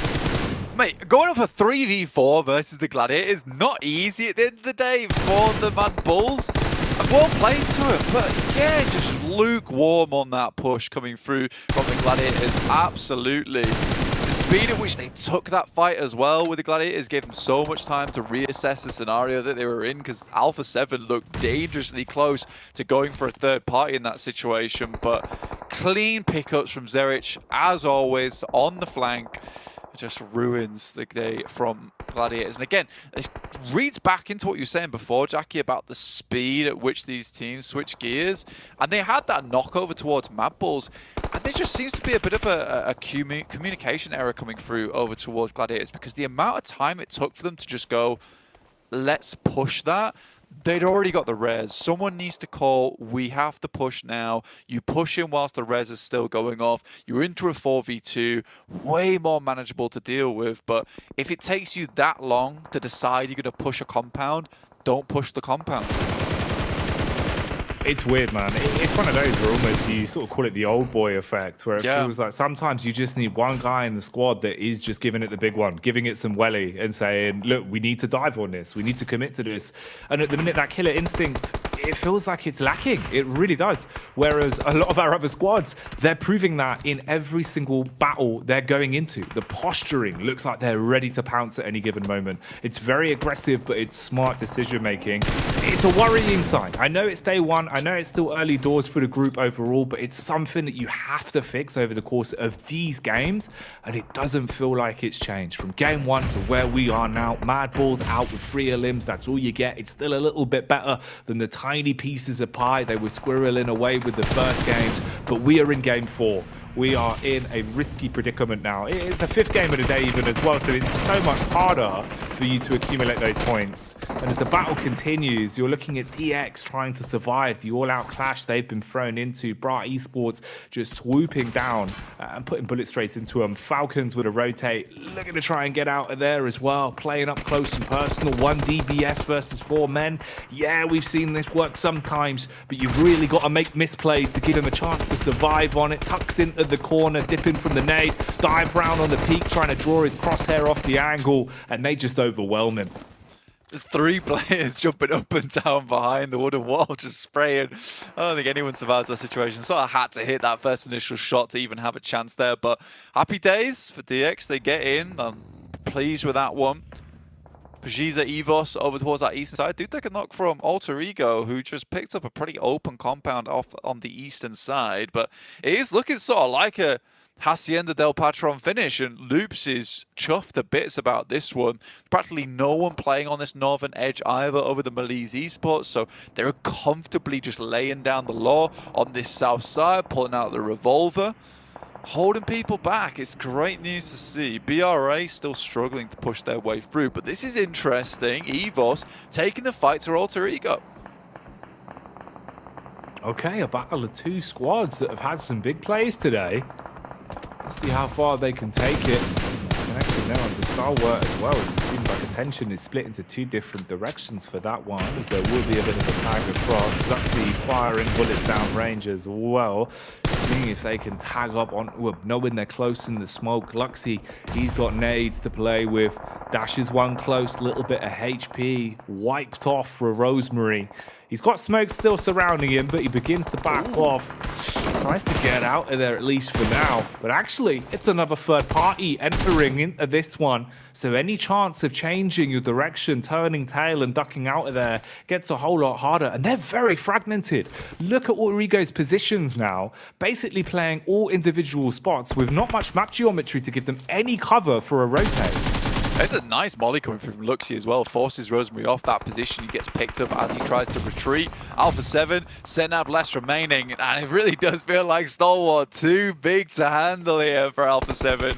They push in, and this is 2 for 2 now. Alpha 7 versus Stalwart just getting ripped to pieces. That is sad to see. You just cannot deal with the Mongolian massive over on Stalwart so far. Zia tries to get out with their team. It is Earthsu's down, RNJ and Shopper still alive, trying to deal with the team of Aegon I8, who is quite literally trying to crawl away from this one. It feels like Stalwart just never miss a nade. When it matters so much, they hit them every time. Molly's prime position, grenades right on your lips. They just do not stop, man.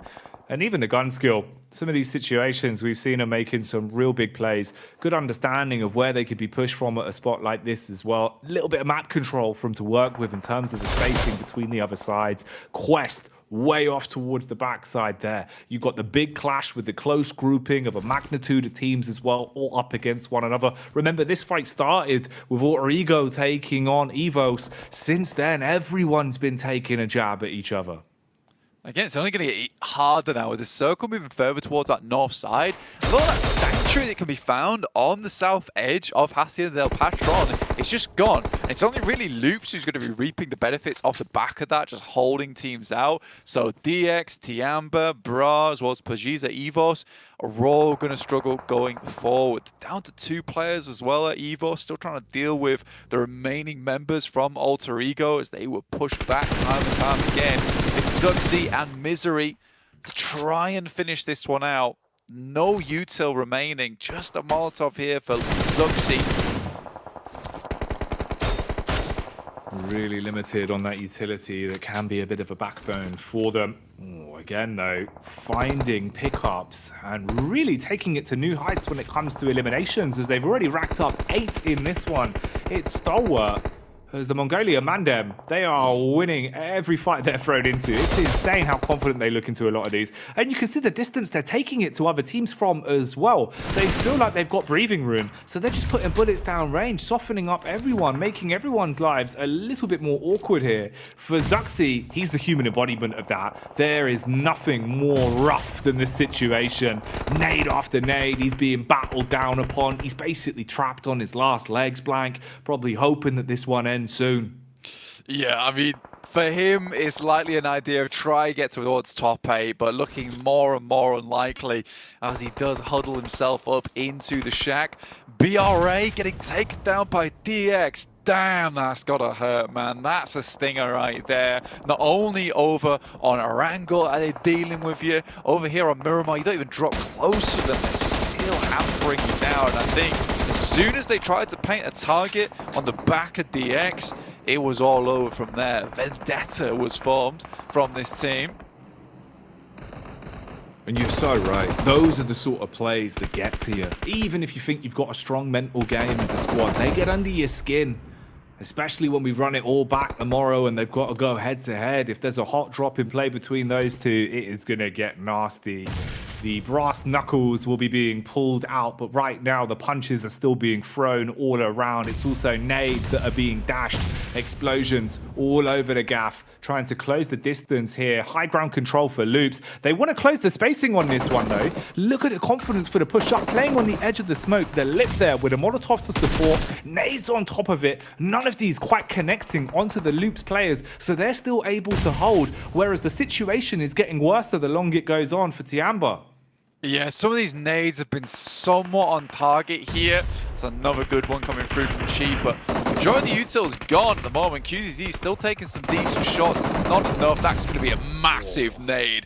Puts them down, out of the light, just like that. And now Loops, this is where things start to count a whole lot, because they've held on to Hacienda del Patron for a while and just been waiting for the ruckus to start coming through to deal with a lot of these teams. In the meantime, though, DX has played a marvelous game. They slowly encroach into Hacienda del Patron whilst they realize the guys from Loops are occupied on that eastern edge, and now they have control. This is fantastic. Elimination leaders at the minute here as well, with 9 besting the total tally that Stalwart had of 8 at the minute over the course of our opening Miramar. Late into the day, but still giving it their all. Easy, lurking, waiting for a chance to strike. If they don't find him on this and give up a little bit too much space, encroaching down, using a vehicle as cover, he could wide swing on it, has a DBS to work with as well. Here comes the peak. First contact works well. Double pump into him. Hard committing for the first onto the knock player rather than prioritizing tops. Gonna swing again. Tries to get it done. Low HP, but still punishing Blank. He's ruining their lives at this point, especially with the amount of damage done on the end of that one. Oh, that's gonna be painful. Mate, problematic coming through from Easy. He really waited for his moment there, and I just don't think the guys from Stalwart were ready for it. Maybe because they're all holding Mini 14s in hand. Looks like that's the case. DMR's a claw. So realistically, they had nothing to deal with him when they got close quarters like that. They do switch out to the DBS now just because it's going to be more essential for them in this late game than a DMR when they know it's pretty open ground ahead of them. Really smart stuff. Nerzed, though, again, nades over the top towards DX, who I think have had a really good shot in this match, a really good run. But Stalwart, is it a question of whether they can win this game now? Because I think it's pretty significant if they can. It would be unbelievable, especially from kind of the sheer back and forth we've seen, where it feels like they're riding the high and then suddenly brought back down to earth. For Nerzed to come off the back of his team nearly being completely severed in half by a DBS, to really instigating the fight, getting good contact into a knock onto another squad ahead of him, and that's DX no doubt as well, who have been proving how good they can be into this one. It's crazy that he's able to slip straight back into flow state, go back into playing point man, and keeping the pressure on. He's doing so much for creating space. It feels like he's two players in one, Blank, just with how much map control he commands. He's got two faces, this lad. You know, he's playing all the cards at the moment. If STE do win this game, though, it is a winner chicken dinner record on the day for PMGC, broken in the first bloody day. It's insanity. And right now, it's looking more and more likely that Stalwart can pull this off. The history is in their hands at the minute. Just don't fumble the bag. Don't make a misplay. Nerzed, he's been giving it his all, man, with some of the maneuvers, but it's not just him. Like we've been saying, this squad has so much talent. And right now, Lukes are just playing into them, Blank. They look scared. They're trapped in a box like a moth in a bathtub. They can't find their way out, and they are just being decimated. Bullets downrange again and again. The Mongolian side keeping the dream of a third chicken dinner alive on this one, as they are showing up on Miramar. This is ridiculous so far. Mate, just the fact that, like, Nerzed, go deal with the guys over towards DX. You just deal with that. You go for the 1v3. Tops will go for the 1v3 over towards Loot. And Icy will deal with Malice Esports. They're single-handedly, each player, taking down one team one at a time. This does not happen ever in PMGC. This is incredible. The fact that this is happening right now, right here in front of us, everyone on land sitting in awe, feeling the sheer level of lethality that is being shown by Stalwart. It's like you're saying, one man's all it takes. One divided between the three squads that were alive, and they're holding down the line, hitting pot shots from a distance, picking themselves back up from what felt like a misplay. When they got swung on up close with the DBS, it felt like the goodnight kiss, but instead they're still in it to win it on this one. Now closing the gap. You can see the rotate coming in. Low HP on some of the players. The nade game dwindling down to an all-time low, but Smoke's there. Stalwart have time to play with on this one. They can make it uncomfortable for the remaining squads. They've got numbers, Blank, and if they continue to hit shots like they have been, they could write the history books here. It's the disciples in DX and Malice Esports trapped in a room with a Grandmaster so far, as Icy looks to finish off the remaining members from Malice. His target, his assassination, coming through here over towards his team. Kisyu goes around the side, and Icy still playing him for a fool the moment. Peeks out, good shots, a lot of damage done. Might go down here, but needs to at least take down CEO later. Finds one, gonna continue to go here, Jackie. How on earth has he been able to outplay them in a situation like this? They had the timing on the spacing. When he went for the first shot with the AR, you should have been able to swing onto him. Instead, he strikes with the DBS from a distance, throws him into this position where Nerzed, the hero, the man of the moment, wants to close it, closing the gap with a DBS. Buckshot goes out, shuts it down, and closes things. History in the making for Stalwart. They can celebrate that one as they deserve it. A third chicken dinner on the day. Tremendous plays, Blank. This team takes no chances either, and right now it feels like there's no chance for any other team in the lobby to take this first place spot. Even that end game there, did you see that Nerzed, the cheeky look away? Because his teammate throwed a stun grenade. The poor lad was completely blind on Levi's. This is unbelievable play. It is to a textbook, and again, you got to appreciate the discipline from this team. Coach comes in, tells them all to calm it down. Let's just keep this momentum running. Let's just get our PMGC placement secured right now. I love this so much from this team. A true professional squad. They really are embodying it. You can see right now they are drilled coming into the event. They look like a team, and that does so much for you. The way that they're being told to slow it down, the way they're being told to hone back in, because you would have your minds blown. Look at the damage, look at the eliminations, look at the fact that it's 3 chicken dinners already on the space of the opening day blank. Mandem's dropping bullets all over the shop. This is like 4k damage between them, 2k damage just on top alone. We were highlighting Nurzed. We were highlighting your boy Icy. Top man is on top. This is insane! 2k damage! You never see this. This is what happens when each team is a squad into themselves. A record broken on this game for winner chicken dinners, and a whole lobby emotionally broken too. Absolute insanity. That's one for the history books, and I don't even know if it's going to stop there. I might be getting ahead of myself, but honestly, watching Stalwart approach these games, watching them individually blank, it's that moment where we saw them fragment into a 3-pronged attack. They're handling 1 squad each. Like you said, even in that instant, this does not happen, but they made it happen. It is some crazy stuff coming through at the moment. We thought this would be the group of death, and it certainly is for a lot of these teams, but not Stalwart. These guys are like the Reaper, Jackie. It is unbelievable. We're going to send this one back over to the desk right now, because they're going to break down something insane, and I don't know how to.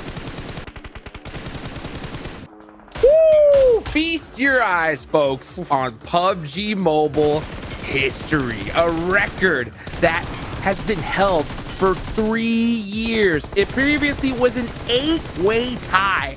2 chicken dinners in a day on the biggest stage has now been broken in the first day. Stalwart, I mean, and done in style. 18 eliminations? Are you kidding me, Cars? I mean, that's absolutely ridiculous. What do you say about this? The gunplay, the wherewithal, the awareness in general. I was speaking earlier on Erangel about it's not where you go, it's when you go. They understand, even on individual level, not just kind of as a team, like where to take as individuals to be able to hold out scenarios. Holding out the entirety of Hacienda here, as soon as they get rid of what is effectively Quest Max, they're just playing it perfectly. 3 on the day out of 5 is nuts. And 2,000 damage on top. Insane. I don't think we've ever seen it. You do a noise for over 1,000 damage. I don't know what you do to celebrate over 2,000 damage. I can't do it. It never happens. 18 eliminations on the game. Like, they have already, as you said already, Hodrix, made history here, beating a 3-year held down record between 8 teams, getting 3 wins on the day. And man, especially the amount of trust, and we were talking about this, Kalaris, during this game, the amount of trust and confidence you must have and the gusto you have to send Nazed to take care of all the teams trying to exit outside Hacienda. You're talking about D. Xavier, you're talking about Loops, and he just holds them down, giving them no opportunity to even have a glimmer of hope to leave that position, while Top is just dishing out the damage every single second of that match. I'm telling you, this is a team that's going to go already to Turkey. Okay, just give them the ticket, okay? They're going. Do you want to hear my 2K noise, Hot Jukes? Do you want to hear it? Let's go. I had to censor it. It was important, all right? Like, that's how ridiculous we just went, and that was insane. Wow. Oh, wait. There you go. There you go. Yep. You can do it too. That's amazing. Oh, yeah. Oh, it's fantastic. all around 82 points so far, and we're not even done yet. That's crazy. And if it isn't even a bigger slap in the face of this lobby, they did it while taking out Alpha 7 early, so that lead just got even bigger. With 0 chicken dinners to Alpha 7, still, like, respect to them, they're doing good, but, like, they just got wrecked this game. They lost that fight 4-0. They were not even given the slightest opportunity by Stalwart to have a chance to come back in that fight. They just got wrecked in a matter of, like, 10 to 15 seconds. That was such a quick fight. So, Stalwart, man, they've been doing better every single PMGC class when you look at their past results, right? And we were questioning again the roster, addition of Nazed and Icy. Man, I didn't think the team could get better looking back at last year. They just keep improving. Like, what the hell is happening with this team? They're great. So yeah, you bring a point to them. Again, maybe we had a few question marks here and there about how they were going to incorporate in. But again, what it's coming back to in terms of that individual presence and wherewithal and how to position themselves and make the plays happen. Nuzed and Icy have looked excellent in separate occasions. And then Top here has been enabled. That's a really important emphasis on that point. He's been enabled to just shoot at everything, and very clearly it translates here into 2,000 damage. I want to highlight also a very small portion of that game. What was happened, very interesting, is Icy with top, also the unsung heroes of that game, like in a really finishing moment, is that Icy was getting pushed up around the rock by Melise, and he understood, okay, I'm getting pushed by 2 separate angles. I'm going to take care of one of the players on the right. I'm not even going to check my backside because I know Top has got my back. He's going to clear that angle of Melise. And because of that, was not even threatened in the first place. So the communication and trust this team has is second to none. Like, they're just miles ahead in that sense. It's unreal. I mean, he just used that right-hand priority, got that knock, and like you mentioned, he didn't even have to look back. No concern at all. And it's so crazy how they just dominate a lobby. I mean, we saw them, you know, just holding those angles, laying down, shooting at anything that moves, loops, right? I mean, they didn't have the opportunity to use any utility. They couldn't stand up at all. They just instantly got taken out. And even when they did, they got beamed through the smoke as well. Yeah. And, you know, speaking of smokes, they win that game with a ridiculous amount in their hand colors. Yeah, absolutely. I mean, in terms of, actually, a big fan of seeing the utility at the very end of the game as well, right? Like, so as always, in late game scenarios, utility is king for the most part. It wasn't really here because they didn't really need to use a whole lot of it. They just had so much control anyway. But seeing those numbers, super important for us in the late game, and being able to kind of mull through that to see how it finishes up. I don't want to send it to casters. I want to keep talking. Oh, okay, we've got to do it. I know. Well, you know what, guys? Welcome to the Stalwart Show. We got one more for y'all. Let's take it to the casters. It's been so exciting. I'm right there with you, lads. It was just one of those where, like, we kind of sat there after the game thinking, what have we just seen? Like, what is going on, man? This has been wild, Blank. From the start of the day, it's one thing. But where we are now going into the last battleground of the day, the second Miramar in a row, everything said and done up to this point, nothing has seemed right. Nothing has seemed predictable. Everything that we thought might happen has gone out the window. It's just been carnage and confidence from so many squads that have been playing unbelievably well today.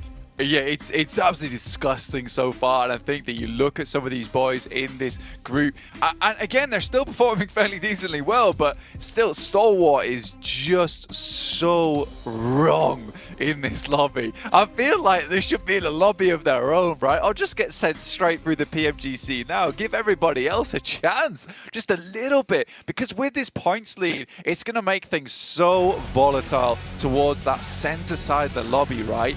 Third place, second place is going to be so up for grabs all the time. So your second and third place spots to go through to PMGC Grand Finals are never going to be consistent all the way until that end day if this carries on the way it is doing. And I'm scared for some of these teams, man, because it could be a real tearjerker if it's a case of a team in 11th place is like 1 point behind, or they were in 11th place for a long time and just get shunted out right at the end. It's a terrifying prospect for a lot of these teams, not only for the fact that Stalwart won't let them win, but also for that Stalwart is causing absolute carnage just in the overall standings. That's the big part about it, right? Is that not only are they basically securing, on day one, we want to rack up enough points that we're confident the coast here at the top spot, that we know we can maintain this level of play, but we'll do everything we can to give us our biggest odds here on the first day.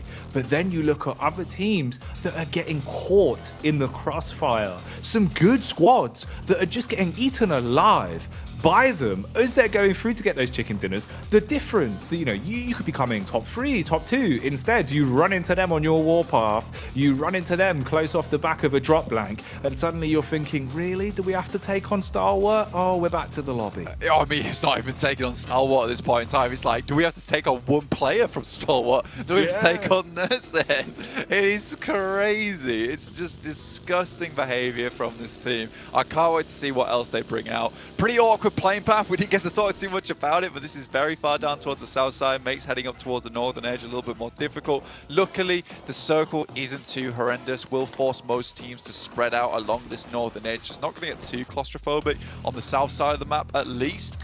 For Mad Bulls and Impala, Tiamba down to Puerto Paraíso. These are two decent positions to rotate out from. They get a lot of loot early on from these large settlements around the map, so happy days for them. See how far they can go, but I'm just not even looking at EU anymore. They're just not performing the way we want them to. 11th place for Mad Bulls, 13th place for Gladiators, 18 points, 11 points. Just not good enough. Right now, it's the Indonesian squad Alter Ego, Brazil from Alpha 7, as well as Stalwart coming through from Mongolia, are absolutely clapping the competition. It's wild, man. It's so cool to see the sheer caliber of talent that we have spread across so many different regions, all culminating on LAN here now, with just everyone playing to their strengths. And that level of aggression, I think, is something we really hadn't seen. How quick the decision making is, like they were saying on the desk as well, just the cleanness of the comms, being able to get that information across so quickly, but having full faith in your teammate that you know you can rely on their comms without even having to think about it. Just focus on your crosshair, focus on you, and then play off of their info. That's not something that comes easy. But with a lot of our teams here, we're seeing how drilled they are, how much faith they have in one another. And I think that's a big element of it, because you see sometimes teams that don't really look like teams playing. They look like a bunch of individuals playing together, and sure, they have talent, and sometimes they cut them far enough. But here, you're seeing the teams playing amazing team PUBG, and that is the biggest backbone of it. That's exactly what you're going to see a lot of the times anyway. Here's some teams for you on your screen. We'll get back to the match very shortly, but we thought we'd bring them up for you just in the meantime. Show you where they're playing, how they're doing. We do dim everything just a little bit, but I think it's going to come back to us for just a short while as we get a bit of a rehost going here. Don't worry about it. Won't take too long, I don't imagine. We're just going to get straight back into the game. But again, some of these teams so far are really struggling. Some teams are just absolutely not. But I think one team in particular that I do want to see a bit of a change from is Bra Esport. And I don't think it's going to happen today either, mate, because the way that DX have been playing, just completely humiliating them both on a wrangle as well as Miramar. This is a true hurt to the soul. It really hurts the soul, I imagine. Yeah, well, it's one of those, right? When you kind of poke the beehive one too many times, you're just going to keep on getting stung. And I think that's sort of what we resulted in, where they couldn't find a way to resolve that conflict other than keep on hot dropping and keep on scrapping till one of us gives up. But neither of them are going to give that up. You can see that by the body language already, right? DX are going to go for it every time. And when they're not on a map where they have to hot drop for control, if they find an opportunity to third party, or they find an opportunity to catch you off, catch any whiff of you near DX territory, they're going to run you down. And you've basically caused a feud there between the two teams, which is really not going to help Bra Esports at this point, because at least DX squirreled away a couple of points. You can keep your feet off the ground a bit. For Bra, they never found any to begin with. No, not at all. It kind of reminds me when I was hanging out at my mate's place when I was younger, and we found a bee's nest. I decided to hit it with a stick, and the bees forever hated me. That singular spot, I could never go there again. I was chased down, so I was the Bra to the bees DX. It was very, very bad. Pretty much of a depressing time for me overall, but I think this is the same thing for Bra Esports. It's going to continue mentally wise. They're going to have a big reset tomorrow. Maybe avoid DX entirely. Don't even go near their rotational pass because they hate him. They absolutely hate him. I think for some of these other teams in the lobby though, there is a few things that are occurring that I'm liking a lot. Is the fact that EVOS as well as Alter Ego performing quite well, and that's two teams coming through from Indonesia who are having a massive step up performance, which is great to see, because I think this region suffered a lot in the past where they just could not field a good roster, and it is very surprising, and I'm very impressed by it that they have now fielded two fantastic rosters coming into PMGC so far, who are doing quite well in a really difficult group. Oh yeah, they're thriving with it, and I think that's the best thing you can take away from this as well, right? Is just how quickly the teams have adapted and kind of found a way to play their own play style versus that overlap of where you give teams too much respect. Because it's very easy to sit there and anti-strat and say, okay, we know how this team plays, we got to give them respect on the drop, we got to give them respect when we play against them. But the downside to that is you stop playing your own game. And that feels like the big ringer of the alarm bell in my mind for both Gladiators and Mad Bulls, where they're not playing their own game. They're coming into this playing what they think is the correct counter to a lot of the regional differences they're going up against. Thing is though, Blank, they're not giving them the same time of day. They're sticking to their guns. They're playing the way they want to, and they're thriving with it. So something's got to change. But I think at this point you're right in the sense that those adaptations, they're not going to happen today. They're not going to happen on your last game of Miramar. That's something you've got to talk about over the team dinner. Talk about once you're in the hotel room. Reset mentally for game 1 of tomorrow, or face potentially leaving yourself in a situation where where's the time to climb the rankings going to come from? Yeah, you're sort of fortunate actually. We do have 4 days, right, and 6 matches per day to get this done. In the past, you get 5 days, 5 matches, 3 days, which obviously is just one hell of a sprint, and that's the type of thing where like it doesn't even really feel fair to it. So this, it's still fast and it goes by real quick, but there's still a chance on that last day to bring things up. I think it's both a blessing and a curse. The Stalwart currently is taking all the points away from everyone in the lobby because there is more chance now to climb faster than ever before, but at the same time you could be easily caught up. If you could have a massive day tomorrow though, right, and dominate the lobby like Stalwart did, there's a chance that you also just secure yourself a really nice buffer between most of the other teams.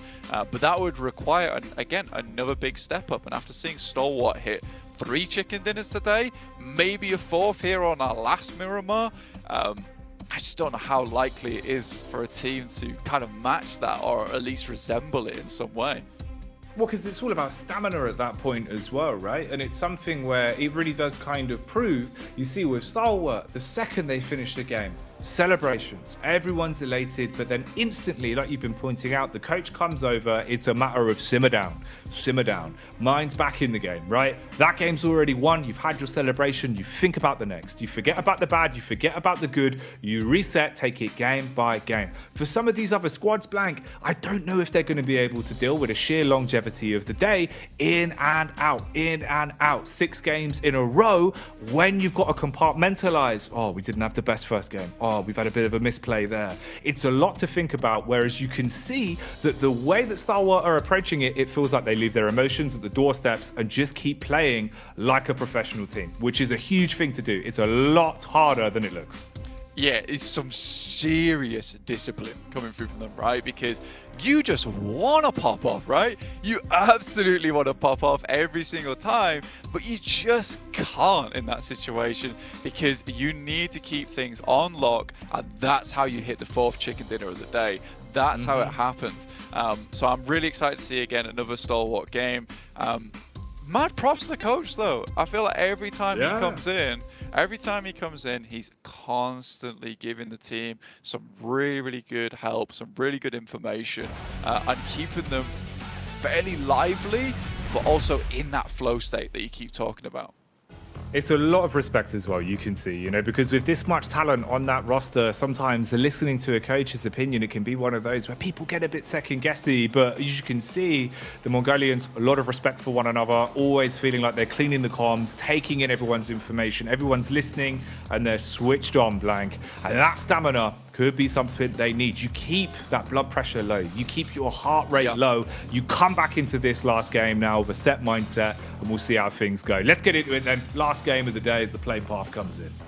Absolutely. So let's see if Senator, the coach from Stalwart, can once again coach and manage this team to another successful game, or will someone else finally get a chance at that chicken dinner as we head into our final match of the day here on Miramar? A bit less of a nasty playing path as it heads up from the north side down towards the south, opening up a few more opportunities for some of these teams. Gladiators back up towards La Cobreria as opposed to heading down towards the south side of Los Leones, and Circle yet to pop yet.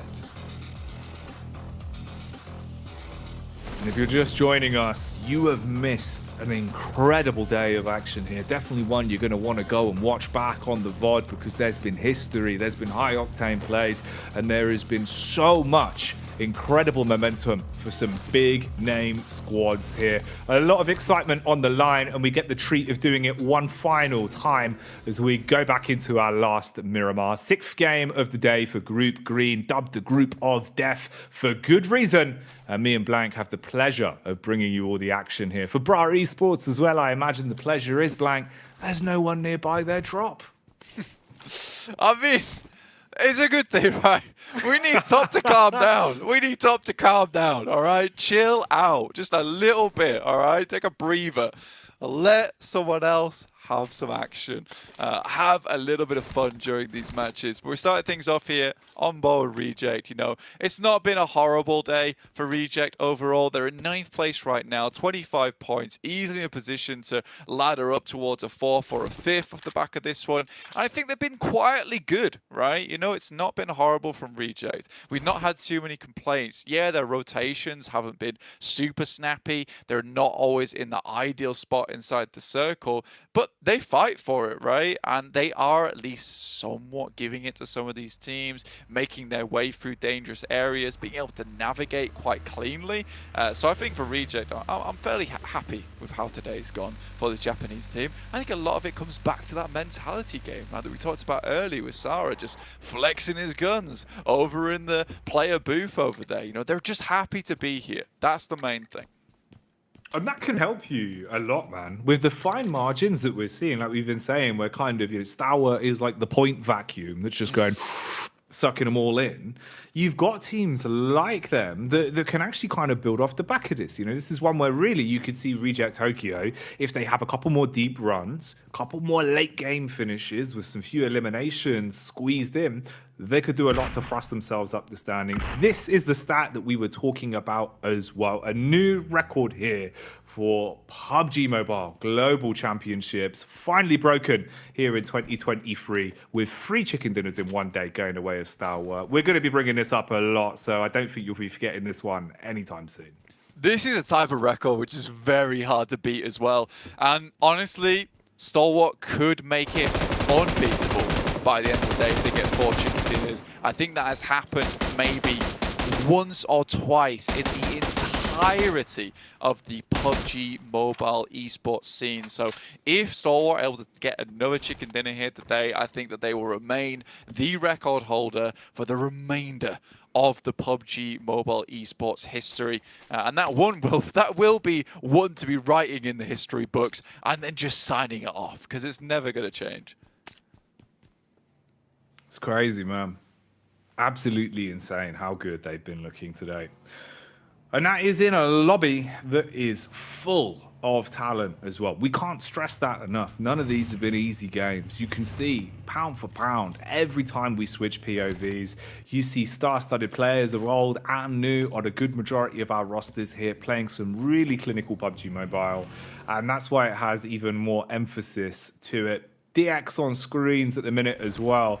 They have been a cheeky side in terms of taking aggressive fights. At the minute, 3 points ahead of Quest, claiming 5th place in the overall standings.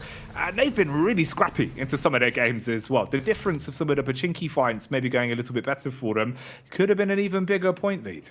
Yeah, I think that's definitely something pretty big to bring up, right? You know, there was a couple of games where sort of DX had to scrap their game over on their angle because Brat just wouldn't let them play at the start of it. So I think for DX, you know, there could be a whole load more points for them. We're only really starting to see their actual potential properly here over in Miramar, where they've made some decent rotates, they've taken some good fights as well, and getting yourselves into those locations is usually just half of the battle a lot of times. So I think it's been fairly decent. It's nice to see DX Xavier. I think in the past, right, over in previous PMGCs, they benefited from a lot of circle luck. I'm glad to say that doesn't seem to be the same thing anymore, and there's actually some really good players on this team who have been making some very good rotations. It feels like there's a lot of prep that's gone into this PMGC, and it means so much to them.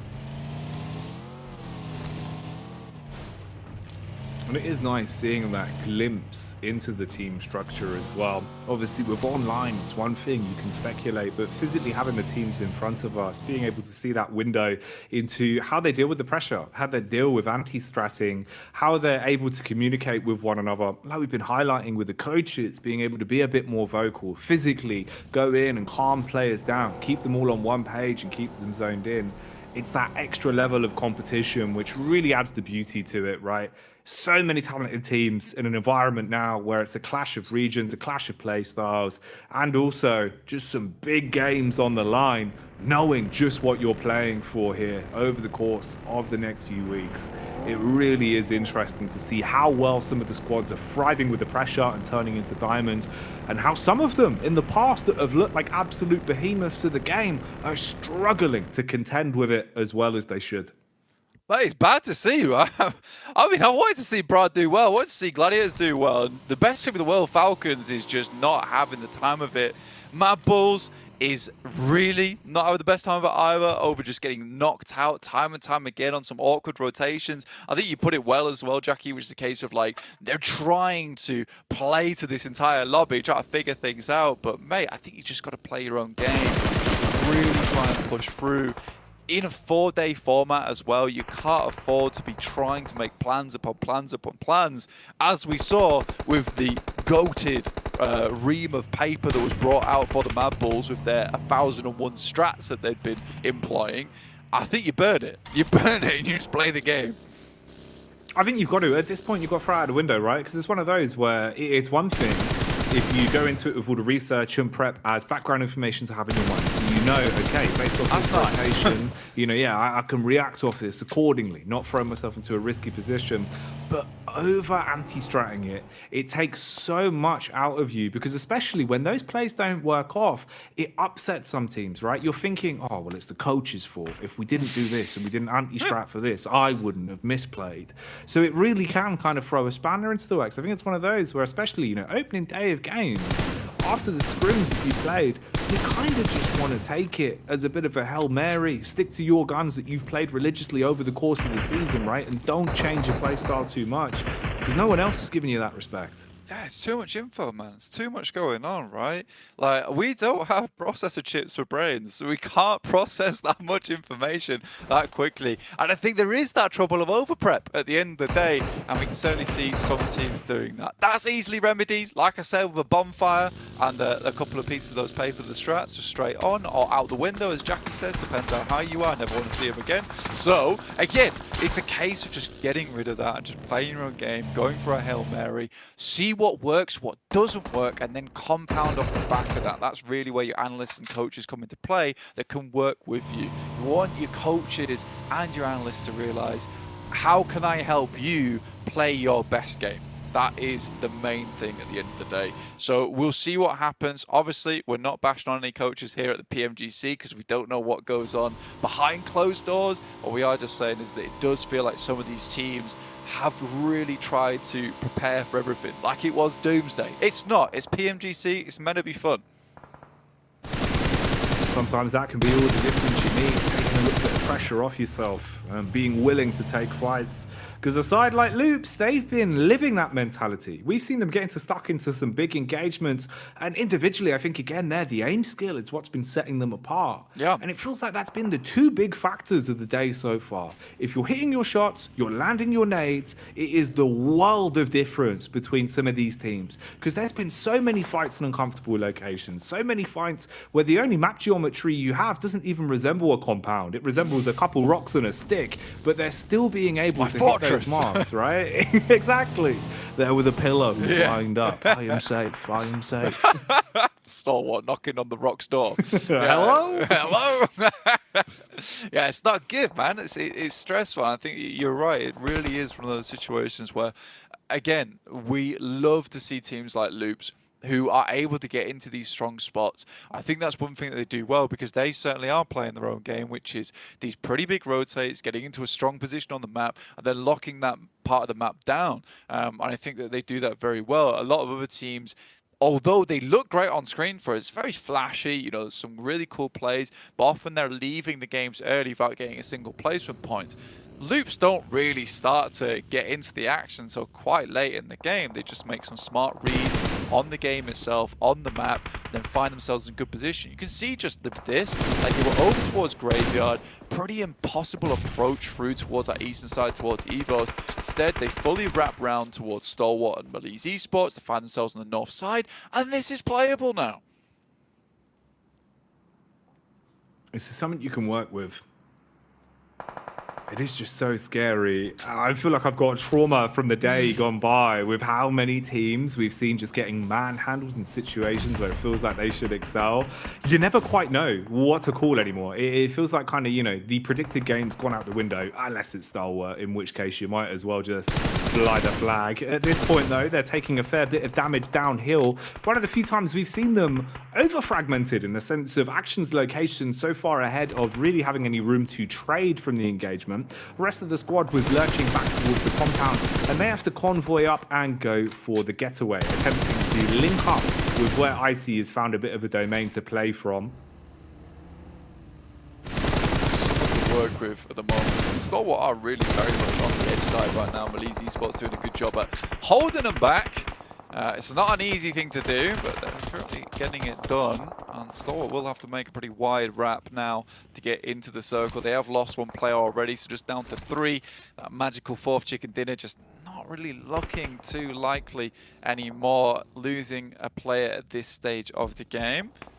Gladiators still trying to find their way in. I mean, this is probably the furthest they've got into one of these games. It does feel like a lot of these teams are starting to feel one another out a lot more, as we've got 16 teams still within the lobby as they all make pretty calculated rotates into a better position on the map, avoiding teams until that end game. Mythic, man. It feels like for Loops, he's been hitting some sick shots. Actually, I mean, to be fair, all of Loops feel like they can go actually pretty toe-to-toe in a lot of these fights. They've looked pretty confident with it. One of the only squads close towards teetering over the 40-point mark. That is basically the divider between top 3 at this point. Apart from Stalwart, all the way up at the heavens with 82. Rosemary and Co on screens here as well for Alter Ego. 3rd on the rankings at the minute with 44. 1 elim under the belt already. Rosemary, he's been having a good day of it in terms of the competition. He's looked pretty confident coming into it as well. Had some good words in the interview at the start of the day. Maintained composure throughout a lot of the plays they had to go up against. So it bodes well, right? If this is your first time coming into it, it's such an intense competition, you know, even from our side of things, you can see how much everyone's putting in. So being there, playing game in, game out, it's hard to maintain that, but he's done a good job of keeping that facade up, of looking very confident no matter what situation Alter Ego have been thrown into. Yeah, mate, there's a lot of pressure on the poor lad's shoulder as well. Like, the case is that Rosemary has been such a significant addition to Alter Ego eras. Like, he was such an insane pickup for the team. They were very pleased to acquire him. And I think that he has breathed a lot of life into the team. But the difficulty is that when you got your MVP player who's never been in PMGC before, first outing, you know, that could really cause some serious nerves. Even getting him on an interview as well, that's scary as it is. So I think for him, the fact that he's been able to still put up a good performance here at PMGC is really admirable. And I think that anyone who's a fan of Alter Ego should be really proud of him and the rest of the team. ASO at the moment, looking over towards Falcons. First bit of action we've seen in quite some time, Jackie, actually. Yeah, it's been a little bit quiet on this one. We've had the odd fight here or there, a few scrapes in terms of 1v1s, 1v2s, but nothing really kicking off in terms of team caliber on caliber. On this one, you're actually seeing the early aggression that has resulted in both sides thinking better of it, realizing no one wants to give up that first mistake, be the first full squad really to tumble down and open up the potential knock-on effect to come through. So Alpha 7 back off, playing around the compound control they've got. Defensive utility is in the backpack. You've got smokes, and that can save you bacon at the best of times. Axa, though, wants to ask a question on this one as he unloads with the LMG, spraying straight by, forces them over towards Six's angle, takes a pot shot out, but nothing much more from it. So a bit of scouting from Alpha as they just keep a read on what the setup is from Falcons. Yeah, a ton of information passed back over towards A7. Now they can start to pull out those nades, right? Just send them over the top, start bombarding the hell out of the Falcons. And I think that's the difficulty. I mean, Mafioso took a big risk there by sending out the vehicle. Even if he did get knocked and went down, yeah, he might have been flushed, but they have all the information they need to make good use out of those nades. And with it being on a ridge too, those will be some good old P-rollers on those nades as well, right? So you're likely to still get a little bit of damage. That's a nice nade from Ragey, actually. Follow-up nade goes in as well, keeping them all trapped on top of one another.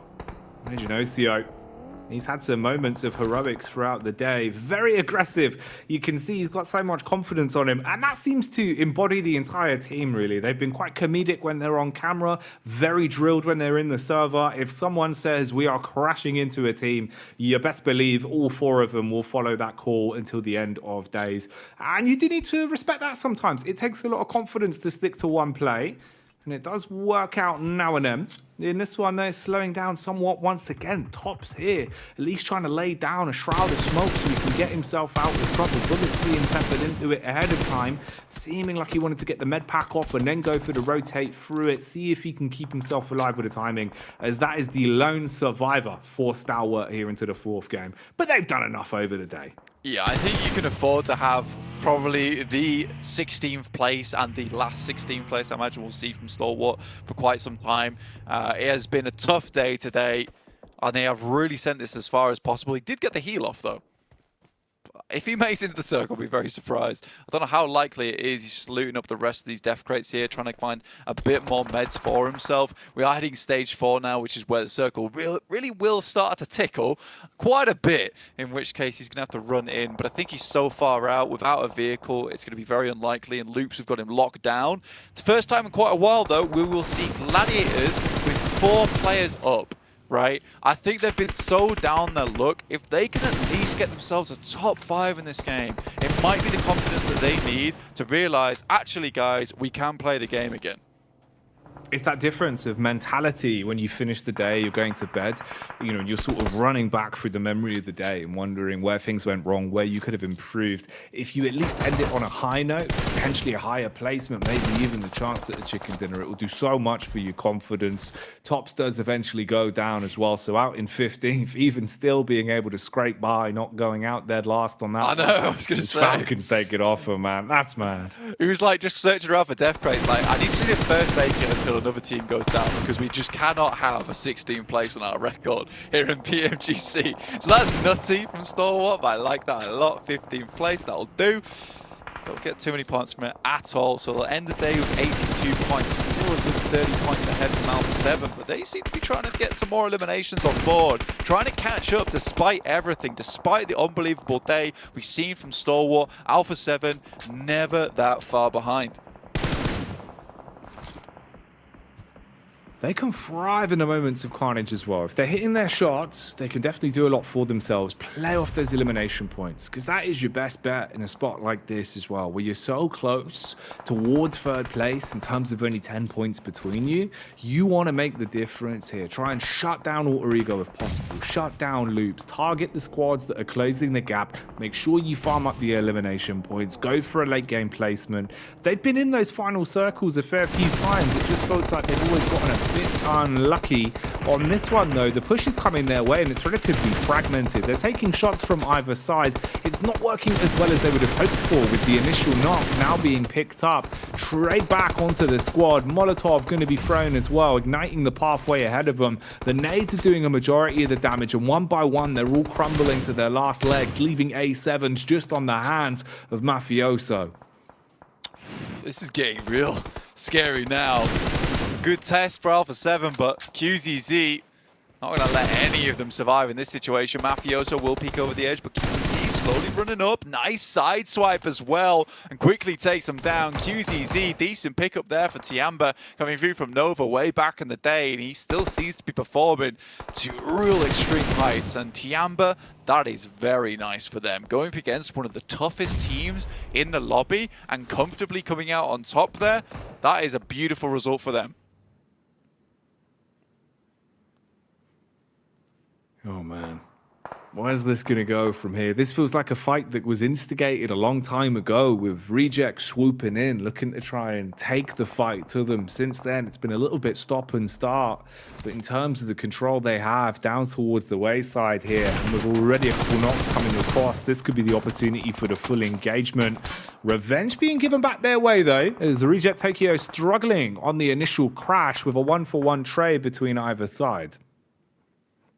I mean, for Zia, I think it might be over for them. They're right on the edge of the circle here. This is not really reasonable at this point, and the Blues going to start to move in. But for Gladiators, this is a massive blessing for them. They have a really strong position over towards this eastern side. There's some tough teams around them, though. Tiamba with the full reloot over towards Alpha 7, as well as Mad Bulls down towards their south edge. You know, this is a game for the Gladiators to win. As we said several times, there's a massive amount of movement that can happen within the lobby, within the leaderboard right now. And for Gladiators, it's their time to shine. I know a lot of fans, a lot of you in chat as well, really wanted to support Gladiators during this tournament. And now is the time to send them a little bit of energy to see if they can get things back on board right now. RNJ from Zia, he's suffering. He's probably done so at this point. He realizes it, pulls out the weapon and looks at the ground because that's where he'll be heading.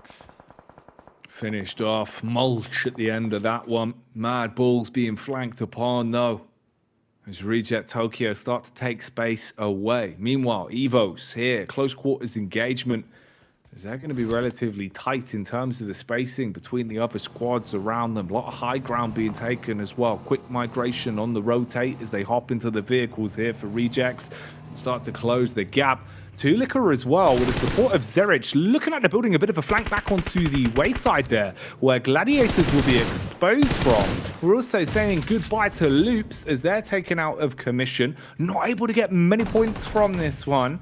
Not their best outing over the course of the day. DX deep in combat versus Quests as well.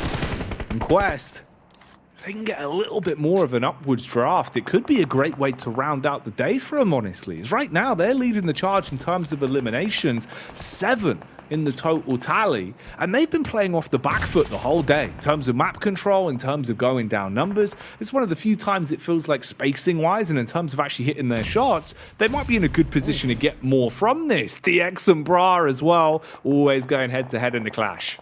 Goodness me. I mean, for Quest, honestly, it's a nice time to be stepping up here because they've been constantly trying to get back into the action, trying to get back over towards the battleground. So the fact that they'll be able to put up some points this game, they're still in 5th place, that's beautiful stuff. For Bra, it feels like these guys have come in with the Exterminator, trying to control DX, take them down as well. It's backwards and forwards, so a true vendetta is taking place in front of us. Malise Esports crash into them right now, and they don't want anything of it. Lewis still going toe for toe, but what a sidestep from Toxic. Deals with it, dodging those bullets. Oh my god, what a daring play that was. Smooth moves on the dance floor as the criminal himself walks away, stealing that one out and keeping Bra Esport in a position to add more points to the buffer. See if they can get anything else here, close the distance and get further up the overall rankings. You don't want to be down in the depths at the end of day one, but right now you can see the depths in play here as the nades are detonating in front of the faces. Quick reposition from Redface. Man's going up on top. Oh, he's got the nade as well, Blank. If he goes undetected, pin pulled on this one, this could be menacing. Yo, gets the initial knock as well, jumps down, goes in for a little bit more, and will survive off the back of it. Are you joking me? Redface on top. And honestly, it's IA that leave Redface after that one just absolutely humiliated. Oh, mate. He might be red in the face, but everyone else is green with envy at the play that he's just made. That's brilliant. Decision-making, the movement as well. Hitting the input so cleanly and calmly in a position like that to pull off a big play. Securing another nice pickup for them, putting them into a good spot to move up with some elimination points under the belt. That's the sort of play you want for DX. That is gorgeous stuff there.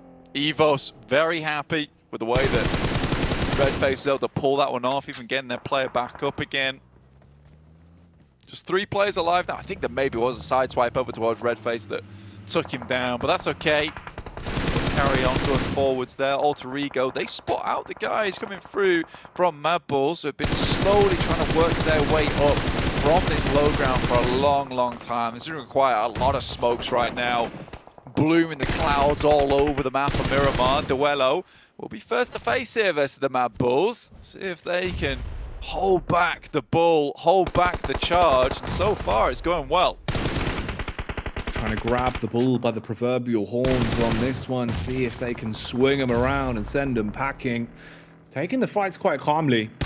good way of peaking this as well. Little stutter steps over the angle, trying to keep his hitbox as manipulated as possible to make it awkward for them to punish back on the peak up the hill. Felique wants to close the gap. Quick switch with the SMG for the close quarters engagement. Wow. Just unloads onto him. Made that look easy, man. Yeah, just kept backing it up there.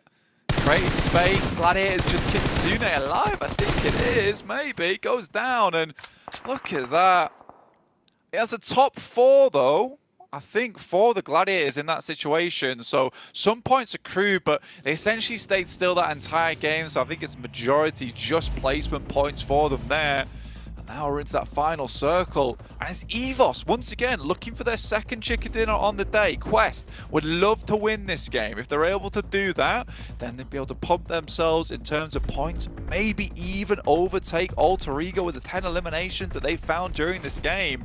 I mean, it's crazy. Good stuff. They might have already overtaken them. So EVOS might want to make this a little bit easier for their Indonesian brothers over on Alter Ego. Take them down before Quest becomes too much of a problem.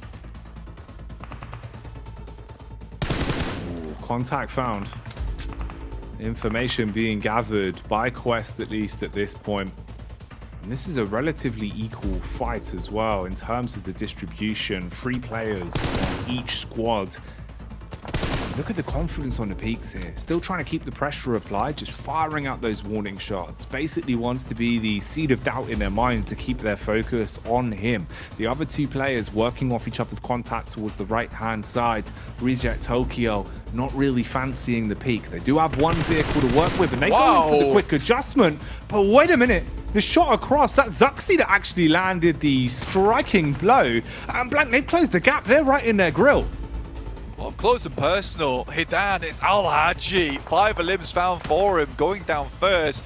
He's got the ideal angle, DBS around the corner, but it's the SMGs once again raining through from Japan. Duello, last remaining, is able to make it happen. Lufa, Duello, survive. Regiosio down, and Lufa's up close. Could go for something big here, and I don't think EVOS understands as a player so close to them right now with an M4 available. They have no idea, but it went back to look at the turn from Luxy. Man turns and burns on an instant. Thunderous maneuver. So confident on the re-peak. It felt like they had a big play to make off the back of that one. But it's not happening for Reject Tokyo.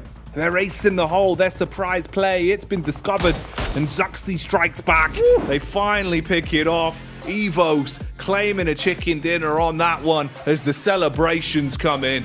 A double chicken dinner on the day for it. I mean, look, honestly, I really enjoyed the way EVOS has played today. Yes, they've had some quiet games, but their strong games have felt very, very good. All started off there by Redface versus IA there with a nade on top, drops down, gets 2 knocks, gets knocked himself, but he's already made the maneuver. And Zuxi and Luxy, mate, they look like they're back in action, but Luxy, man, some serious 180 plays from this guy, instant reads, fast reactions, and that's what you want to see.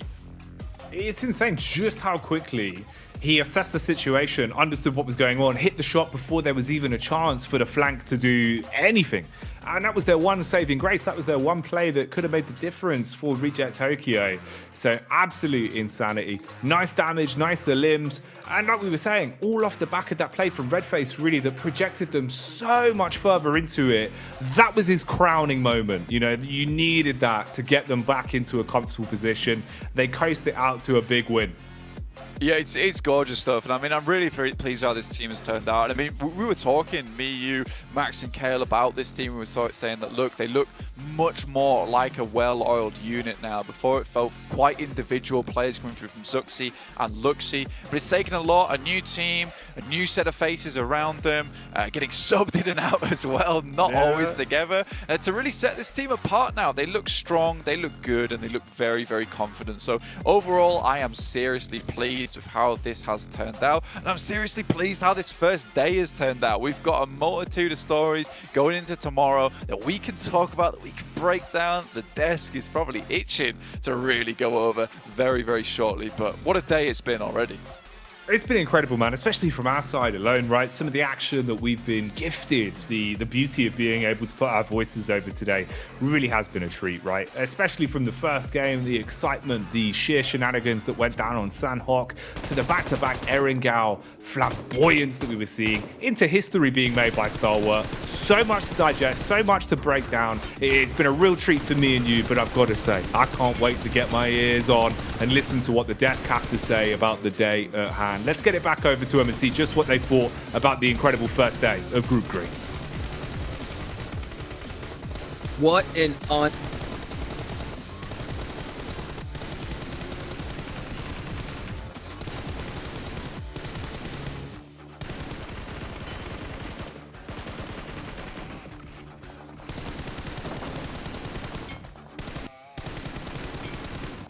And I'll tell you what, these OGs look like they're not going anywhere. The twins are back. Stalwart is dominating. I mean, 5 of the chicken dinners today were amongst 2 of these squads. And look at that, 24 total points here, Kalars. The indestructible brothers, neither of them took any damage this game, but were able to dish out 10 eliminations between them. Zuxi and Luxi back on the battlefield, back on the PMGC stage. Yes, please, 24 points. I'm all about it. We're back in 2019, boys. Let's go. We're back at the Let's BTR go. days. Oh my! It was in the same game. We're talking about Luxi and Zuxi, of course, Karas, the untouchable duo. The bros are looking so good. But man, Red Face's play against IA in that compound defense, a little bit overzealous, a bit too much. But like he's just jumping all over the rooftops and able to just surprise IA in the first place with that nade. Yeah, they're looking like they've got structure that we talked about. I knew they were going to look like a stronger team entering in this tournament, Hot Jukes. I didn't expect them to be this effective against the most stacked group yet in this league stage. So I'm so happy with their performance. But Stalwart are still in top. Yes. Oh, yeah. They're still on top, but Prestige's now in 3rd place, baby. And that's where you want to be. Top 3 to move on to the big show. And the biggest stat of them all that we just saw a little bit earlier was the fact that the Twins won that game with so many eliminations, but with 0 damage taken. Literally untouchable, Cal. They look so much more like a proper cohort compared to what we were seeing from them in some years past. Blank kind of alluded to it as we were going through our VOD reviews and kind of expecting this level of play to come out from them here on this stage after kind of analyzing between us what was they were going to be bringing to the forefront, bringing to the table, as it were, here. So to see them in the top 3, fantastic stuff for them so far. I mean, technically, they still have a little bit of work to shore up this position, though, considering the Wolves at the door, like Alter Ego. I mean, even teams like Alpha 7, who are currently above them here, no wins on the board, but are just absolutely blasting themselves. So we've really seen the cream rise to the top here today. Yeah, I want to mention another team in particular that has done so well on the second half of the day. It has to be Quest Esports. Like, they had a rough start. They had 16th place, 1 elimination, 14th place, 3 eliminations. Then a game after game, they got so many elims. We're talking 11, 5, 6, and now this game too, they just popped off. So Quest took a little bit of time to get used to this lobby, and El Haj in particular was able to truly show what he was made of in this match. Great transition across the road 2, waiting for Mad Balls and Gladiators to fight one another. So, man, seemed like Quest, if they can continue that momentum and build it for tomorrow, maybe they can have just a better start in that second day. My favorite thing to see is teams that have that ability to clutch it up at the last second, right? They can show that when the going gets tough, that they can get it done. And that is one of the teams that did it, because we have 3 more days left to go here. And remember, in this stage, top 3 move on, bottom 5 are eliminated, and everybody in between has to still work it out in that survival stage, a place they don't want to be. So for Quest to be able to put up some good points on the board, they're still in the running of this, right? I mean, it's still anybody's game at the end of the day, but I mean, I don't think you can ask for a better start. Yeah, I mean, except for Stalwart, 2nd, 3rd place, you can still overtake it, right? Yeah. I know it's very early to say it, but just to say that you're currently aiming to overtake those 2 teams in particular. Stalwart, as of right now, maybe a bit untouchable, right? Hey, what a statement to make, right? You break the winner chicken record, you do 2k damage as top. Enough said. Yeah, unbelievable, guys. But you know what? What a show. I think it's time to take it on over to the studio.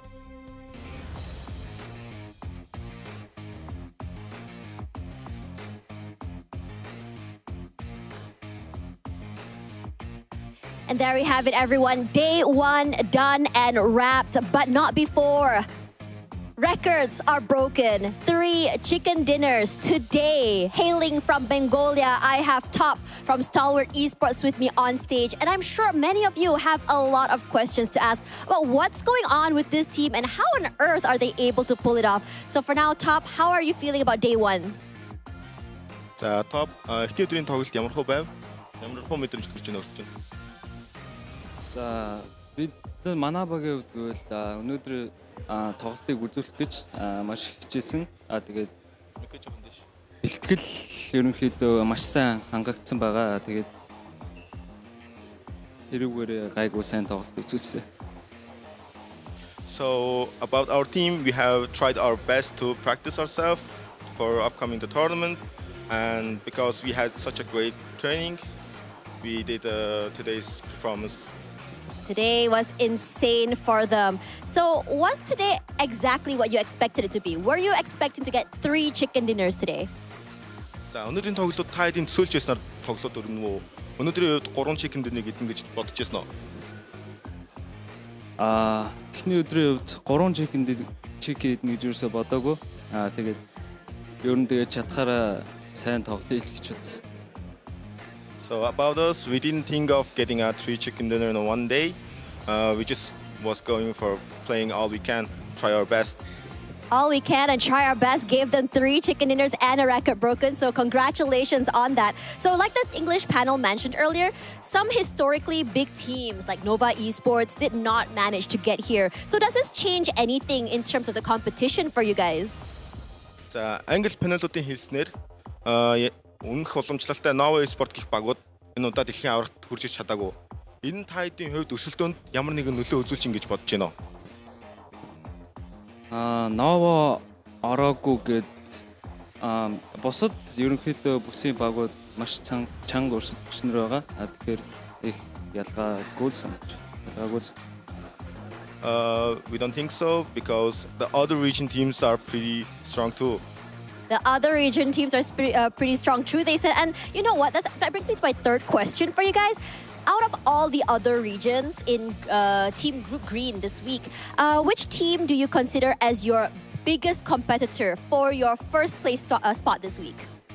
За, ногоон бүсийн бусад багуудаас та хэдийн 1-р байрны төлөө өрсөлдөж чадхаар хамгийн хүчтэй баг ямар багийг бодож байна? Alpha 7 Weibo биш. Tiamba. So we think of Alpha 7 and Tiamba. Alpha 7 and, sorry? Tiamba Esports. Tiamba Esports. Why? Ягаад? Alpha 7-ийн хувьд гэвэл өмнө жил дэлхийн аваргын финалд манайхтай оноод цэцээд манай дээр ороод 3 дугаар байр авсан. Тэгээд энэ жил ч гэсэн бэлтгэл маш сайн байгаа нь харагдчихлээ. Тимбагийн хувьд гэвэл Хятадаас гарч ирсэн ерөнхийдөө тоглогч нарын хувьд ч гэсэн бодолцоотой баг харагдаад байгаа. About Alpha 7, they have placed in a 3rd place with the same points as us in the last PMGC. And for Tiamba, they have individually good players that has good gun skills. So that's why I think of that. Well, those are very, very valid reasons. Regardless, you have put yourself so far ahead of the pack, going into day number 2. Speaking of that, day number 2 will be happening tomorrow. Thank you so much, Top, for having this interview with me, and congratulations again on breaking that PMGC record. And for now, guys, that will be the end of the day, day number 1 here at 2023 PMGC. Don't forget to follow us on all our social medias, PUBG Mobile Esports, to find out more and see and just follow more of the tournament so far. Anyways, I think that would be the rest, or just done for us. I'm just going to toss it back to the casters to end the day. Good night, everyone. Legend himself. I mean, Top, a man of few words, but they pack one heck of a punch. I mean, it's so crazy to see the performance that we saw. We can't stress it enough, right? This record took 3. Oh my goodness.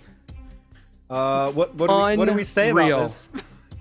4,500 damage? Are you kidding me, Max, man? I don't ever recall being able to see and witness at a PMGC level in a singular day, Hot Jukes, this impressive of a result. And the fact is, it's not just him doing well. The entirety of the team is doing well. He's just that far ahead of the competition right now. But every single player on Star Wars is pulling their weight, which is so impressive. Though, I'm happy to see Kalaris. Look, Quest, do you have Fahidan up there? I thought it would be another player.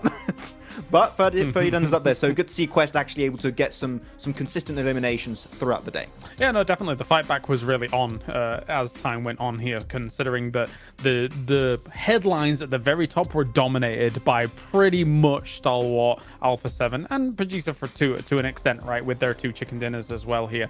So good to see that the rest of the lobby is trying to compete. If you do think about the points for the middle pack right now, it's extremely close. So a lot of those teams can really launch towards that top 3 here across the next 3 days and really give these teams a run for their money.